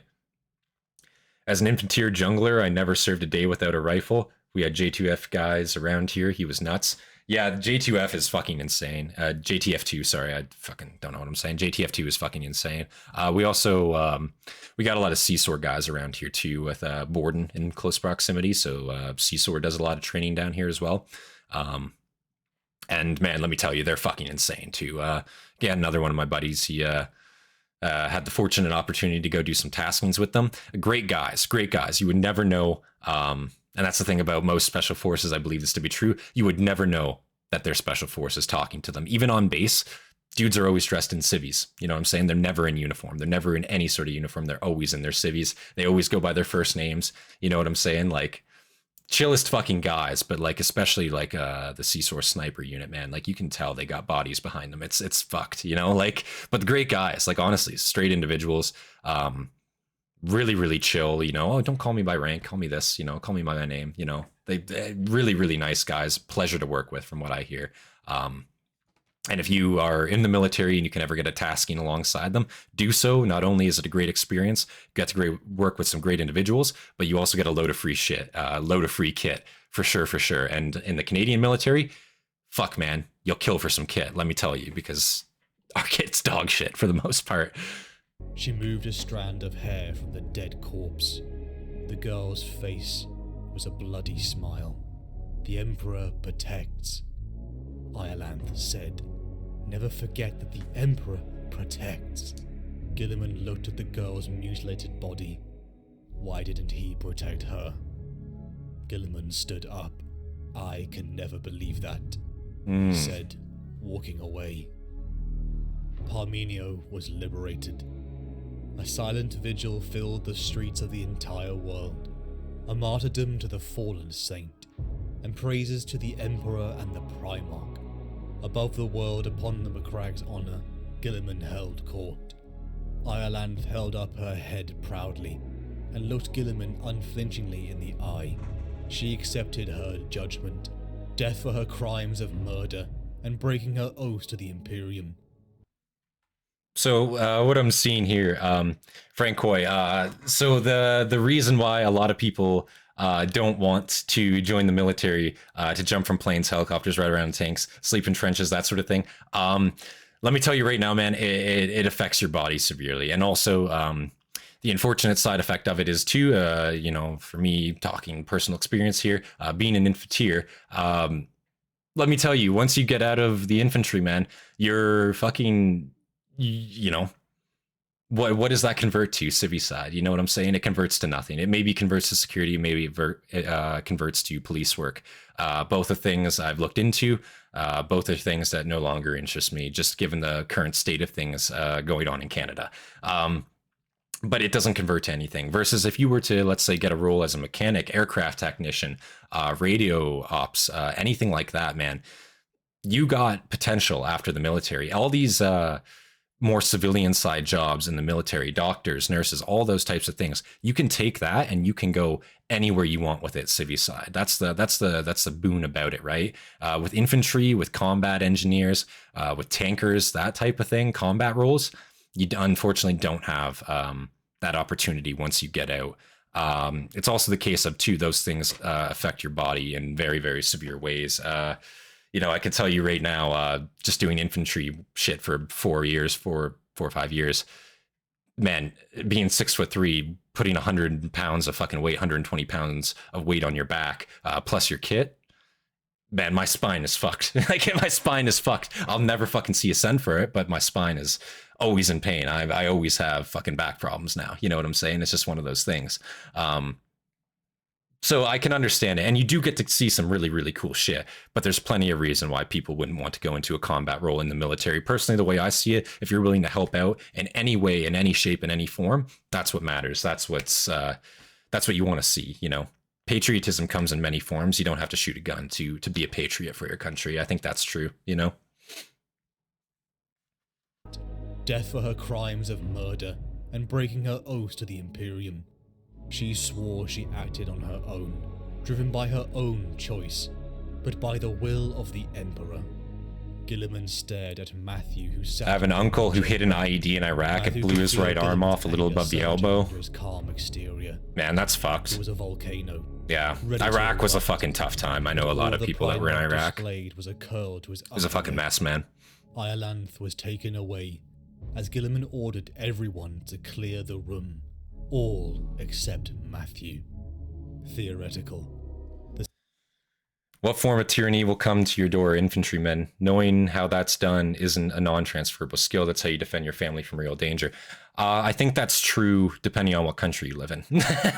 Again, in Canada, you know, most of the time, 90% of the time, man, self-defense is not a legal claim. It just simply isn't. You know, your use of force that you use in any given situation, that's really what comes down to it, unfortunately.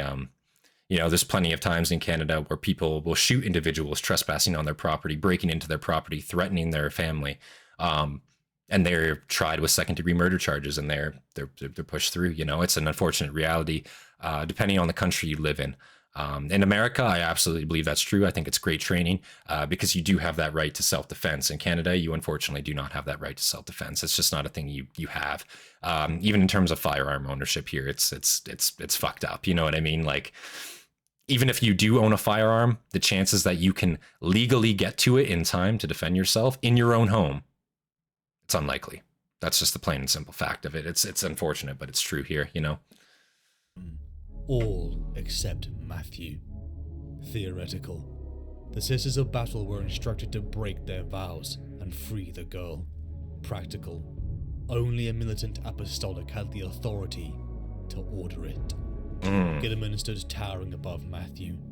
Matthew tried to lie, but he and Guilliman both knew the unspoken. Full-scale war requires so many different jobs. Exactly. That's true. That's true. You can't have combative roles without logistical roles. You even convinced Sister Ireland to and the accompanying support roles that come with that. Throne man. What deviousness is present in you? Matthew tried to object, but Guilliman roared him down. Guilliman growled deep in his throat, an inhuman sound that never should have emanated from so perfect a being. It struck fear into Matthew that he could not hide, but the zealotry, even buried under the humble man Guilliman thought he was, sprung forth. Did you not see? Your father was on the field, working through the child, said Matthew. Damn, she was he's gonna go this route. Father's power, chosen by him. His will worked through her. Matthew retreated further. As Guilliman advanced on him, she threw back the demons, he continued. No child should have done that. A golden light issued from her.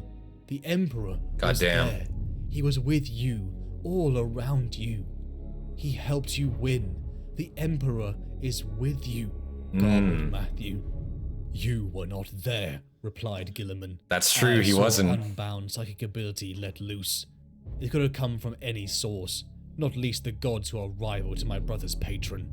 You speak, you priests, as if you know my so-called father, as if you are privy to his will and his word, as if he would speak through the likes of you. You have never spoken with him. Not one of your damnable fanatics has ever exchanged so much a word with the Emperor. True. Not one. That's facts. I lived with him. I fought at his side for a Spoke with him, yeah. I studied with him. I learned of his dreams for mankind from his own lips. I raised my sword and spilled my blood to make them a reality. Wow. I am the only living being to have spoken with the Emperor for 10,000 years. Wow. 10,000 years, Matthew. Yet you dare to suppose you know his mind. You priests burn, maim and condemn on the basis of superstition. You practice your barbaric religion in the name of a man who despised and wanted to overthrow all of these things. Yeah. The Emperor's purpose was to lead us out of the darkness. You, Frater Matthew, you and your kind are the darkness. Wow. He turned his head aside in disgust. Before continuing, these feats of faith can be explained by the workings of the Imperium. No god need be invoked. And if one is, it is rarely the thing that is called upon. There are beings in the warp that hearken to such entreaties. I assure you they are not gods. And the Emperor is not one of them. None of what you believe in can be trusted. Wow. None of it. But even as Guilliman raged at Matthew, the fear in the priest's eyes turned to reverence. Like he was exalted by a god's anger. It disgusted Guilliman. It's not ignorance if you know you'll be surrounded in the snow by Nazis for 45 days or left on the beach fighting the Japanese after the Navy is chased off. It's the reality of the infantryman. Well, that's true, but at the end of the day, you know, we have come a long way since the 40s, unfortunately. You know, and in those days, too, support roles were massively important. Munitions, at the end of the day, are what won the war, especially against the Soviets. And when the Germans ran out of munitions, guess what happened? The Soviets fucking overran them completely. Same with the Finns. You know, you don't have enough bullets to kill the amount of people charging you is this plain and simple, you know, problem that you have. And maybe that's down to a production fault on the home front, but that could also be down to the fact that your logistical supplies fucking suck. Maybe it's as simple as a road got blocked off, you know? That's why, like, I'm going to use like Russia, Ukraine, for example, here. In modern wars such as those, when you get convoys getting blown out left, right, and center like that, you now have roadblocks. Man, you cannot support the front line in any capacity. You know how impossible that makes a front line push? Like, it makes it next to impossible. The second your one road is blocked off, your two roads are blocked off, guess what? Now you have to go through an open field in a BMP, and all you need to stop that is 5 dudes in a trench with an RPG. That's literally all you need nowadays, you know? Weapons and technology, aircraft especially. Aircraft now rules everything, right? You can be an infantryman on the ground, sure, that's fine, but that's not going to protect you against 2,000 pounds of napalm dropping on your head, you know? So again, with the advent of jet fighters, new technologies, it's a completely different type of warfare nowadays, you know? Logistics really do kind of own the game in that regard.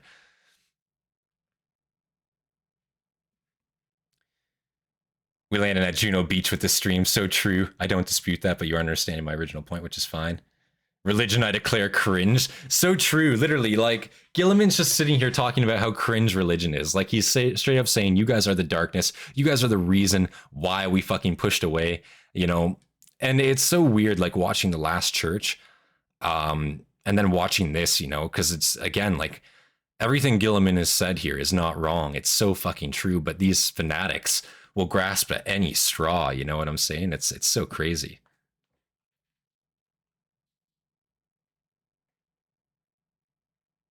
Like he was exalted by a god's anger. It disgusted Guilliman. Last he had seen that look, the word bearers knelt in the sands of Monarchia. Matthew fell to the ground, half begging, half reverent. Guilliman walked away. He would allow Matthew to live. His talents were valuable, but in truth Matthew was still far better than any other priest drawn from the ecclesiarchy. Guilliman heard the shouts. One day, Matthew said, one day you will see, my lord. You will see the truth.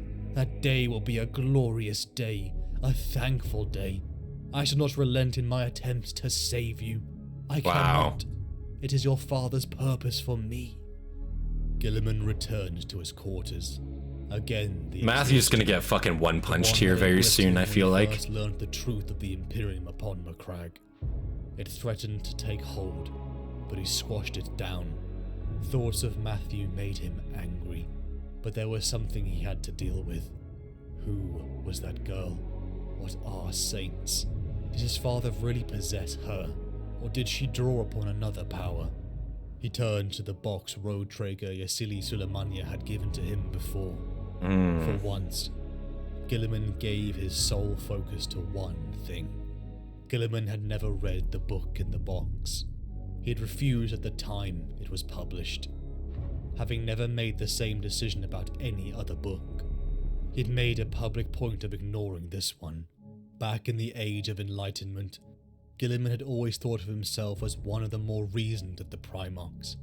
He had been a man of learning. Eat the berries and manufacture your own ammo, so true. Resort, and yet So he true. had ostentatiously condemned this work. Why?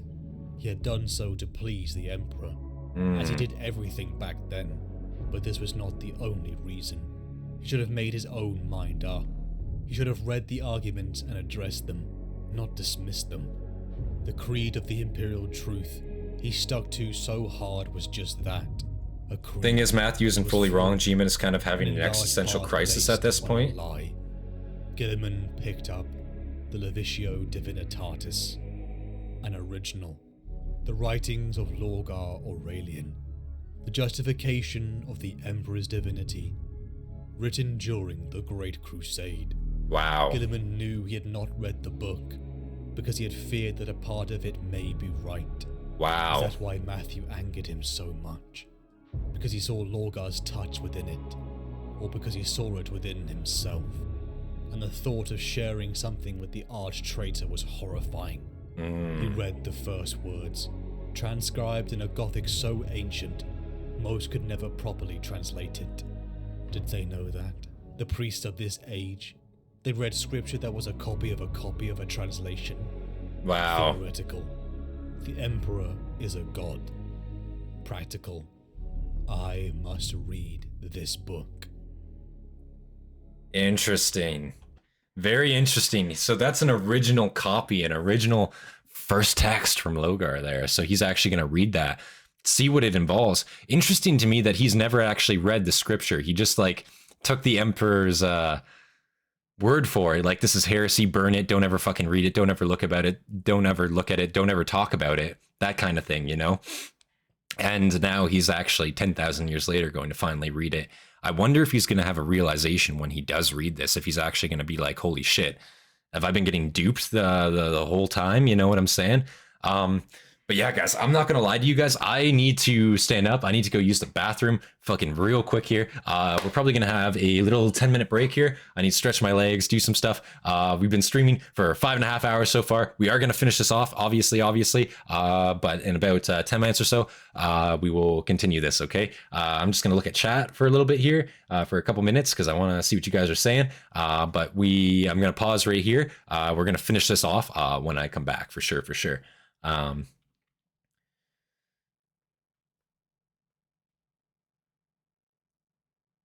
Frank Hoyts thinks he's a Kriegsmarine.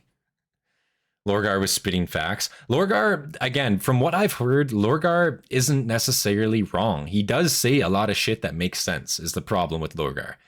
Like, out of all the heretic forces, out of all the traitor forces, Lorgar is probably the one that makes the most sense to me, because he does just genuinely have a reason to fucking be upset, you know what I mean? Like, he did get done extremely fucking dirty, to be fair. Lorgar has spent the last 10,000 years sat in his tower laughing his ass off at how things played out in his visions. So true. Crossing no man's land under enemy fire to engage the enemy in close combat is literally the job of the infantryman. That's not entirely wrong. Close with and engage the enemy. That is true. But, you know, ideally not dying is a good point, a good indicator of that, you know. If your military force dies on the way to the enemy or doesn't come back at all, that doesn't do you any favors.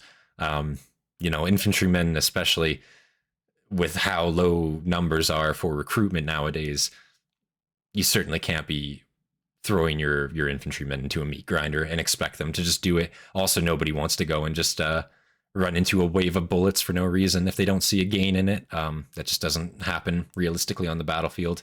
The times it does happen, you can see the results, and it doesn't play out very well, usually. Get some snacks and some water, boys. Make sure you like the stream. Yes, of course, guys.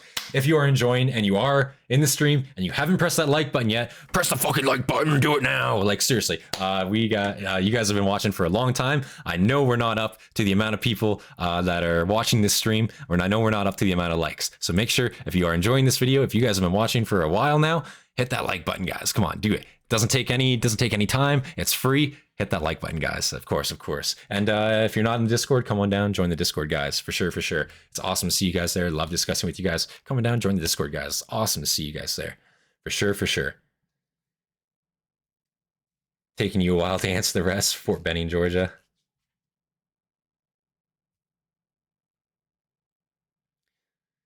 If you want a Warhammer book, take a look at 15 hours. So true. 6 years and I don't want to dox myself. Well, that's fair. That's fair. I mean, listen, guys. Listen.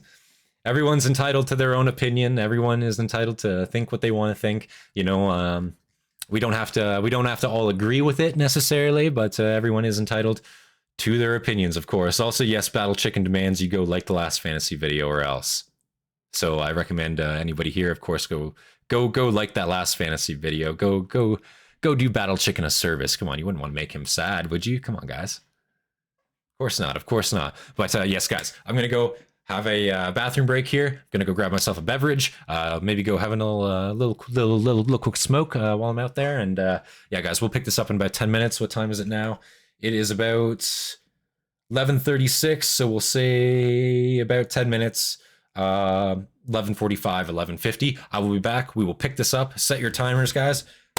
Let's not miss anything, okay, guys? But yes, I'll be back very shortly here. Good to see you guys. And make sure to tune back in for the next 10 minutes if you guys tune on out, okay? We're going to finish this off. See you guys soon.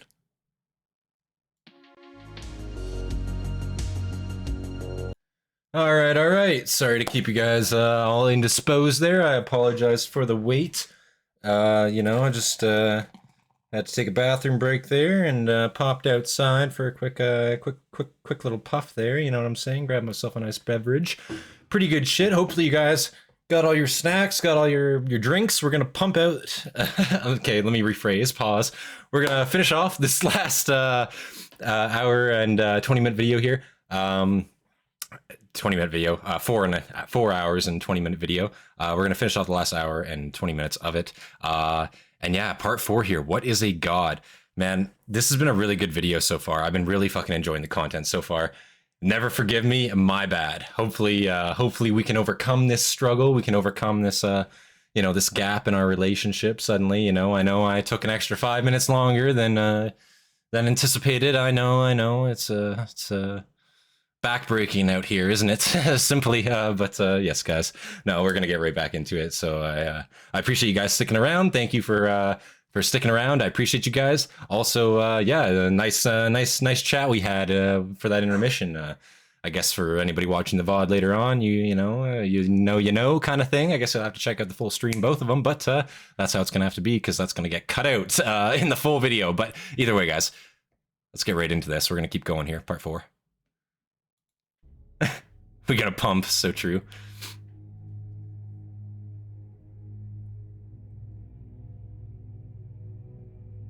Tetrarch Felix stormed into the command dais of the Macragge's honor. There was fury in his step. The Macragge's honor, one of the last Gloriana-class battleships left in the galaxy. It was immense. What? Most could never properly translate it. Did they know that? The priests what the fuck? Of his age, they read scripture that was a copy of a translation. What just happened there? Theoretical. That was some bullshit. Emperor. It just took us back there. What the fuck, YouTube? You guys saw that, right? That happened in real time. That wasn't just me. What the fuck? Okay, we're gonna continue on as if that never happened. Of the Macragge's honor, there was fury in his step. The Macragge's honor, one of the last Gloriana-class battleships left in the galaxy. It was immense, of a scale that defied description. It was surrounded by many more massive craft. Chief spearhead of the Indomitus Crusade fleet, Primus. But these others... Beautiful ship design, as always. These look awesome. Slivers of metal against the Macragge's honor. Fuck. There were no women or men who could build it like. And I will say, guys, we are going to be streaming more on this channel, for sure. I do plan on streaming more. Probably going to make it 2-3 times a week, for sure. Going to be games throughout the week, and then we're going to continue our video stream on the weekends. He disapproved of what Guilliman was going to attempt to do. Guilliman softened Felix's anger by asking him about his new domain. The quarter of Ultramar he was Tetrarch to. Felix spoke a familiar tale. A sorry state of affairs upon every world he visited. Human corruption at every level. Falsified records and tithes. Defense forces in dire need of proper leadership. Strains between the new regimes and the old families of every world. Of course. It was a sickness, not of Mortarion and his dregs, but one Guilliman had come to expect in this age. The Primarch shook his head. Bureaucracy and fuckery of politics. Another to lay at his feet. Yeah. The Codex Hastati was always meant as a guide, yet in many it had become akin to a religious text. Ultramar, like other realms, had been divided and broken, its waning power filled by the elite and selfish, who took advantage of both peace and war. He looked out of the window. This war will never end, he said. We can only fight for brief moments of peace. Once Mortarion is driven off, there'll be other. We moving to Roswell. the Dick. Tyranids, Dedicated the infantry Necrons, combat the killer. Time. Yikes. I must leave you and the others to deal with them here. That's what I like to I have a hear. galaxy to save. The Primarch was unusually troubled. He stared off into space. We moving to Santa Fe. and George seemed R. R. to Martin come lives there. back into himself. Fuck, man. Ultramar is Santa Fe nearly would be a nice ours, place to live. Raymond said briskly. Not before time. This war has been a dangerous distraction from the Indomitus Crusade, although I have tried to spare most of its assets from duties here, relying instead upon forces gathering from the surrounding sectors. Several battle groups of fleet primers are still occupied in Ultramar, where they could be liberating other worlds. Ultramar is important for all sorts of reasons, but we must take politics into account, and politics do not speak the same language as logic. There That's are those fair. who use my desire to save Ultramar as a weapon against me, naming it a sign of favoritism for my own people. Terror seethes with discontent still. The agents of the enemy are everywhere. The greed of humanity is found wherever mankind goes. That's a fair point, and to that point, like, yeah, you'd absolutely still find greedy individuals, people in politics looking to make what they can out of a situation, out of a problem. You know what I'm saying? Obviously, they're gonna see that as favoritism. They're gonna nitpick on that fact. But really, Ultramar, like at current level, it's basically. It's not the new capital, but it's a de facto new capital in a sense, you know? You definitely don't want that under siege. That's not a good look. Like, man, I think for the, again, I'm not going to say the word, but I think for the better, Ultramar should be probably liberated and definitely defended at the most, you know, as best as it can be. Yeah, it's really a bad look when your capital planet's kind of under siege, isn't it? Hope there's somehow worse. Get me some UFO jerky. Goddamn. Santa Fe is a POS that's super expensive with next to nothing to do. Is that true? Is there nothing to do in Santa Fe? I think the weather's nice there, isn't it? Isn't it always like nice weather? Maybe I'm wrong. The greed of humanity is found wherever mankind goes. There was always so much work to do. If Guilliman thought about it too long. Yeah, I caught myself. I didn't say it. I'm not gonna say The war it. with Mortarion had to be concluded. I'm not gonna say those words anymore. I'm not gonna get called a heretic. Not here, not now. The prisoner he No, and his men no, had I captured. made that mistake. It's not happening Good again. men had died to Fuck this that. creature, and Guilliman didn't want to destroy it. He wanted to talk to it. In a hold deep within the ship, Guilliman and Felix entered. The thick door squealed aside. Guilliman put on his helm, telling Felix to do the same. Then he bent to go through. He did Hey not Felix, pause we gotta once look scary inside, right now. but crossed the floor and took a place by the far wall. Felix, on the other hand, hesitated. He smelled blood. He sensed suffering. There was Oh. a wide iris hatch in the floor, and from it emanated a foreboding of dread so intense it made the hair on his neck prickle. The Yikes. librarian's hold was filled with the librarians of dozens of chapters, arrayed around a creature. Reluctantly, Felix joined the Primarch and turned to face the door. A space marine epistolary and 2 codicias came in. One Felix knew as Donos Maxim of the Aurora chapter, and the others he did not. They were helmed, their eye lenses already glowing with gathering psychic power. To the side stood Hastatis in polished silver, members of that mysterious Grey Knights of Titan. One said to have driven Typhus on the star fortress of Typhus as Parmenio was sieged. And he drove off all of Typhus, guys. The disease gone. Iliane Natase, a farseer of the Eldari. Oh, an aide shit. to Guilliman sent by Eldrad Ulthran. Got some big people here, Guilliman man. Kept from most of his own troops, though he and the Primaris Marines were born in a time of greater tolerance. This was the 42nd millennium, and an asset like Natase could be a hindrance if widely known. The Xenos' movements and speech. The more progressive Astartes. It was evident that its what the fuck? Was surrounded by primitives. Natase surprisingly voiced the same concerns as Felix and Maxim, but Guilliman had made his choice. All Primaris Marines are just super Hydra Marines. Guilliman had learned that chaos could be used against itself. Though the warp was boundless, chaos can be used against itself. It placed chains and logic upon itself. Oh. When interacting with the material world. He thought of himself and the lion, destroying the gates upon Davin. He thought of how perhaps he, of all his brothers, would understand the risks he had to take. Interesting. At the center of the room sat a demon host. One corrupted minion of the Changer of Ways. Arch enemy to the grandfather Nurgle. Just being near it grated at the mind. The temperature of the room dropping, as if the heat itself was afraid. Interesting. Ring, combining with wards and psychic power, the Librarius, Grey Knight, and Natase placed the bonds of interrogation. Captain Remo, the man whose body... I think this is awesome. They're like performing like a fucking exorcism on this demon, but instead of an exorcism, it's basically just a fucking straight up interrogation. Like, what the fuck? Like, the Grey Knights are involved in this too. That's fucking sweet, man. Like, they're just fucking like straight up like, yo, break his kneecaps. Where's the electrocution? Get the car battery over here? You know what I mean? Like, what the fuck?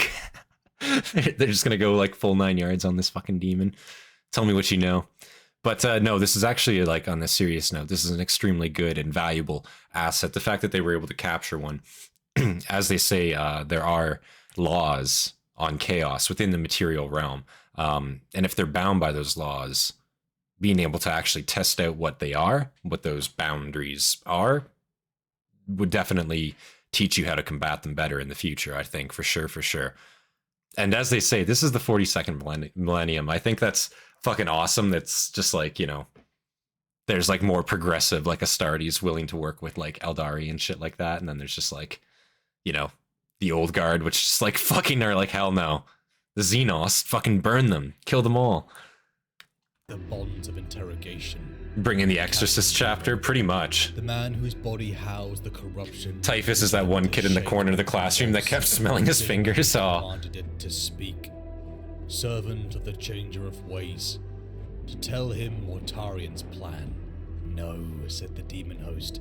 This body is mine. His soul is mine. I will not let him speak. It said through a gargled mouth that made his listener's skin crawl. I have your true name, demon, Guilliman said. Do you think I would petition you like some footling sorcerer, ready to sell my soul for scraps of knowledge? I am the last son of the Emperor of Terror. You will heed me and you will obey. God damn. Writhed more in pain. Holy it's like shit. Blue fire spit from the Grey Knight's chains. Gman kind of stepped up a little bit there. You will hear me and you will obey. God damn. See, this is what I like to see. I like to see Guilliman actually stand on business in a way that he actually is able to and willing to. You know what I'm saying? Like, again, I'm not trying to rib on him, but man, when he takes fights and he loses repeatedly, he gets comatose for 10,000 years. Like, that's big L's, you know what I'm saying? Like, that's some massive loss right then and there. So it's good to see him actually, like, you know, command respect and authority in the ways that he should be, you know? Like, he's doing it in the back lines, he's doing it in the ship's hull, you know? He's fucking getting in there with this demon. I think that's awesome to see. Check out all the exorcists, Centurion. They all been possessed by a demon and exorcised of it. God damn, is that a thing? Is that actually a thing in lore? What the fuck? Speak, Guilliman shouted, and Felix was buffeted by his force of will. The Avenging Sun, when he actually goes off, it's really cool. But beneath the skin of reality, I have to check that out. rival currents moved, great tides of psychic energy that tore the Tetrarch. All of them. Exorcists are the cooler Grey Knights, okay. The Space Marine Librarians, all were affected by it, but not Rabute Guilliman. Oh. The Primarch continued. You are a weaver of schemes. Your master is my brother's sworn enemy. Tell me of his plans, and you shall at least die in the service to your twisted liege, who might enjoy a little victory when I destroy my sibling. Interesting. Speaking the creature's true name, it became compliant. The demon host raised its head. Twin voices spoke. Black tears ran down its face. Ask thy questions, O son of the anathema. 9 shalt thou have, as is Tzeentch's boon. Guilliman thought about it, then asked his questions. The answers didn't surprise him. Mortarion sought to kill him on Ajax. Yeah. Tugath Plague Father brews a That adds up. poison. Bro, I don't think you Nurgle's needed to own ask that organ. question. A poison formed from a drop of Guilliman's own blood. Mortarion seeks to drag Ultramar into the Garden of Nurgle.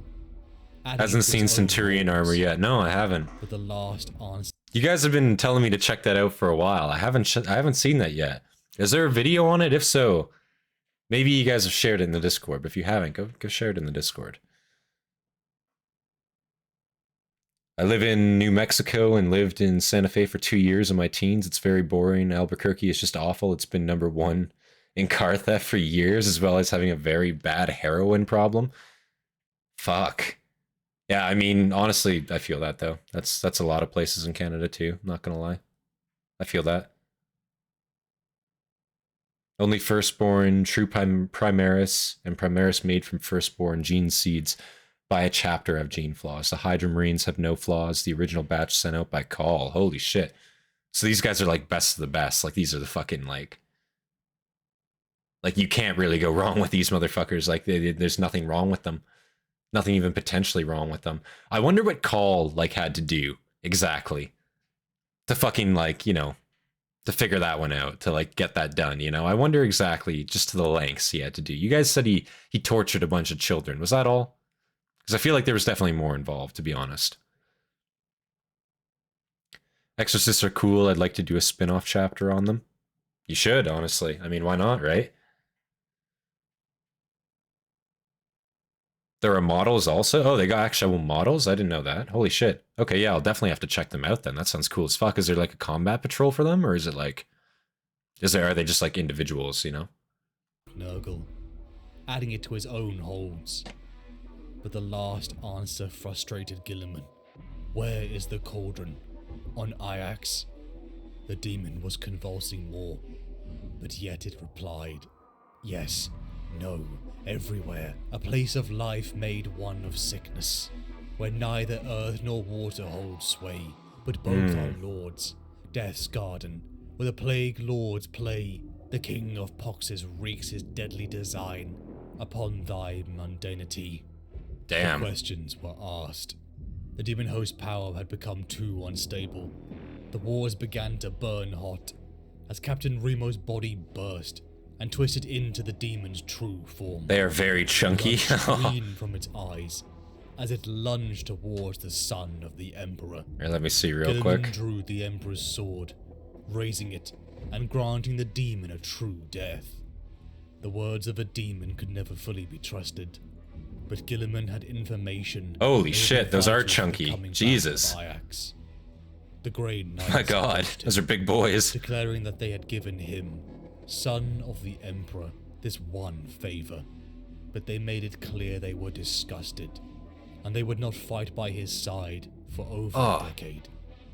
Guilliman's mind was forming a plan, but one last piece needed to be answered.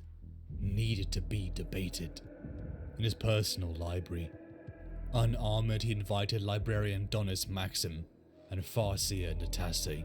Girth Marines, yeah. Frustrating him now. Those are chunky. Chunky is the word I would use, man. Like, what the fuck? To the Golden Throne and Parmenio. Theoretical. The Emperor is a god. This is a copy of the very first scripture. Oh no. Maxim gravely. The information he was about to impart. Still badass, yeah. No, they look fucking sweet. I mean, fuck, like, let me just see here real quick again.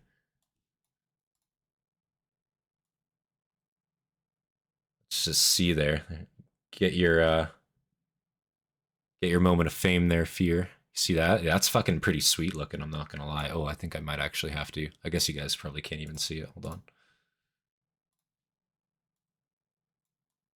Oops. There you go. Get your moment of fame there. Look at that. That's fucking sweet, man. That looks really fucking good. The very, very chunky. Like, very, very, very chunky. For sure. Like, look at the fucking legs on those motherfuckers. So are those just normal Astartes in there? Is that what those are?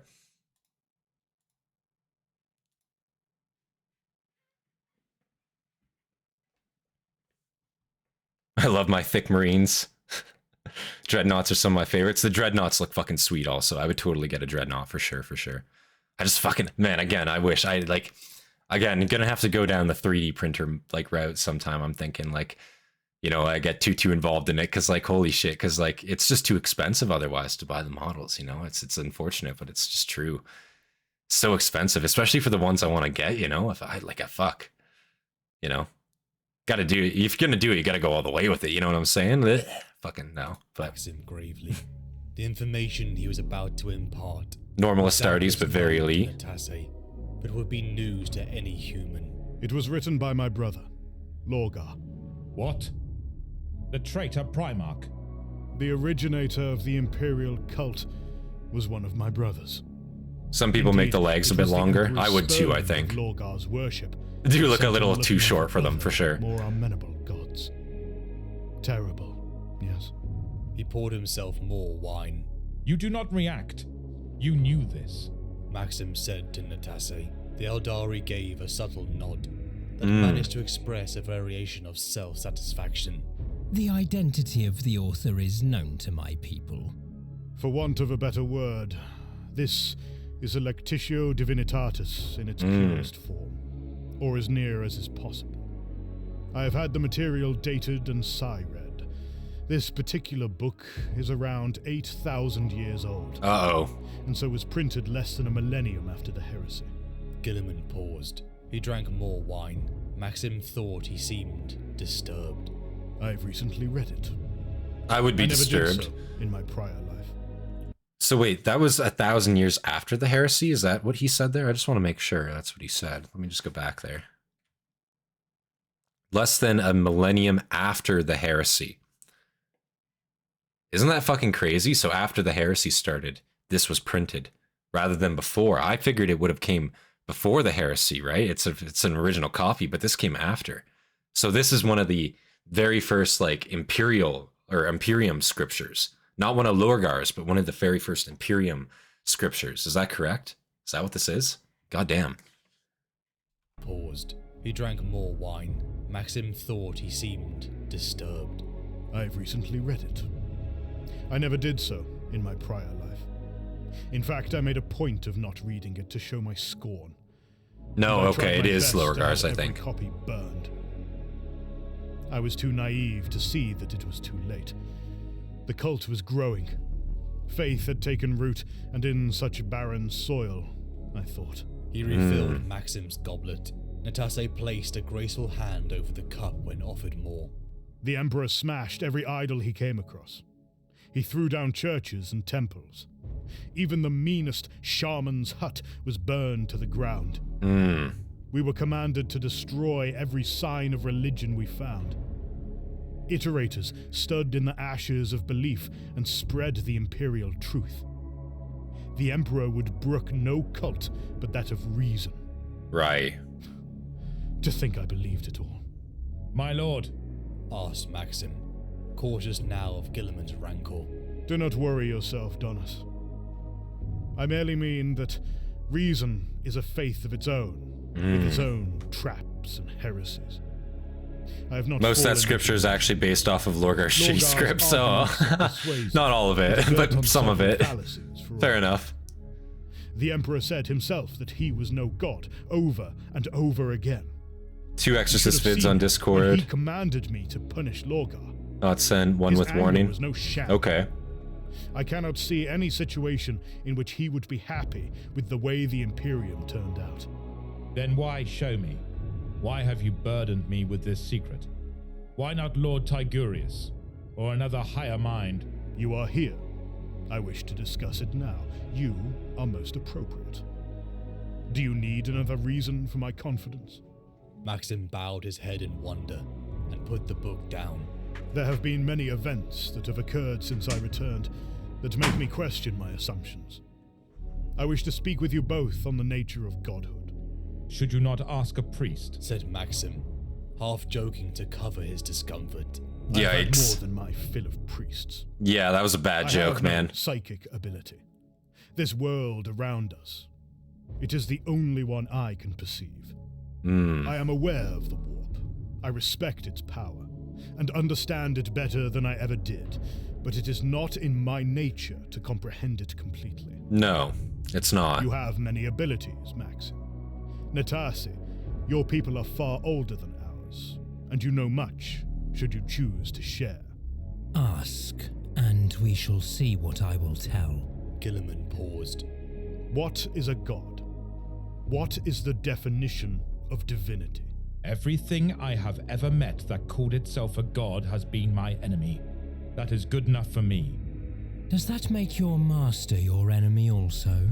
The Emperor denied always that he is a god. Denied, but does he still? I believe that is the heart of the matter under discussion here. Does he still? Is that not so, Lord Regent? Guilliman ignored his insinuation. Interesting. Clarify further, Caduceus. Power defines gods, but they are all false. Falsehood is the essence of godhood. They are lies. They may seem to be divine to primitive minds in their ability to grant favor, but they are inimical to all mortal life. The gods of chaos bring only horror. They see us as playthings and would destroy us all in the end. They are evil. Everyone. Man needs no gods. The Emperor was right. Natasi. Not all gods are evil. You are wrong, Donis Maxim. And you speak only of the gods born out of the Immaterium. True. The Catan, the Ingir we called them. They too were gods.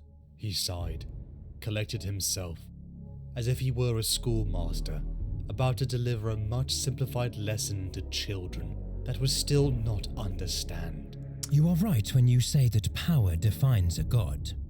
So I wonder too, what is the Imperium's knowledge, Guilliman's knowledge, of the Catan at this point? Like, do they know a lot about them? Is it still mostly mysterious? Is it still mostly like the Eldar have that kind of knowledge? And the Imperium at large just fucking knows nothing about them because of how ancient their race is? Is that true? Or do they know a fair amount about them to the point where like they can still make reference about it? Does that make sense?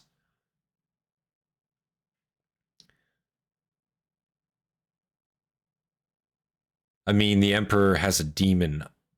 Arguably. It's really hard to argue the Emperor isn't a god now. It's highly mysterious. I'd say very little, if any. Okay. No, their knowledge is very limited. Okay. So, like, when he mentions the Catan to them, they're just, like, blank staring back kind of thing? Like, is that true? Like, they're just kind of like, like, you know, like, well, what? Good gods? Like, they don't know anything about gods existing outside of the Immaterium. Not understand. Or inside of the Immaterium. Power defines a god. Temporal, spiritual, physical. It matters not. At this point, not a lot is known to most of humanity about the events of the War in Heaven. That makes sense. But there are two broad categories. The gods of the Other Sea, who are reflections of what you call the Materium, and the gods of the Mortarion itself, who you know as the Catan, though there are other, more ancient and even more terrible things than they.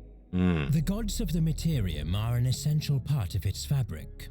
They are able to influence its structure, such is their intimate connection. That was millions of years ago, yeah. That's why I assume they would know basically nothing about it, right? Like, that makes complete sense. The gods of the warp are more ephemeral and more diverse in type. The only person who would know a fair amount is currently too busy being a battery, true. Some were once mortals themselves. Well, actually, I guess wouldn't before Tizen or Tizen, fucking the Collector. Wouldn't he know? He would have some fucking, probably some good info on that, but would he give it up? I mean, he's worked with Call before. He's worked with the Mechanicus before. And I'm assuming if, like, ever, you know, he's got something they need, or, you know, or they have something he wants, I guess I should say, then I'm sure, like, that information might actually be available. Yeah, he would know.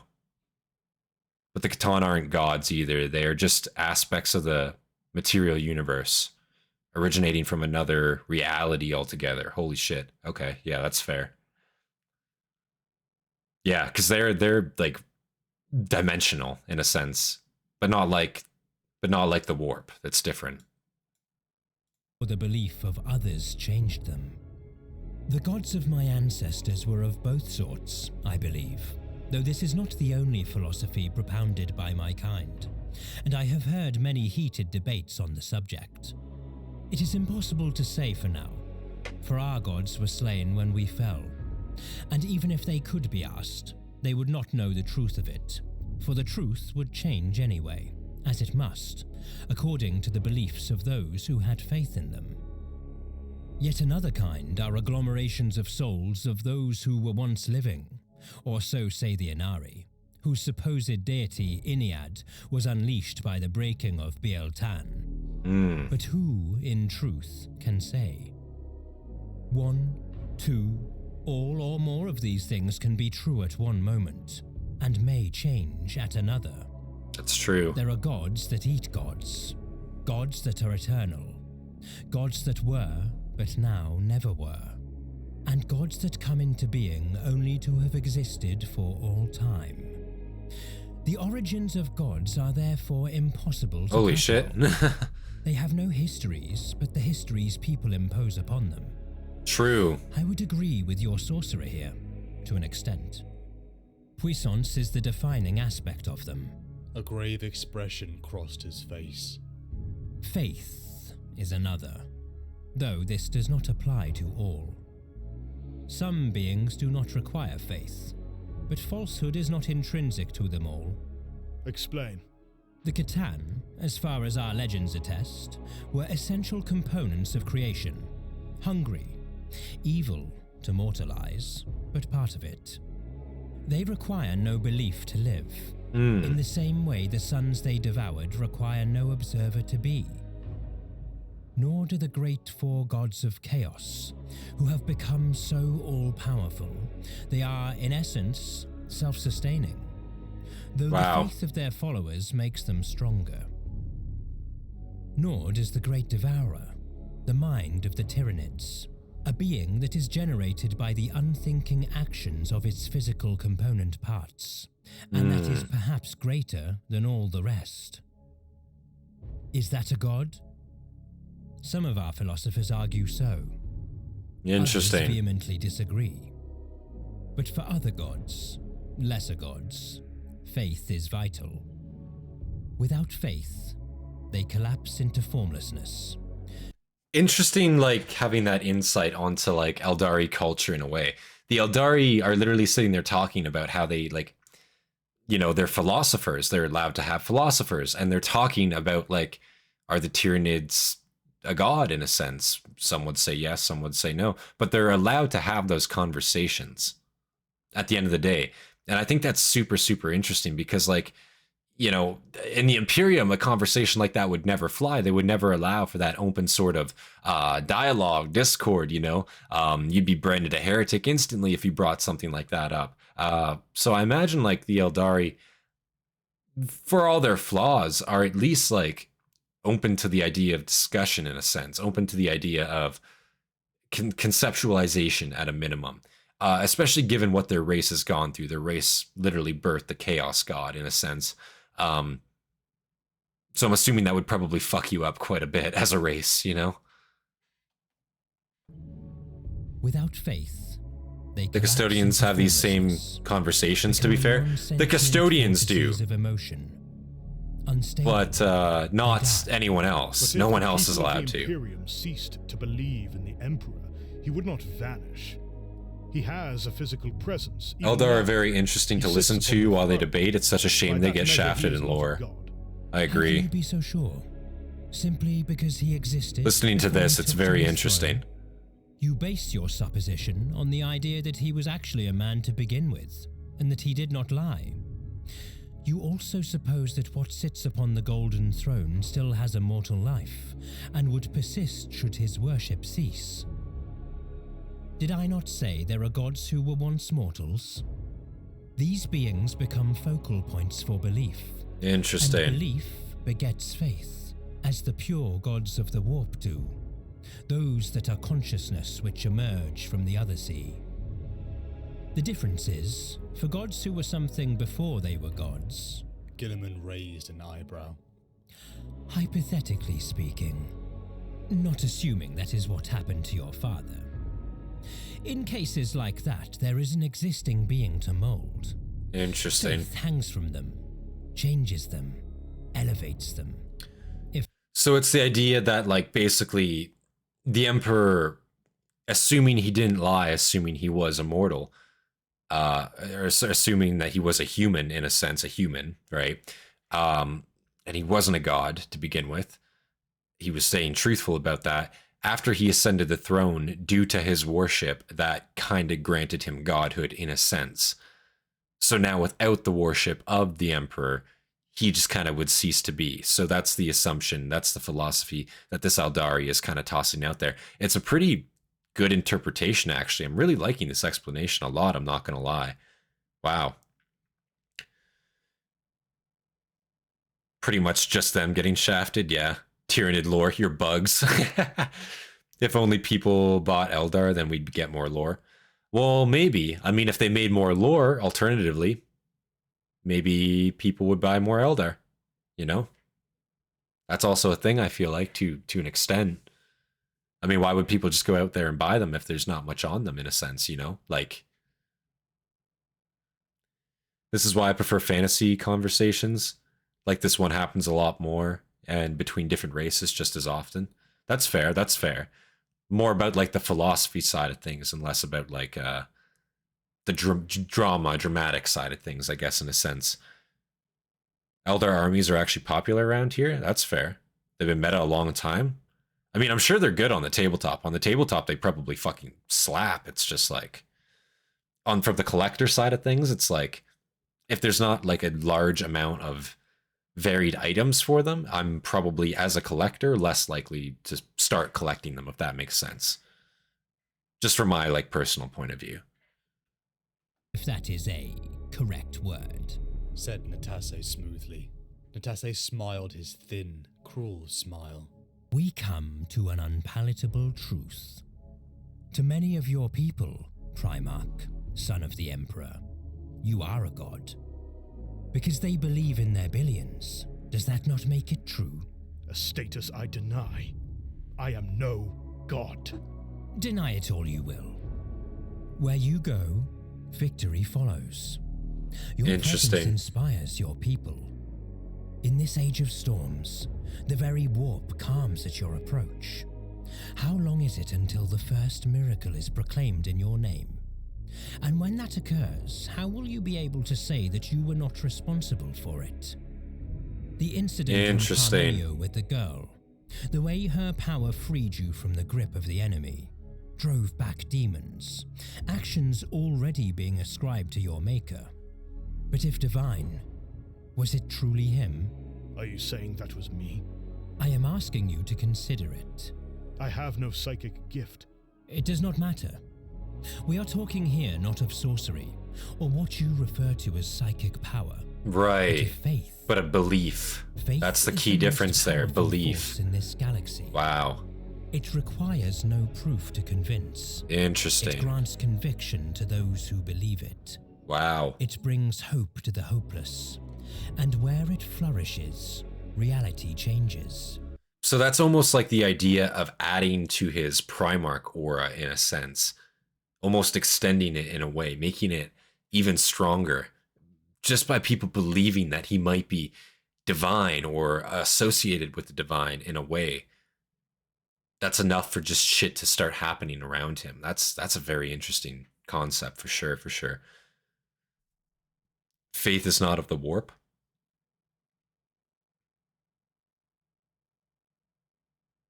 Eldar are one of the best armies most of the time, usually being in the top 5 or top 1 for competitive play. I believe that. I believe the Eldar could be potentially very good, like especially given what we know about them, their high-level psyker abilities. I assume they could be fucking madly like good on the tabletop for sure, for sure. Again, I don't know stats. Like I don't, you know, I've not really looked into the rules or anything for the tabletop personally. But just learning, having a basic idea sometime, that might be worth checking out at some point for sure, for sure. Cool models, all I want. Exactly. Like you summed it up, Fear. Basically summed it up. Faith is part of the warp. Got some conflicting opinions there. Strongly to the warp can bend the laws of our Sisters of universe. Battle are doing well too. I saw that, yeah. Minds, Sisters of Battle are doing well. Minds, all believing the same thing. It matters little if they are psychers or not. The influence of so many souls has a profound effect. My kind birthed a god. Perhaps now it is your turn. And again, I will say this reminds me too of Wrath of the Titans, that movie. Again, the whole concept being like believing in godhood, you know, essentially gives them power. Believing in these gods gives them power. So in Wrath of the Titans, for example, that series, it's the Greek gods, for example, right? So you're talking like Zeus, Hades, Poseidon, gods like that, right? Gods of Greek mythology. And basically, people believing in them gives them power. That's what actually makes them powerful in a sense. The second people started tearing down their statues, started denouncing their name, burning their fucking their ritual sites, they lost their power. They started punishing mortals. That's basically the whole plot line of the movie. But in this case, again, it's kind of a similar concept. People just believing that Guilliman is part of the divine. That's enough to just, again, give him that aura, that the divine aura in a sense, kind of adding to his Primarch aura almost. I think that's fucking really, really interesting. It's almost the same kind of concept in a way. Birthed a god. The casting for those two remake films was so bad. Yeah, you didn't like it? Faith is your race's greatest power. It is also the greatest peril to us all. I thought they were passable. I thought they were okay movies. I wouldn't call them like amazing, but they were okay. As far as like Hollywood movies go. Heightening everything. It is their despair that threatens us. You have said to me before, Rabute Guilliman, that you will save my people. Yet it is your people who are damning us all. They damn you, too. For all your will, how can your single soul stand against the collected belief of your species? You brought us here to ask if the Emperor is a god, for that is where this conversation is going. But the questions you should be asking yourself are, am I a god? And interesting. If I am a god, am I free? That is not what I wish to know. That's where the conversation ended. They spoke no more after that. Of his armor of fate. Still that scar ached. Faith is warp power channeled through a safer medium. That's fair. It's a good way to put it. Made was an unimaginable risk. He was the Imperium's last hope. He was not something that could be risked. Suffering is our prayer, faith is our shield. Made up his mind. The dread, the melancholy that had gripped him upon his resurrection had simmered down to a... While both warp powers and faith-based miracles may draw upon similar metaphysics, physical principles, belief shaping reality, Saints' powers are portrayed as transcending traditional warp mechanics. Interesting. Making them unique and often immune to disruptions that affect standard psychic abilities. Okay. So, wow. So it's kind of like a, for lack of a better word, almost like a MacGuffin to the bad effects that psychers could endure. Faith is kind of the opposite of that. It doesn't really have a bad effect. It's almost kind of like what's the word? I guess, like, you know how the Eldari have like the webway? This is almost like faith is kind of like what humanity has going for it. It's kind of like their secret weapon in a way. But just for so long, humanity has always denounced it because of the Emperor. But now that the Emperor ascends the throne, people believe he is a god. Maybe he is a god, but his sons are also divine in a sense. People believe that. Billions, trillions of people believe that. So does that make it true? Interesting, interesting. The melancholy that had gripped him upon his resurrection had simmered down to a calm acceptance. He had no plans on dying.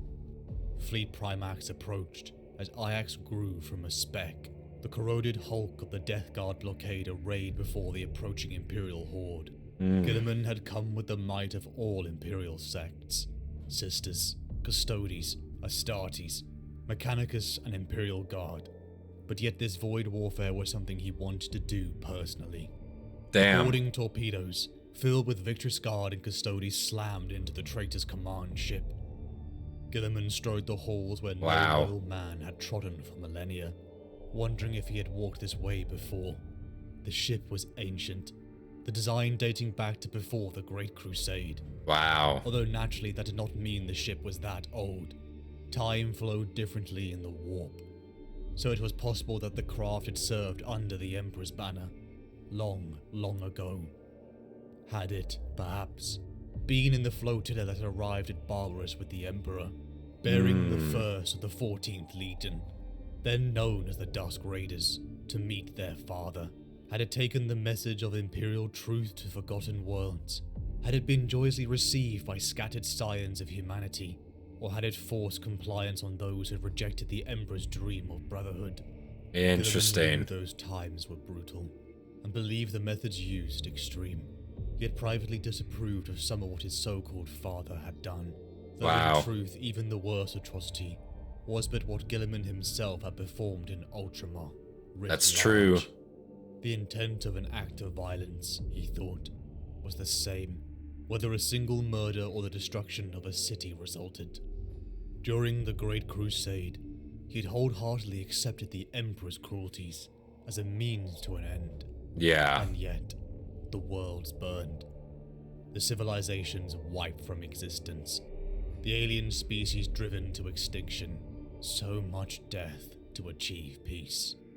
And then came the heresy, and the truth of what the Emperor had withheld. It was thrown in his face.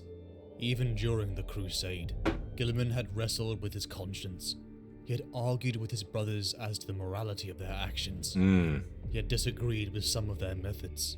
Some of them, like the monster curs, he'd openly despised. Yeah. And lots of people fucking hated Conrad Kurz, and it's easy to see why. The Night Haunter, man. Dude's just a fucking rat. He's just a rat doing rat things, and that's all he is. Like, you know, no disrespect to the rats we got in the channel, of course. But I mean, you know, no disrespect, of course. But like, yeah, you know, the fucking Conrad Kurz, he's just a rat. He's sitting in the fucking dark. He's haunting on Ultramar. He's just sitting there. He's hiding in plain fucking sight. And these guys go on a fucking goose chase for him. It's nuts what Kurz has managed to get away with. But it also just begs the question too. Did the Emperor know that this was going to happen? Did he know that he was going to have to ascend the throne? And did he know Guilliman is going to return? 10,000 years are going to pass. People are going to rever me as a god because I denounced it as much as I did. Was this part of his grand plan? It begs that question. Did he do it? You know, I don't know, but it's hard to say. Spoiler. Okay, thank you for putting spoiler at the front there. I won't read those respectfully. Duty makes all things simple. Faith makes all things real. Peace is a vain wish. In the far future, there is only war. Sigismund, nice. Faith truly is the idea that everything that is true can be undone and made into a different truth without anything actually changing, but changing everything. Interesting.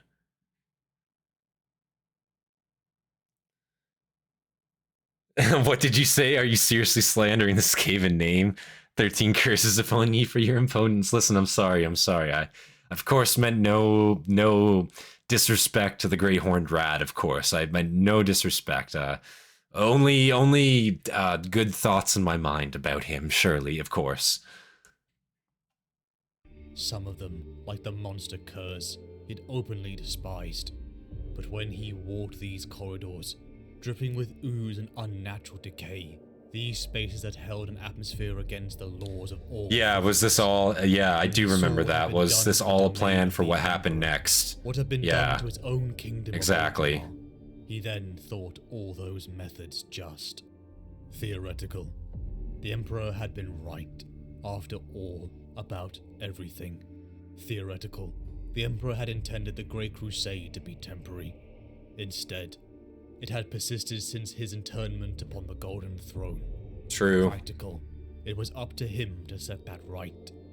A normal man can accomplish a dozen things at once. That's crazy to think about, actually. Yeah, like in the grand scheme of things, the Great Crusade never fucking ended. It never fucking ended. They just failed, technically. It failed, and then they've been fighting chaos ever since.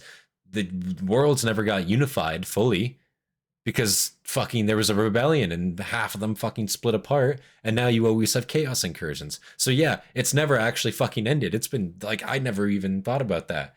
Longest running crusade, yeah, true. Like that's so fucking true, isn't it? Like they failed. Yeah, like it's going still, right? 100%. Up to him to set that right. A normal man can accomplish a dozen things at once. A great man can accomplish a thousand. I never conceived of it like that before. According to the words of his foster father, Conor. But no man, no matter his ability or will, can accomplish more than one grand scheme at a time. The Great Horned Rat will devour your soul. Through the blockade, Ajax would soon be relieved. Shouts came over the Vox. A new... We know this was not what the Emperor intended. It wasn't the future he wanted, but it was the best he could make out of a bad situation. I suppose so, but it just begs the question, like, I guess, like, was it just bad decision after bad decision that led to the point of no return? Because, like, he can see the possible outcomes. He can see possible futures. Which means that, like, he might have potentially saw the outcome of telling his sons about the forces of chaos versus not, right? So does that just mean that he just on accident made a bad decision each way? Like, you know what I'm saying? Like every decision he could make, he kind of just made the wrong one in a sense, and it kind of just led where it led eventually. Is that kind of more correct? Black Templars are on Internal Crusade. Flagship the Eternal Crusader. Yeah, I remember that actually. That's a badass name. Fucking, I get the Black Templars are just mega racists, but like, goddamn, if their armor scheme isn't fucking cool, and they are just like grimdark as fuck. You know what I mean, for lack of a better word. Like, I do love the aesthetic of the Black Templars. Ajax would soon be relieved. Grey Seers will be informed of your treachery. Don't tell them, please. Just don't do it. Militant Apostolic Matthew had arrived, followed by what looked to be a ragtag force. Matthew's back. Pilgrim's Crusade. To the port, the speakers cried, as Matthew led on to Ajax. Let him take it, Guilliman thought. Matthew was now completely out of his control. Ajax had once been a gem amongst Ultramar, an ardent world filled with vibrant forests, often used as a destination for wealthy Imperials. The entire world was no natural beauty, but one carefully forged from human hands. One that could have been a marvel of human achievement. Wow. Now 2/3 flowed with rivers of fecal matter. Oh, pus. Great. The forests themselves grew with twisted demonic creatures, as a miasma smog oozed sickness. even amongst the last bastions of Imperial defense. So sad to think of like all these beautiful, lush, fertile, fucking like, you know, Terran worlds just getting absolutely fucking annihilated by Nurgle. Like absolutely fucking just like, look at this place. Like this is awful, you know?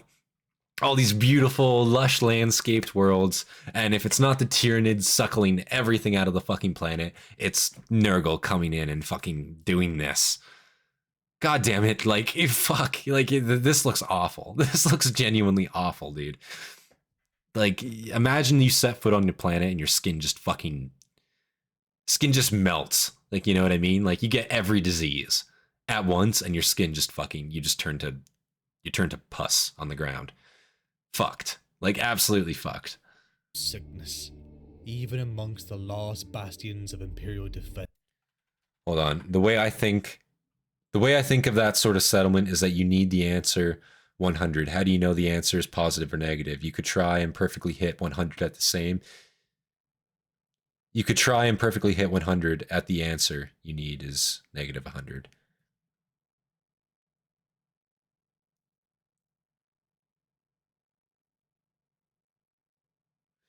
Doing everything right, you end up with the worst possible outcome by making every decision incorrectly correctly. Yeah. Yeah, I guess it's just one of those, isn't it? COVID 9000. Fucking yeah, basically. So which Chaos God is your favorite? Fuck. If I had to pick one so far, man, probably Tzeentch. At a minimum, you know? Because at least he's honest sometimes. Not really. Not really. But he looks cool, to be fair. He looks fucking sick. So, and he's not Nurgle. Nurgle is probably my least favorite. Not because he's not like, I don't think he's like sick in lore. He's fucking really cool. I vibe with it hard. It's just like, holy shit, like if I had to fucking like, you know, oh, it's just so awful. You know what I mean? It's just such an awful fucking way to go out, dude. Tzeentch and Khorne are great, yeah. The Great Horn Rat isn't in 40k, unless he is. Is the Great Horn Rat in 40k? If he is, then maybe him. But I don't think he is. Tzeentch honest? Yeah, well, listen. Tzeentch can bend the truth a little bit. He can bend the truth a little bit. But, I mean, that doesn't take away. I mean, listen. Everybody tells white lies, okay? Ooze sickness, even amongst the last bastions of Imperial defense that had endured the Nurglite siege for months. Guilliman's forces... Everyone tells white lies, am I right? Lines, as his own delegation made its way to the heart of the capital. The delegation of Ajax limped forward to meet the Primarch, Governor Costalis, trying to mask his horrific cough. He can make whatever he wants the truth. Welcoming the Lord Regent to Ajax. Governor Costalis, please rise, said Guilliman, when the man struggled to get to Andrew, that might be completely true. Be King of the World Scrolls. What's stopping you? Into the man's What's stopping you? eyes. I don't think that title exists right now. So go ahead. Go ahead and do it. What's stopping you? That's all I'm saying. Just like the positive or negative 100 Tzeentch always lies or is always honest. That everything is a lie. Nurgle, Death Guard, love it, by far my favorite. That's fair. Again, I can see why people like them. Like, don't get me wrong. They're fucking really, really cool. It's just like, holy shit, you know? Like, they're bad, man, you know? They're fucking bad. Khorne's also really fucking cool, though, because, again, it's just like the simple badassery of just like, you know, cut shit down and kill it. I think that's fucking really cool. Eyes, said Guilliman, when the man struggled to get to his feet. Guilliman himself bent to help him up. He looked into the man's watery eyes. By terror, man. You should be with the Medicae. Is that your chair? You, come forward. Costalis gave a weary smile. By that measure, we all should, he said. Ajax Nurgle bone broth? Ugh. Then I insist you at least rest before we take counsel, said Guilliman. There is a battle to be finished in the heavens, and landings to be undertaken. Guilliman put him firmly in the wheelchair. Costalis nodded. Then please follow me. I shall show you to the command suite for the auxiliary here. It is yours. Everything here is yours. I hope you will find my stewardship satisfactory. It is a long time since I came to Ajax, said Guilliman. Even steeped in misery, it holds its beauty. Fear not, Costalis. This shall pass, as all sicknesses do. Of all his brothers, Guilliman felt the most for the common man. He was raised by Cauldron of Nurgle, who was and always would be a true father to him. Wow. Perhaps that was why his bond to the people was so strong. But not his own father. Yeah. That Governor Costalis was a dead man walking, as many others were on Ajax. Even more the reason to fight harder for the survivors. But before the talk could begin, Guilliman saw from the windows the enormous crowds gathering in the square. But these were not for him. Militant Apostolic Matthew was leading his sermon. God damn it, Fresh from Matthew. the Battle of the Void Port. Guilliman listened intently to Matthew's words. For is it not true that the Emperor came to the human race, the Apostolic said, and saved us from the tyranny of the Xenos and the Warlord? Did he not set out upon his great crusade and drive back the persecutors of mankind? And when challenged by the heresy of the archdevil Horus, did he not cast him down and send him along with his 8 fiends into the fiery pits of damnation? Did he not take upon himself the burdens of humanity's suffering?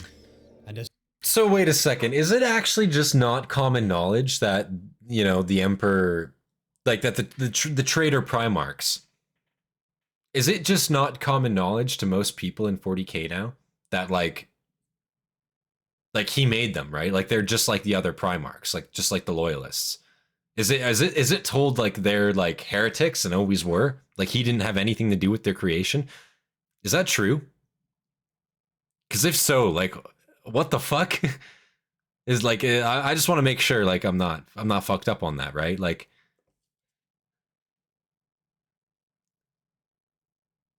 I played a Death Guard player recently, so unfun. Yikes. You don't like trying to pass the DPS test as they hold the objectives and just don't die. Feels like I'm shooting a BB gun at a tank. Even melee barely saves me. Wow. Demons. Yeah, so like it's actually not known. Warhammer has made me realize in real life that truth is ultimately what everyone agrees it is and nothing more. That's basically true, yeah. That's basically 100% true. Did he not take upon himself the burdens of humanity's suffering and ascends to the Golden Throne, where he bears the ills of the universe for us and watches us, and keeps alight the beacon that binds together his domains? Do his armies not strive tirelessly? It's not known that they were Primarchs. There was a new canonization done by the Ecclesiarchy a few centuries after the heresy. Wow. That's fucked up. From what I know, they are just passed off as demons. That is fucked up. So straight up, they just covered that shit up. They just put some plywood over it and said, yeah, these are actually... What the fuck? That is built on such a massive lie. Realistically, all like any demon Primarch would have to do is show up and be like, yo, I'm also a Primarch. You see these guys wearing power armor that like look like you? Let's put 2 and 2 together real quick. Like all they would have to do is not kill anybody for just a little bit. Just not even kill anybody. Just show up outside of Terra and just land and just peacefully walk through the streets and just like show themselves. Like not the fucked up ones, not the fucked up ones, but the ones that are mostly physically unchanged, bro, largely they would still look a lot like your Astartes. You know what I mean? No one would believe them. No, you don't think anyone would just like put 2 and 2 together. Just you fully think like they would just be oblivious. They'd be like, don't see it. Fucking, it's not there. If what I can't see can't hurt me. Fucking all that, you know, the Emperor protects fucking 7 signs and all that. Like they would just fully fucking ignore that. That's why so many people get executed if they see a demon Primarch. Really? I didn't know that. I didn't know that. So if anybody lays eyes on a demon Primarch, they just execute them because, like, it's a more of an obvious choice, and they're also usually just talking shit. Warp lies, la la la la la. Yeah, pretty much. Wow. That's fucking nuts, man. What the fuck? Armies not strive tirelessly to That's ensure fucked. all the children of Terra can live and die in his light? Does he not protect us from the triple horror of the Xenos, the mutant? Oh, the triple horror. Yes, yes, Oh. said a voice in the crowd. He does, said another. Yes, yes, "And yes. He is Oh. our master. The tone of the crowd was exalted. These protestations of faith were mingled with sounds of weeping and coughing and other signs of sickness, but neither hunger nor disease could dampen the crowds further. Guilliman stood in the shadows alongside his guard. The priest's words were clearly making the custodies and ultramarines uncomfortable, especially after the Primarch's warnings to Matthew. But Matthew had changed, or perhaps Guilliman thought. He never truly had. The priest still wore his simple tattered robes, but now he was flanked by sisters and crusader hosts. Guilliman even saw the armaments and battle trains of Matthew's previously lavish and corrupt predecessor.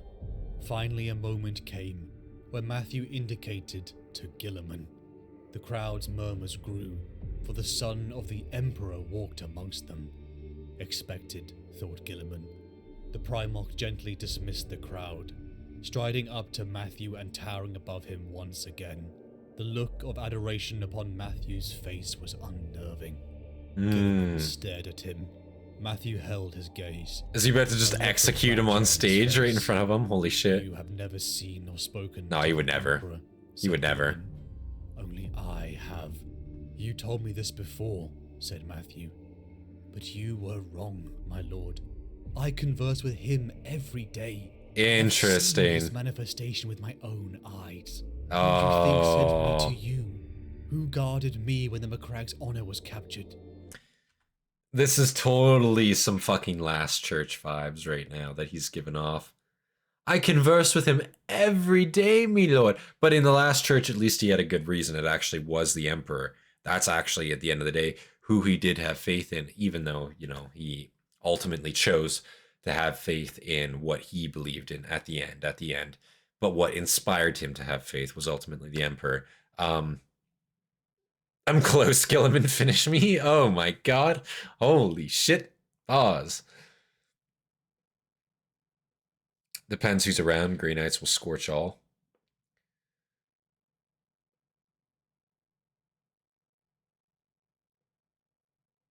Trogars and Sons of Beamont and Demons of Nurgle are like Death Guard maggots. Honestly, much better to play against than DG. Goddamn. Yeah, I'm close. Guilliman finish me. It's fucking crazy. To you. That's crazy. Who guarded me when the Macragg's That's honor nuts was to say. captured? Who guided you to choose me as your militant apostolic? It was him. It was your father. He told me. Literally answering prayers. I'm not a god. Like, yeah, is he or is he not? I know. Motherfucker. Like, Enough, said Guilliman. this guy. You speak of This fucking things you guy. know nothing Like, Do I? Said Matthew. Am I deluded? Or are you? Clinging to your worldview when all evidence points to the contrary. Something has changed. They say that the Emperor speaks to you again in dreams and in visions. After so long, how does it feel when he touches your mind? he doesn't do that. We should kill him, voiced Colquhoun of the Custodies. For a moment, Guilliman was inclined to agree. He Oh, had done the same to thousands, upon the Emperor's own orders during the Great Crusade. But Guilliman turned away, because for the first time he had doubt. we should kill and it him. shamed him more than his anger at Matthew's words. Wow. The great hall of the Palace of Flowers was giant, a circular auditorium arranged. I just around say the what everyone stage. is thinking. The Literally. center was hollow. And Literally. It's like he literally just showed up and he's like, well, you know, they say. And it's like, who the fuck is they? First off, who's they? Because there is no they, okay? It's you, Matthew. You motherfucker. You're saying this right now in front of everybody, okay? Nobody's saying that. Nobody's saying that, Matthew. You came up with that just now. Just now, motherfucker. Like, you know that. Don't you play fucking coy with me, Matthew. Like, Like, you know, what the fuck? I just say what everyone's thinking. Don't worry, that's just Alfarius doing some trolling. So true.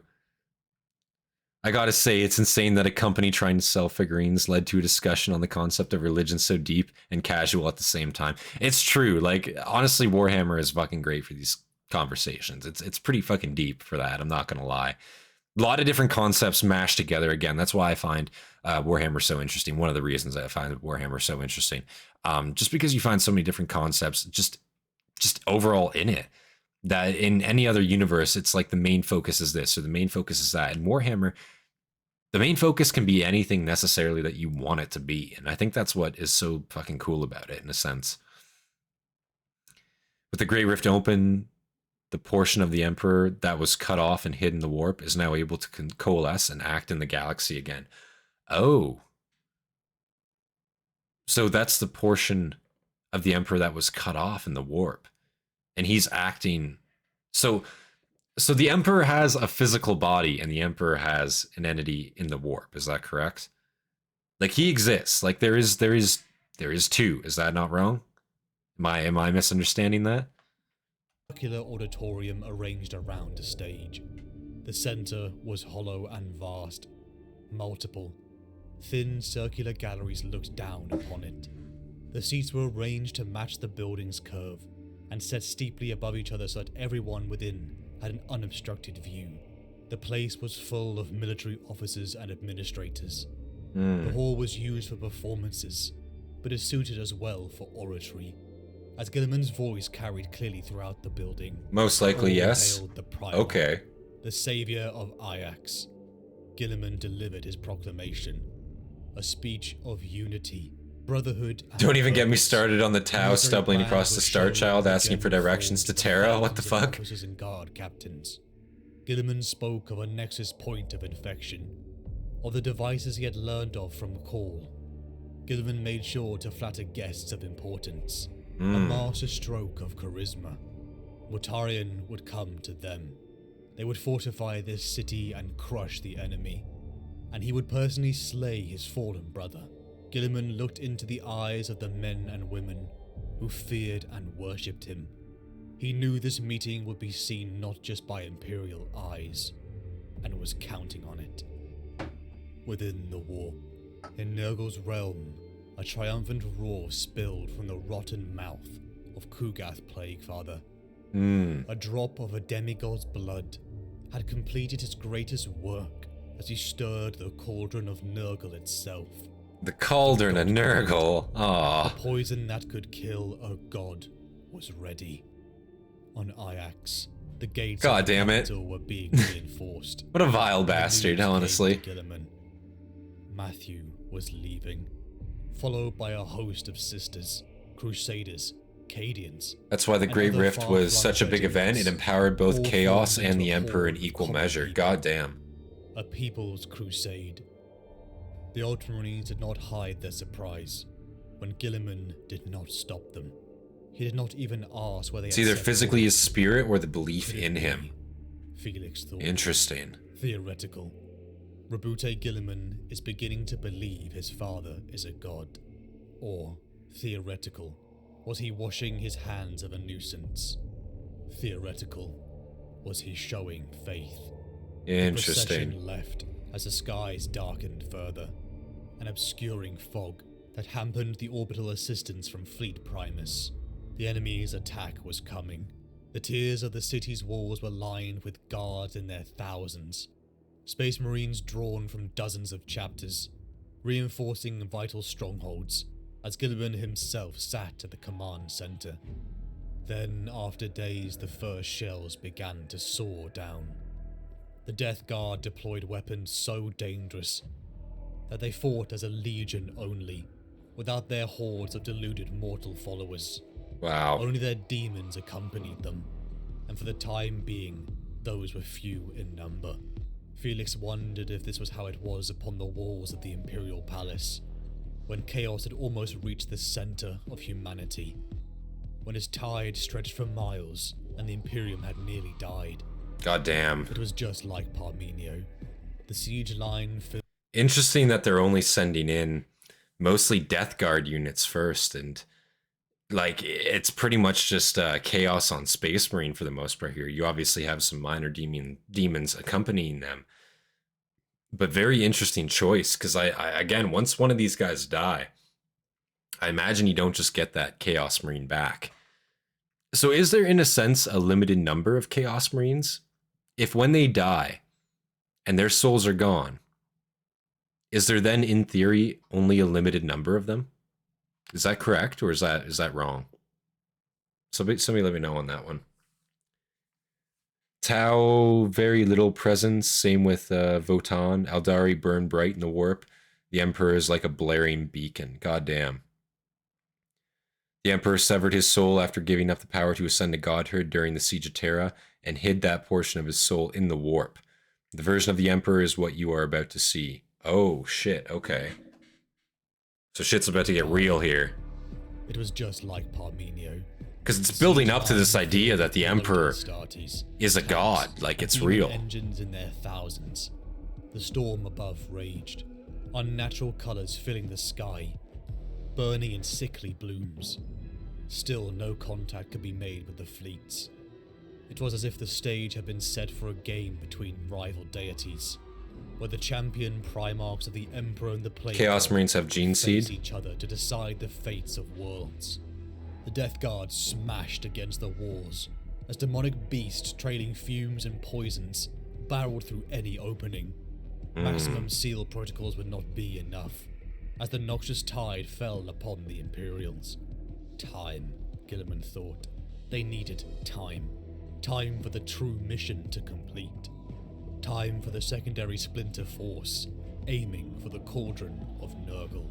Goddamn. The wars became overrun, as the bodies piled on both sides. The munitions would have threatened to clog the sky if it were not already.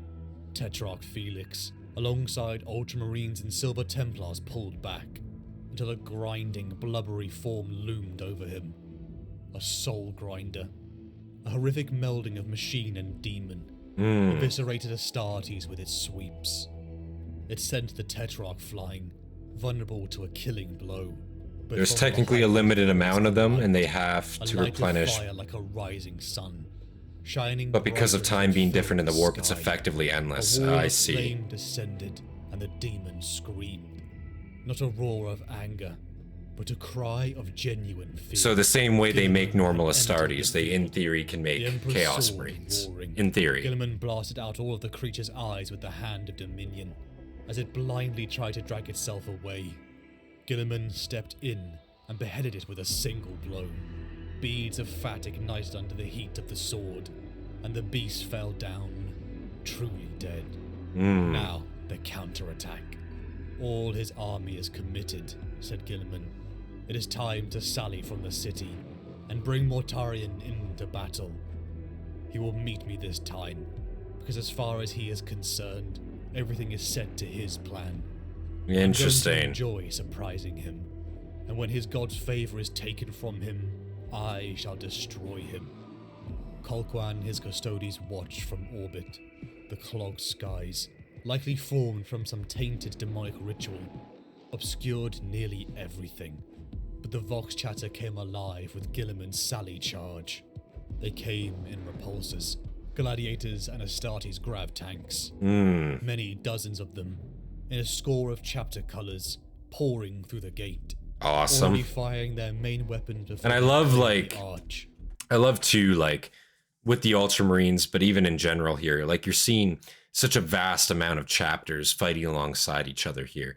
Like, this isn't just like, you know, one or two chapters. This is a bunch of different elements of the Imperial forces all coming together to combat this Nurgle force here. And I think that's awesome to see, because it's just such a diverse time, you know.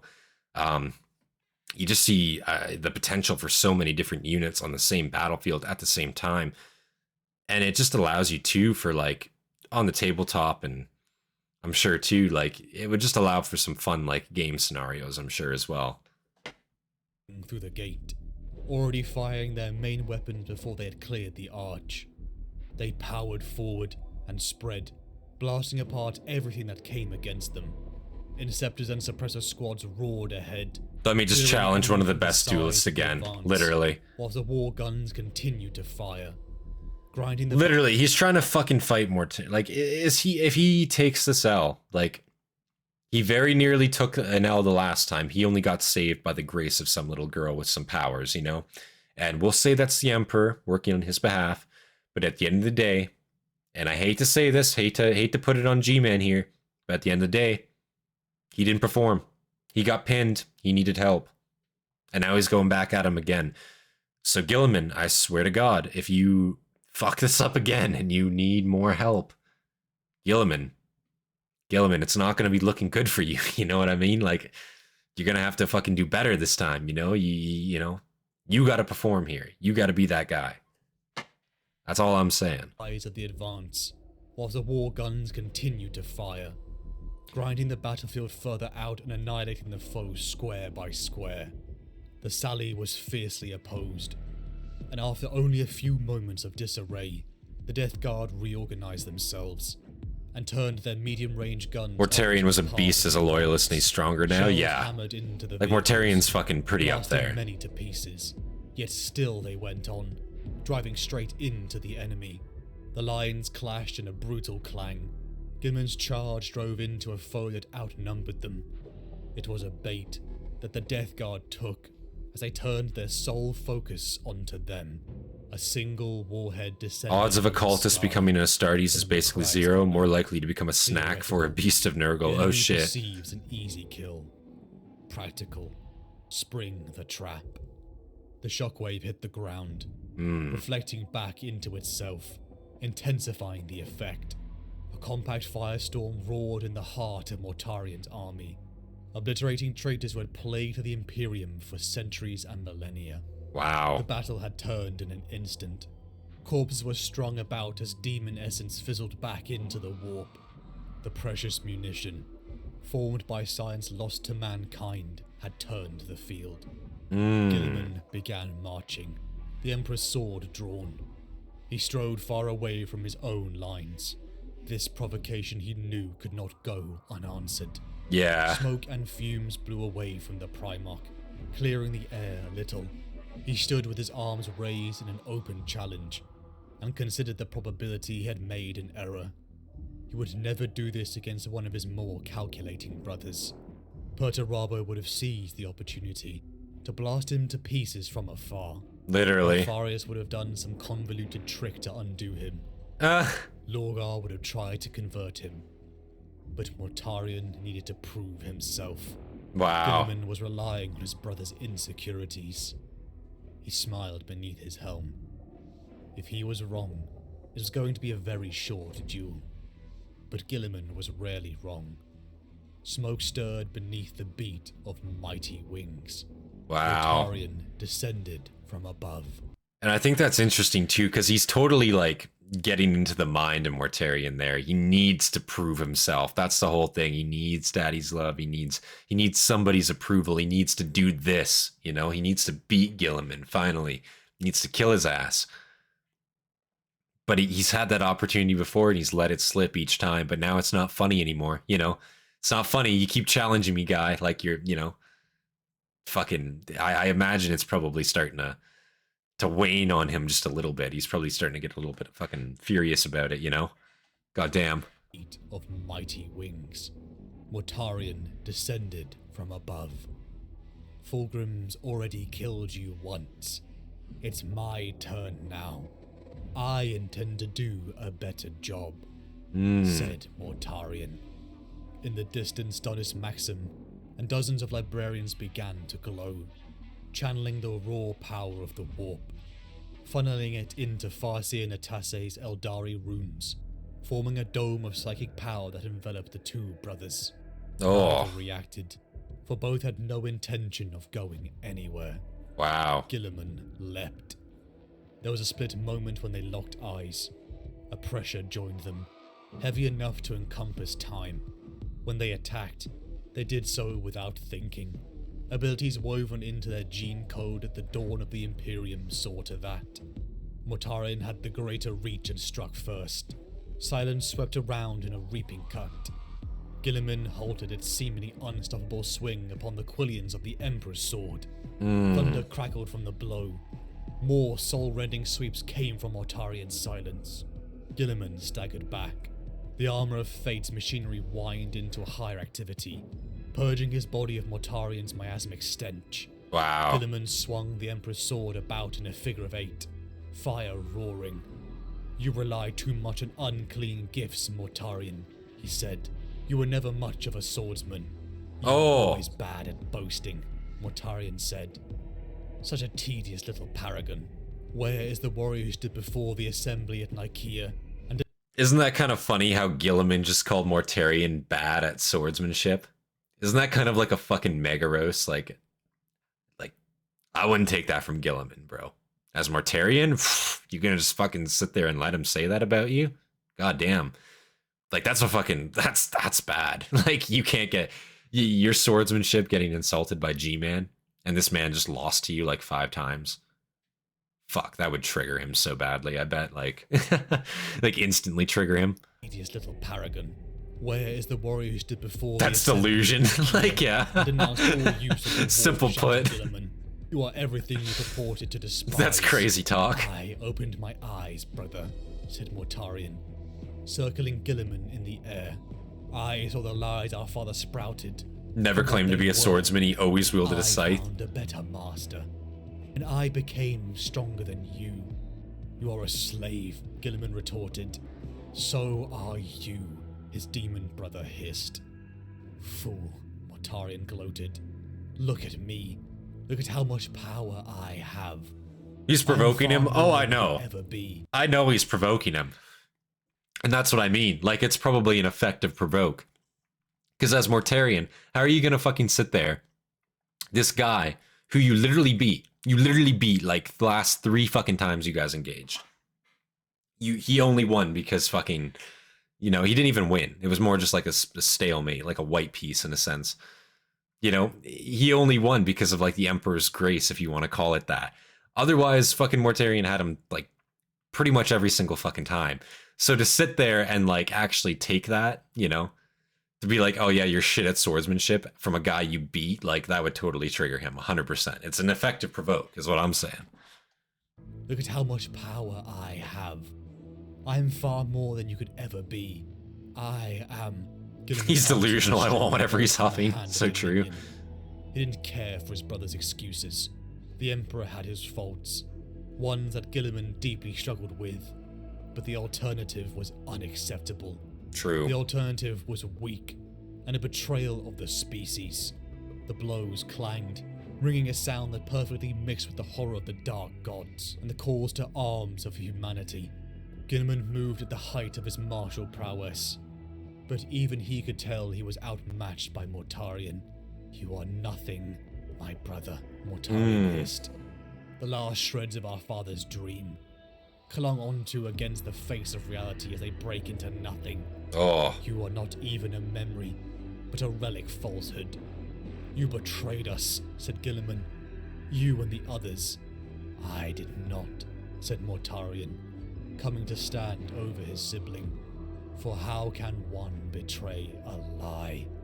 Mortarion ended it, smashing Guilliman to the ground and pressing his foot upon his chestplate. Oh. Mortarion reached up and took hold of one of his many pendants, a small, dirty file, and yanked it free. Mortarion knew Guilliman would never turn, so he would give him death. Writhing around in the filthy file, swam the poison that could kill even Mortarion, one made from a drop of Guilliman's own blood. The God Blight. Mortarion pressed the dirty tube into a greening brass syringe, careful to keep it well clear of himself. What the fuck? He bent low and jabbed. There is no fucking way Guilliman is pinned to the fucking ground right now. Pinned to the fucking ground.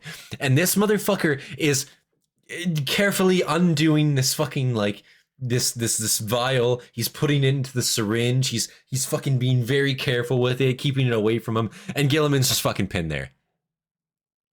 This fucking guy, man. Like Guilliman's starting to trigger me a little bit here. He's starting to fucking irk me.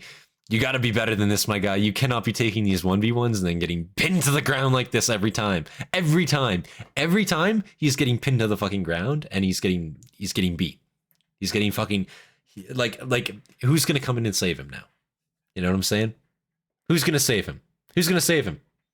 He's got that main character syndrome. Who's coming in? Who is it? Who is it? Like, you know? Hey, that's what I'm thinking right now. This guy, Guilliman his pro-tag privileges, like he does. Plot armor, exactly. What the fuck? Like, that's total plot armor.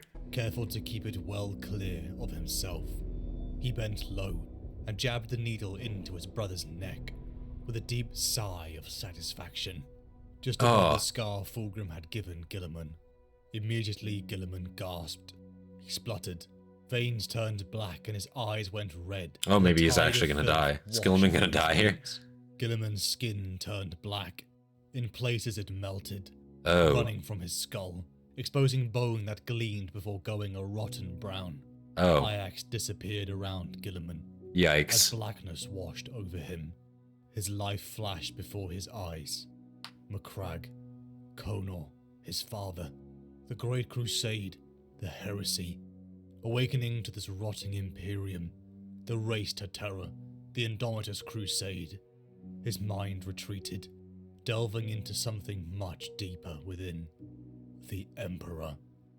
Mortarion stood next to him as they relived the memory that equally inspired and broke him. Upon the golden throne of terror sat a corpse, or a man, or a thing. It was half living, half dead. A shining beacon of power. It was like standing in a room. He's a Mary Sue, which is okay.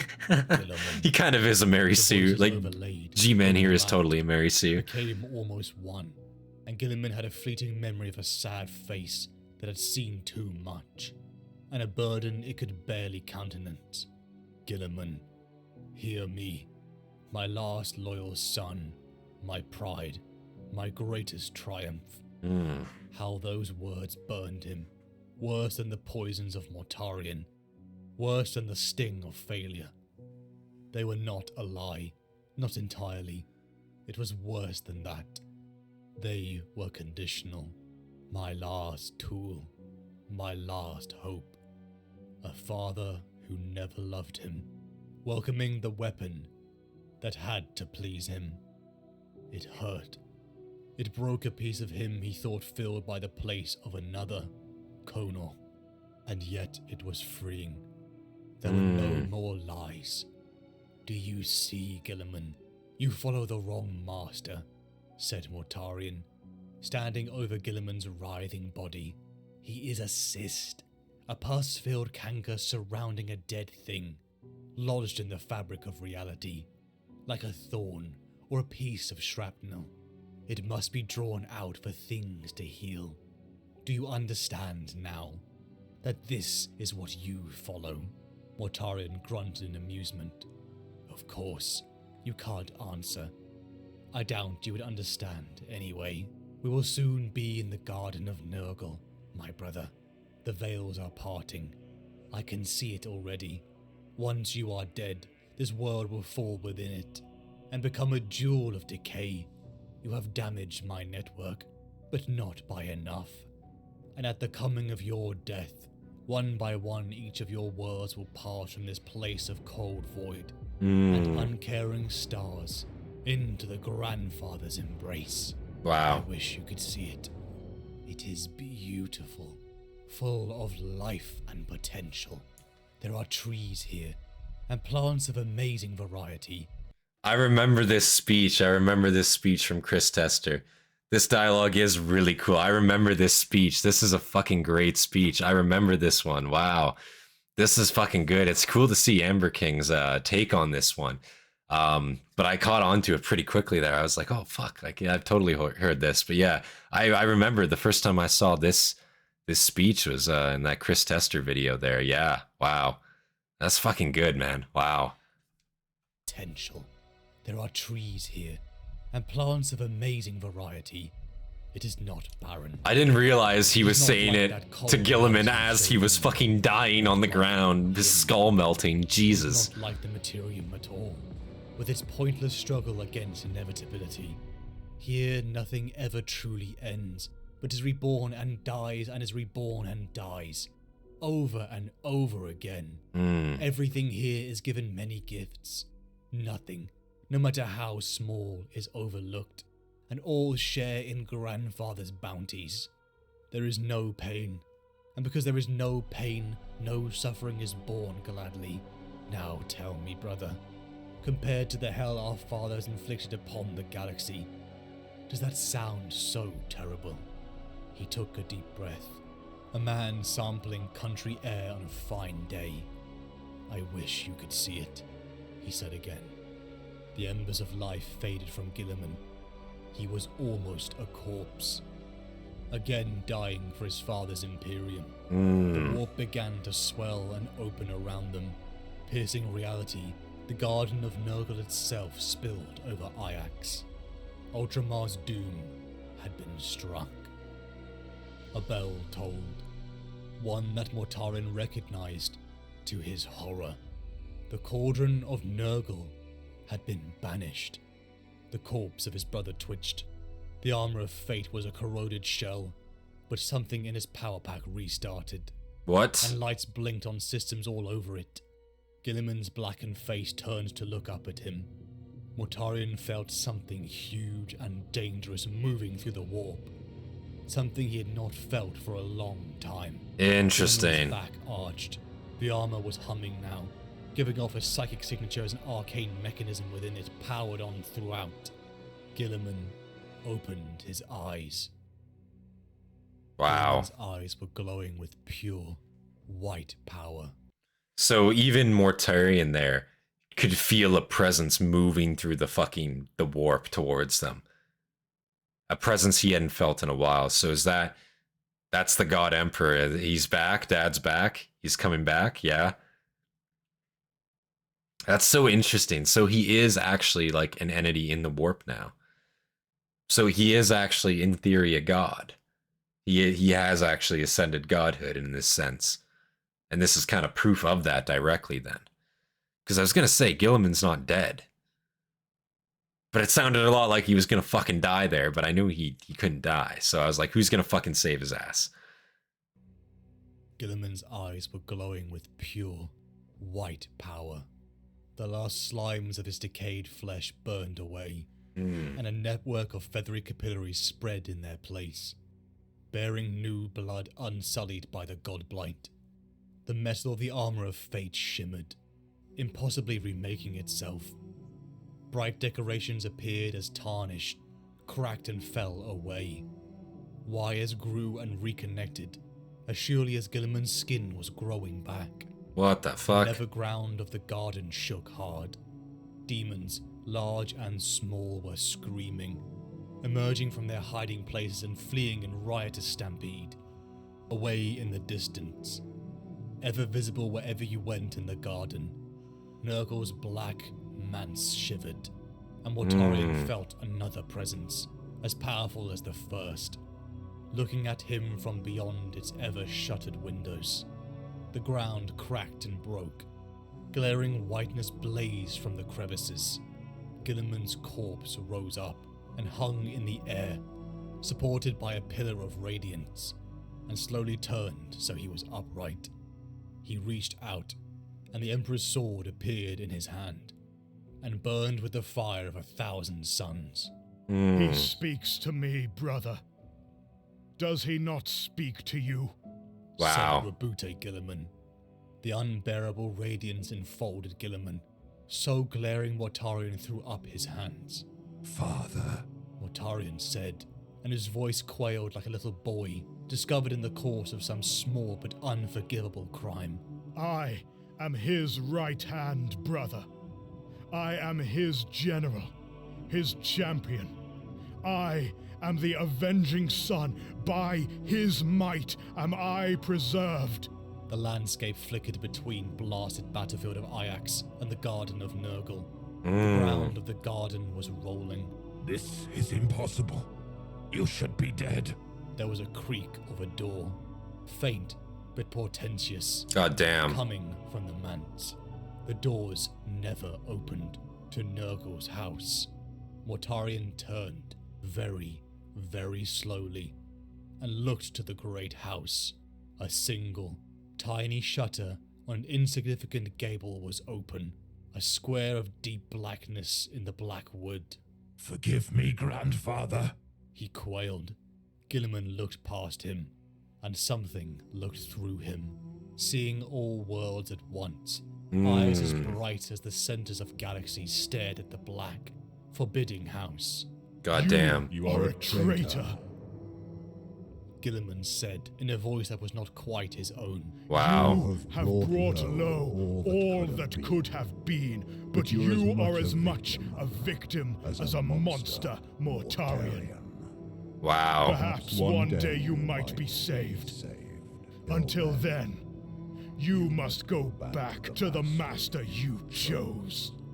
No! Mortarion cried, but it was too late. Some force reached for him and yanked hard. He flew back, over and over through the garden, towards the black house of the plague god. He felt a moment of perfect terror before he flew in through the open portal, and it slammed shut behind him, trapping him with an altogether more awful god. Nurgle was displeased. Guilliman looked over the garden of Nurgle. He was between two worlds. The warp was a shifting thing, never. So this visualization here is fucking crazy, because it's literally like the Garden of Nurgle it's there. It's appearing as an entity around them almost. It's fucking like nuts to hear about. And I guess Nurgle's house. Nurgle's got a fucking shack, I suppose, in his garden. And I suppose Mortarion just got fucking dragged in there. Banished in there by the Emperor, I'm supposing, and the Emperor is acting through Guilliman. He's resurrected him here. It looks like he's imbued him with the power. He's psychically fucking. Is possession the right word? Is he possessing Guilliman in a sense? Is he just simply imbuing him? Because he's saying he's speaking with a voice that isn't quite his own. Sounds a lot like possession. Nurgle's own realm within the realms of chaos and the warp. Well, a giant mansion. Well, I think it'd be a lot funnier if it was just like just a shitty like shack in the woods. You know what I mean? Just like some like unsuspecting little shit hut. I think that'd be funny. But no, it's probably a gigantic mansion. Nurgle's fucking mansion. It's like Luigi's mansion. You know what I'm saying? Shaq's mansion, straight up. Possession is accurate. Okay. Just wanted to make sure I was clear on that. He was between two worlds. The feel like he's guiding him. Shifting thing, never constant. The Trying garden to. was a collection of ideas. It had no true form, and through it he could see a million other worlds that underpinned it. The dream of souls living and dead, and past. It is a shack. As if glimpsed through blanks of glittering sea mist. Nurgle's mansion that's larger than worlds. Holy shit. The battlefield. Baba Yaga's hut. So true. Hear me. Guilliman's voice boomed through eternities. The sword blazed higher, until the fire of it threatened to burn out time. I am Rabute Guilliman, last loyal son of the Emperor of Terra. It is not your destiny to end today, God of Plague. But know that I am coming for you, and I will find you, and you will burn.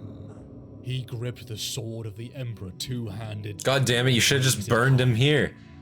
Rising waves Fuck of banishing fire him. ripped into the garden. From the great manse a cry of rage sounded. Oh. As a wall of flame hotter than a million suns devoured everything in its path. Finally breaking and receding within yards of the black walls of Nurgle's house. Its infinite halls shook. Mossy tiles fell from the roof. Sodden timbers steamed. I speak for the Emperor of mankind. Then he was falling, forever until his knee hit the ground. And he woke into reality once more. Guilliman immediately looking for a new fight he can lose. Exactly. Literally my thoughts, The dude. sword of the Emperor What the was fuck? buried, pointed down in the cracked earth. His fires had turned everything around him to glass. Burnt out suits of armor lay around him. Only he was untouched. Guilliman stood inside the medic bay, staring at the patient within. The militant apostolic had led his pilgrim crusade to the heart of Ajax's noxious gardens, reinforcing the Hastati strike force by sheer coincidence or direction from the Emperor. The pilgrim's crusade had fought with a zeal unseen, allowing Matthew to reach the Cauldron of Nurgle itself, as an Astartes held off Kugath Plaguefather. The report said a golden light had shone from his eyes as he touched the cauldron, his body rotting as he banished the source of the noxious storm. That very act had allowed the power of the Emperor to flood Guilliman and led to victory. Wow. Matthew occupied the single bed in the center of the room. Medical equipment crowded the space around him. He was wrapped in a white shift that was stained by the seepage from many sores. He had no wounds. All the lesions that covered his skin were the result of disease. He more resembled a bundle of sticks than a man, crudely assembled into human form and draped with skin. One of the few things Matthew had taken pride in was his hair, and that was falling out, covering his pillow. So that sucks to hear. So Matthew, I guess, ultimately sacrificed himself, unfortunately. But by doing so, he actually managed to make it to Nurgle's fucking cauldron, laid a hand on it. The Emperor shone through him, I guess, fucked up that cauldron, and then in doing so, actually allowed the Emperor to flood Guilliman, I suppose, and get in there and help him out.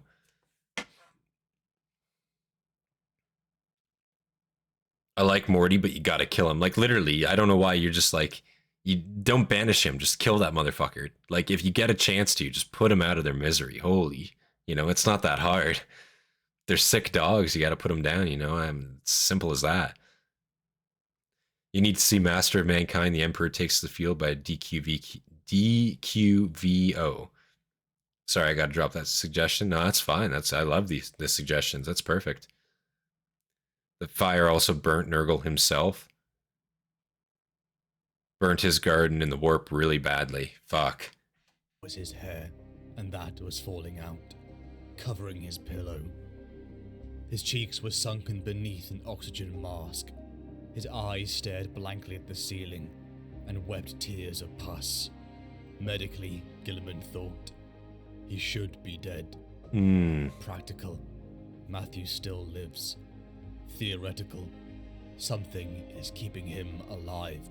Was it a plot of Mortarion, or from his other demonic brothers? Theoretical, his faith in the Emperor is keeping him alive. It was a line of thinking Guilliman didn't want to keep giving oxygen. Unhelmeted, Guilliman walked into the room. The first thing that hit Guilliman was the smell. There was a sickening sweetness in the room, of failing organs and decaying flesh. God damn. It made Guilliman's eyes water. Sweat prickled his brow as his post-human biology marshaled itself to fight off the infection, and the devices of the armor of fate shifted into a higher state of activity. Militant apostolic, he said. Matthew didn't move. Matthew, Guilliman said softly. He examined his emotions. He expected anger, for Parmenio, for Matthew's disobedience, for the priest's personal crusade to make him one of the faithful. Guilliman knew some of this anger was for his own feelings of the ecclesiarchy, but the priest had done a great service after all. He had. Guilliman experienced confusion. Might not have agreed with them, but he did do well. But seeing the priest like that, gripped by a dozen different diseases, I don't think he deserved that fate. That's for sure. Pity. The crust at the corner of Matthew's eyes lifted. Thank you, Anthony. I appreciate that. Check out Film Comics Explained if you want. Got some fun videos on 40K and other stuff. Yeah, for sure, man. I mean, Tonight, I might not do that just because this is a very long stream and I do have to get to bed at some point tonight. But if you want to, if you're in the Discord, of course, drop your suggestion there in the Discord suggestions. And we can check that out for sure sometime. I'm not opposed to that at all. Absolutely. Check out Film Comics. Film Comics. I haven't heard of that before. I have not heard of that before. Do they make videos just on 40K or is it a bunch of stuff? I appreciate that, Anthony, though. Big thank you. His face moved, very slightly. He turned his head towards the Primarch. It took a moment for his expression to clear and his eyes to focus. I heard you wished to speak to me. Not tonight. I appreciate that. I appreciate that. You guys are cracking the whip if you're asking for it tonight. I'm not gonna lie. Said Matthew. He smiled. The skin on his lips cracked. No, I appreciate it, Anthony, though. That means a lot, man. I do appreciate that a lot. Thank you, sir. We are moved by the Emperor, you and I. We have little choice over our actions. A little energy came into him, and he moved a hand encased by tubes. You have witnessed it, he continued. His power. You have seen the light. I must disappoint you, said Guilliman. I do not believe that my creator is a god. He is something. Guilliman paused. He is something else. If he is anything at all this faith and desire for salvation is a blind hope. He will not help us. He cannot. He's saying he cannot help us. He won't help us. But guy, Guilliman, like he just fucking helped you. You know what I'm saying? He did just do a pretty divine like thing. Like, holy shit, man. That was kind of crazy. Like, and you're gonna sit there and still say no faith at all. Bad faith. I don't know, man. What just happened was it was a pretty big act of the divine. I'm not gonna lie. Like, maybe I'm wrong here, but holy shit.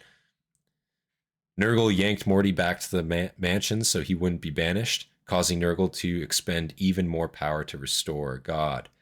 So Nurgle kind of saved him, in quotation marks. At this point in lore, Nurgle was the most powerful of the gods and was winning the great game. Not so much after. At the moment, Khorne is #1. Yeah, I imagine once his garden got fully fucking torched, that probably didn't do much to help his power much. I imagine it probably decayed it. See what I did there? Quite a lot. Like, holy shit. More content, Mr. YouTube man. Yeah, for sure. Absolutely. Goddamn. Guilliman Cope. Cope harder, bro. So true. It is Guilliman Cope. I love the Emperor's Children. If I have to bring out the whip, I can. God damn it. Is a blind hope. He will not help us. He cannot. We must save ourselves. A shame, Matthew said. Gilman wasn't sure how truthful his words were, for he had counted on the Emperor's power to aid him against Mortarion, a gamble that paid off, for now. But just as he had seen thousands of times during the Great Crusade, just as he saw the Emperor force an entire legion to kneel on Monarchia, just because one is powerful, it doesn't make them a god. Guilliman turned to Matthew, aware that his next words would be his last. This is my final gospel, whispered Matthew, and it is the finest news of all. The Emperor is waking, my lord. Matthew smiled. He stirs from his slumber after long millennia. The armies of the faithful trail him. They bear him aloft. They empower him. It is the warp, my lord, croaked Matthew. The enemy has made his greatest mistake by opening the rift. It may damn the Imperium, but it also may save it. The rift has empowered the Emperor.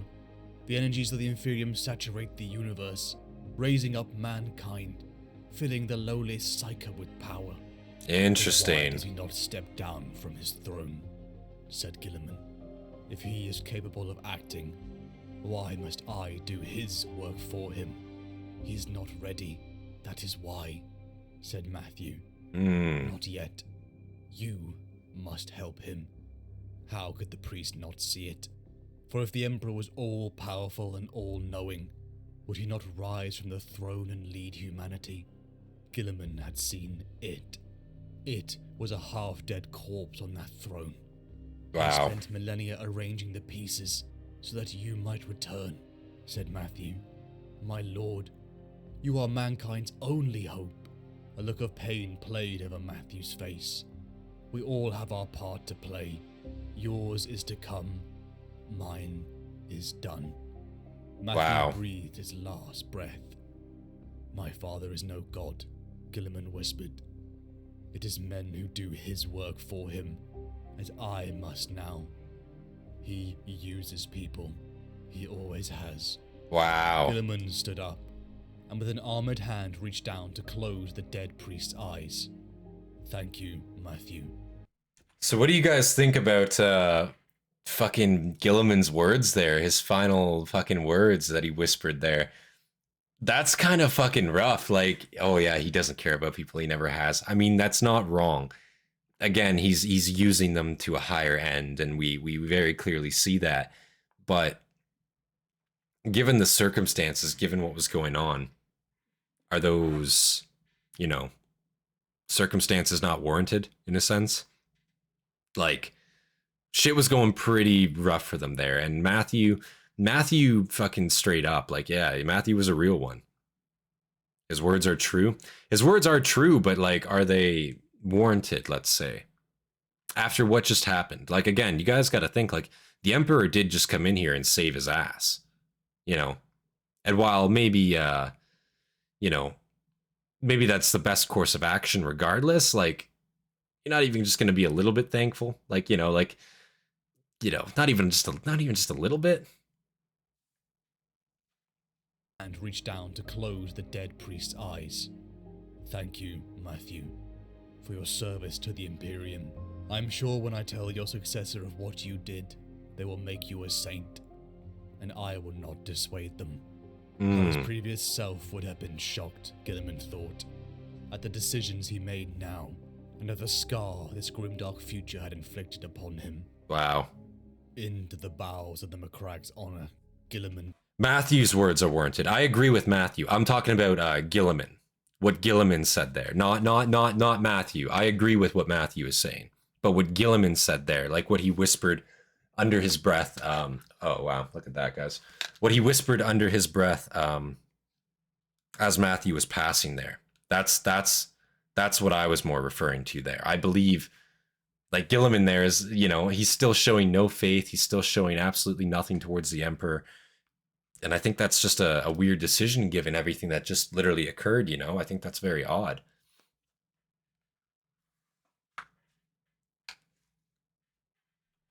Upon him. Into the bowels of the McCragg's honor, Guilliman descended, passing through the security checks that far surpassed paranoia. The heads of core inferior awakened in their tanks and greeted the Primarch in their strange voices. Big oof on the headset. Yeah, it's been like that. It's been like that. In person. If you know, you know. It's been like that. Congratulated him on his victory in Ultramar, but Guilliman interrupted. Just report, said Guilliman. Testy. The heads just broke again. God damn it. In a way that watch this. We're gonna throw this in mega quickly. I swear to God, I need to get some duct tape and fucking tape this motherfucker, because it's starting to be taxing on me now. Nerved Guilliman, making him wonder if he spoke to a device or foul artificial intelligence. I would have thought your victory would have pleased you, the heads continued.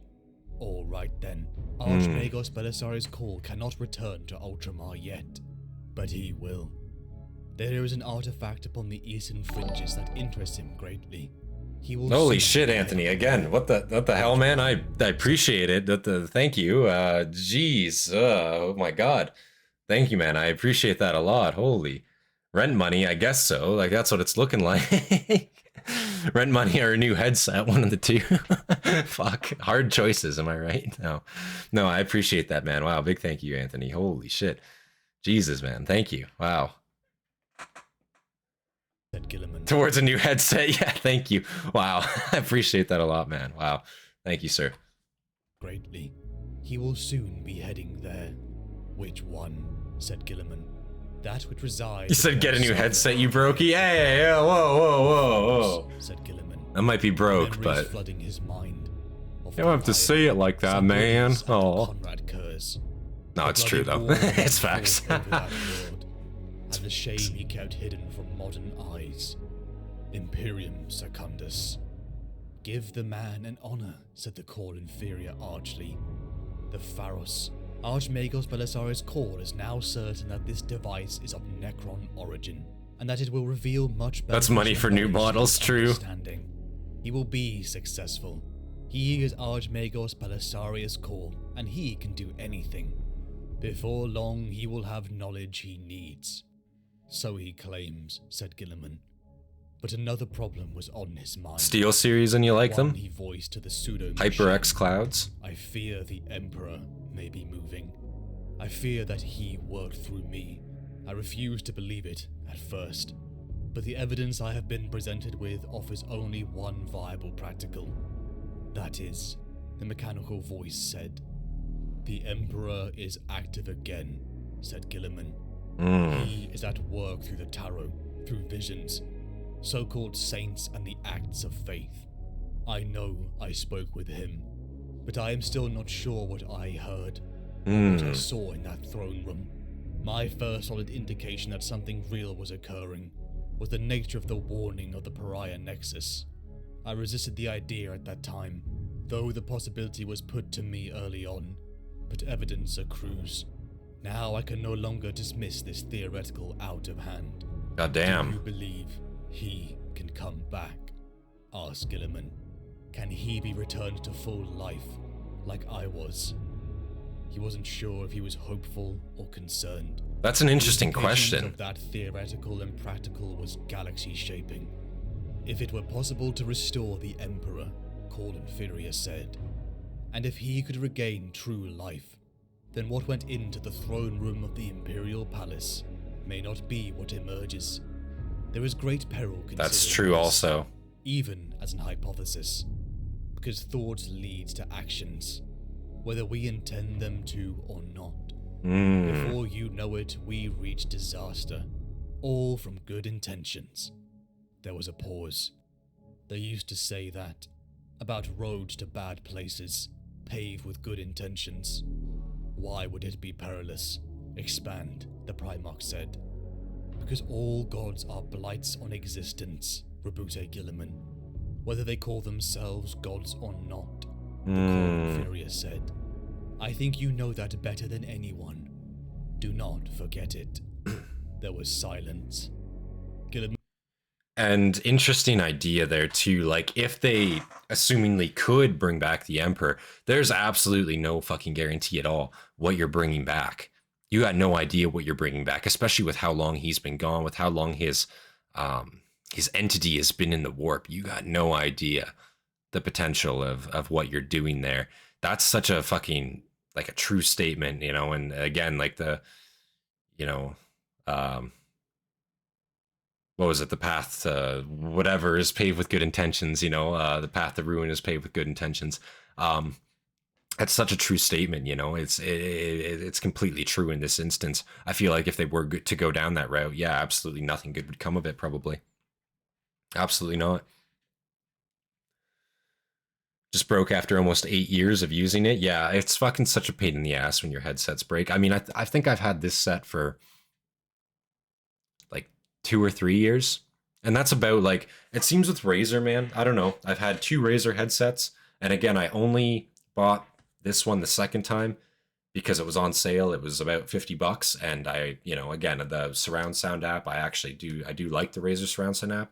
But again, second time, it's broken in the exact same spot. So it just seems like it's a thing that fucking happens with their headsets. So I don't think I'll be buying another one, that's for sure. You know, a headset is not something you should have to be buying every couple of years, like for sure, for sure. The very question a huge portion of the Inquisition has debated for millennia. Complicated. What's one physical throne? What's one the physical throne is a monster? What's in the warp is the best parts of the Emperor. That's true. Thoughts lead to action is facts. That is true also. Yeah, it's completely fucking true. even thinking it, like whether you mean to do something or not, you might indirectly do something which could lead to that, right? Do not forget it. There was silence. Guilliman left the chamber and returned to his command throne. Ultramar was secure. What chaos could destroy in a day, the Imperium would take decades or centuries to rebuild, but rebuild they would. He thought back to his awakening upon Macragge. Alone in his chamber, after learning the truth of the 41st millennium. Why do I still live? He'd snarled. What more do you want from me? I gave everything I had to you. To them. Look what they've made of our dream. This bloated, rotting carcass of an empire is driven not by reason and hope, but by fear, hate, and ignorance. Damn. Better that we'd all burned in the fire of Horus's ambition than live to see this. Even as he had said it, Guilliman heard the lie in his words. Yeah, it's that same line. His brothers, none had been more idealistic than Rabute Guilliman. None had envisioned a brighter future, not just for mankind, but also for the warriors of the Legiones Astartes. That flame of hope had been part of him for as long as he'd lived. Even now, as it was smothered by darkness and woe. At that time, Guilliman had realized his flame endured. There's hope still, he told himself, turning back to the window and placing one armored palm against it. He'd stared out at the work gangs, laboring to repair the damage of war, and the Ultramarines stood proud and determined upon the ramparts. All of them. They'd been born into this dark millennium. Yeah. And had known nothing but the hardship, suffering, and despair of unending conflict. Yet still they... This is a great, line too, I won't lie. Despite the countless enemies that raged against them. Guilliman had seen a better age. Yeah. One of hope and triumph. What right had he, a superhuman son of the Emperor himself, to show any less strength and courage than his followers born in darkness? Guilliman returned to his command throne. Fleet Primus set course to rejoin the greater whole of the Indomitus Crusade. The great fleets powered up, preparing once again to navigate the Nachman Gauntlet. Once more, Guilliman prepared to cross into Imperium Nihilus. Wow. Well, that was an abrupt ending. Holy shit. Holy shit. What's going on? Take me back. That was an abrupt ending. Wow, guys, that was Guilliman 40K lore by the AmberKing. What a fantastic video. That was a long one. This stream, 8 hours and 6 minutes long. I think we had about 15 minutes at the start, about a 20-minute intermission, so about 7.5 hour total long stream. Not too shabby at all. Not too shabby at all. I thought that was fantastic. The only thing I was kind of looking for in that video, which we did not get, I was thinking we would get a little bit of an introduction, like proper to Guilliman, in the sense of like his childhood, kind of like we've seen from all the other Primarchs. We've gotten a glimpse at like their childhood to the modern 40K setting, but this kind of is also great because now I am up to date on where Guilliman stands. I'm up to date on the modern Imperium, I'd like to think, where he is currently at, what the thoughts on the Empire are, on the Emperor are, I should say. The fact that the Emperor has done these feats and it's been witnessed by Guilliman, it's been witnessed by everyone else around them as well. And we're seeing that resurgence, you know what I'm saying? I think that's fucking crazy to see. Yeah, everyone's saying how late it is here. 3 a.m. Yeah, it's actually 2:10 in the morning here right now, 2:10 in the morning. So very long stream, but this was a good one. 8 hours, 10 minutes long, pretty much. I thought that was fantastic, guys. Big shout out to everyone who came and checked out the stream. I appreciate that, guys, as always, of course. And big shout out to Anthony. I appreciate those donations, man. That means a lot to me, of course. Big shout out to all of our members, all of our Hastati out there, and our Principe Dagenhart. I appreciate you guys. You guys inspire me to make more content for you guys every single day. If you were enjoying the video, make sure you leave a like. Anthony, again, wow, thanks, Anthony. I appreciate it again. $5. I appreciate it, sir. Thank you. I appreciate that a lot, man. Wow. Fucking big tipper tonight. Holy shit, man. Wow. Goddamn. But no, guys, I appreciate that a lot. So yeah, big shout out to all of our members, and Big shout out to Anthony there. I appreciate that, guys, a lot. Wow. W Anthony, exactly. I really do appreciate that, man. Holy shit. Wow. But yeah, if you enjoyed the video, of course, make sure you leave a like on this stream. Make sure you, leave a nice comment down below. And of course, we will be doing a re-upload of this. I'll be re-uploading the VOD, be trimming that down, adding the credits, all that stuff. That should probably be coming tomorrow, if not tomorrow, possibly Monday, of course. At this point, Anthony is paying for your retirement fund. Fuck, I wish, you know. Goddamn, man, it's fucking $1,300, $1,400 a month in rent here, so fucking I don't think we're getting there quite yet, but maybe one day, we'll see. But no, I appreciate it regardless, man. No, that means a lot to me, and I appreciate it a lot.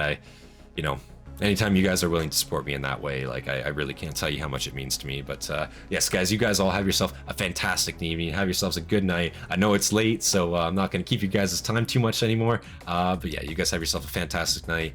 Yeah, leave a like, subscribe for more content from me. Leave your recommendations down in the comments below. And without any further delay, this has been Centurion, and I'll see you guys in the next one. Peace, guys.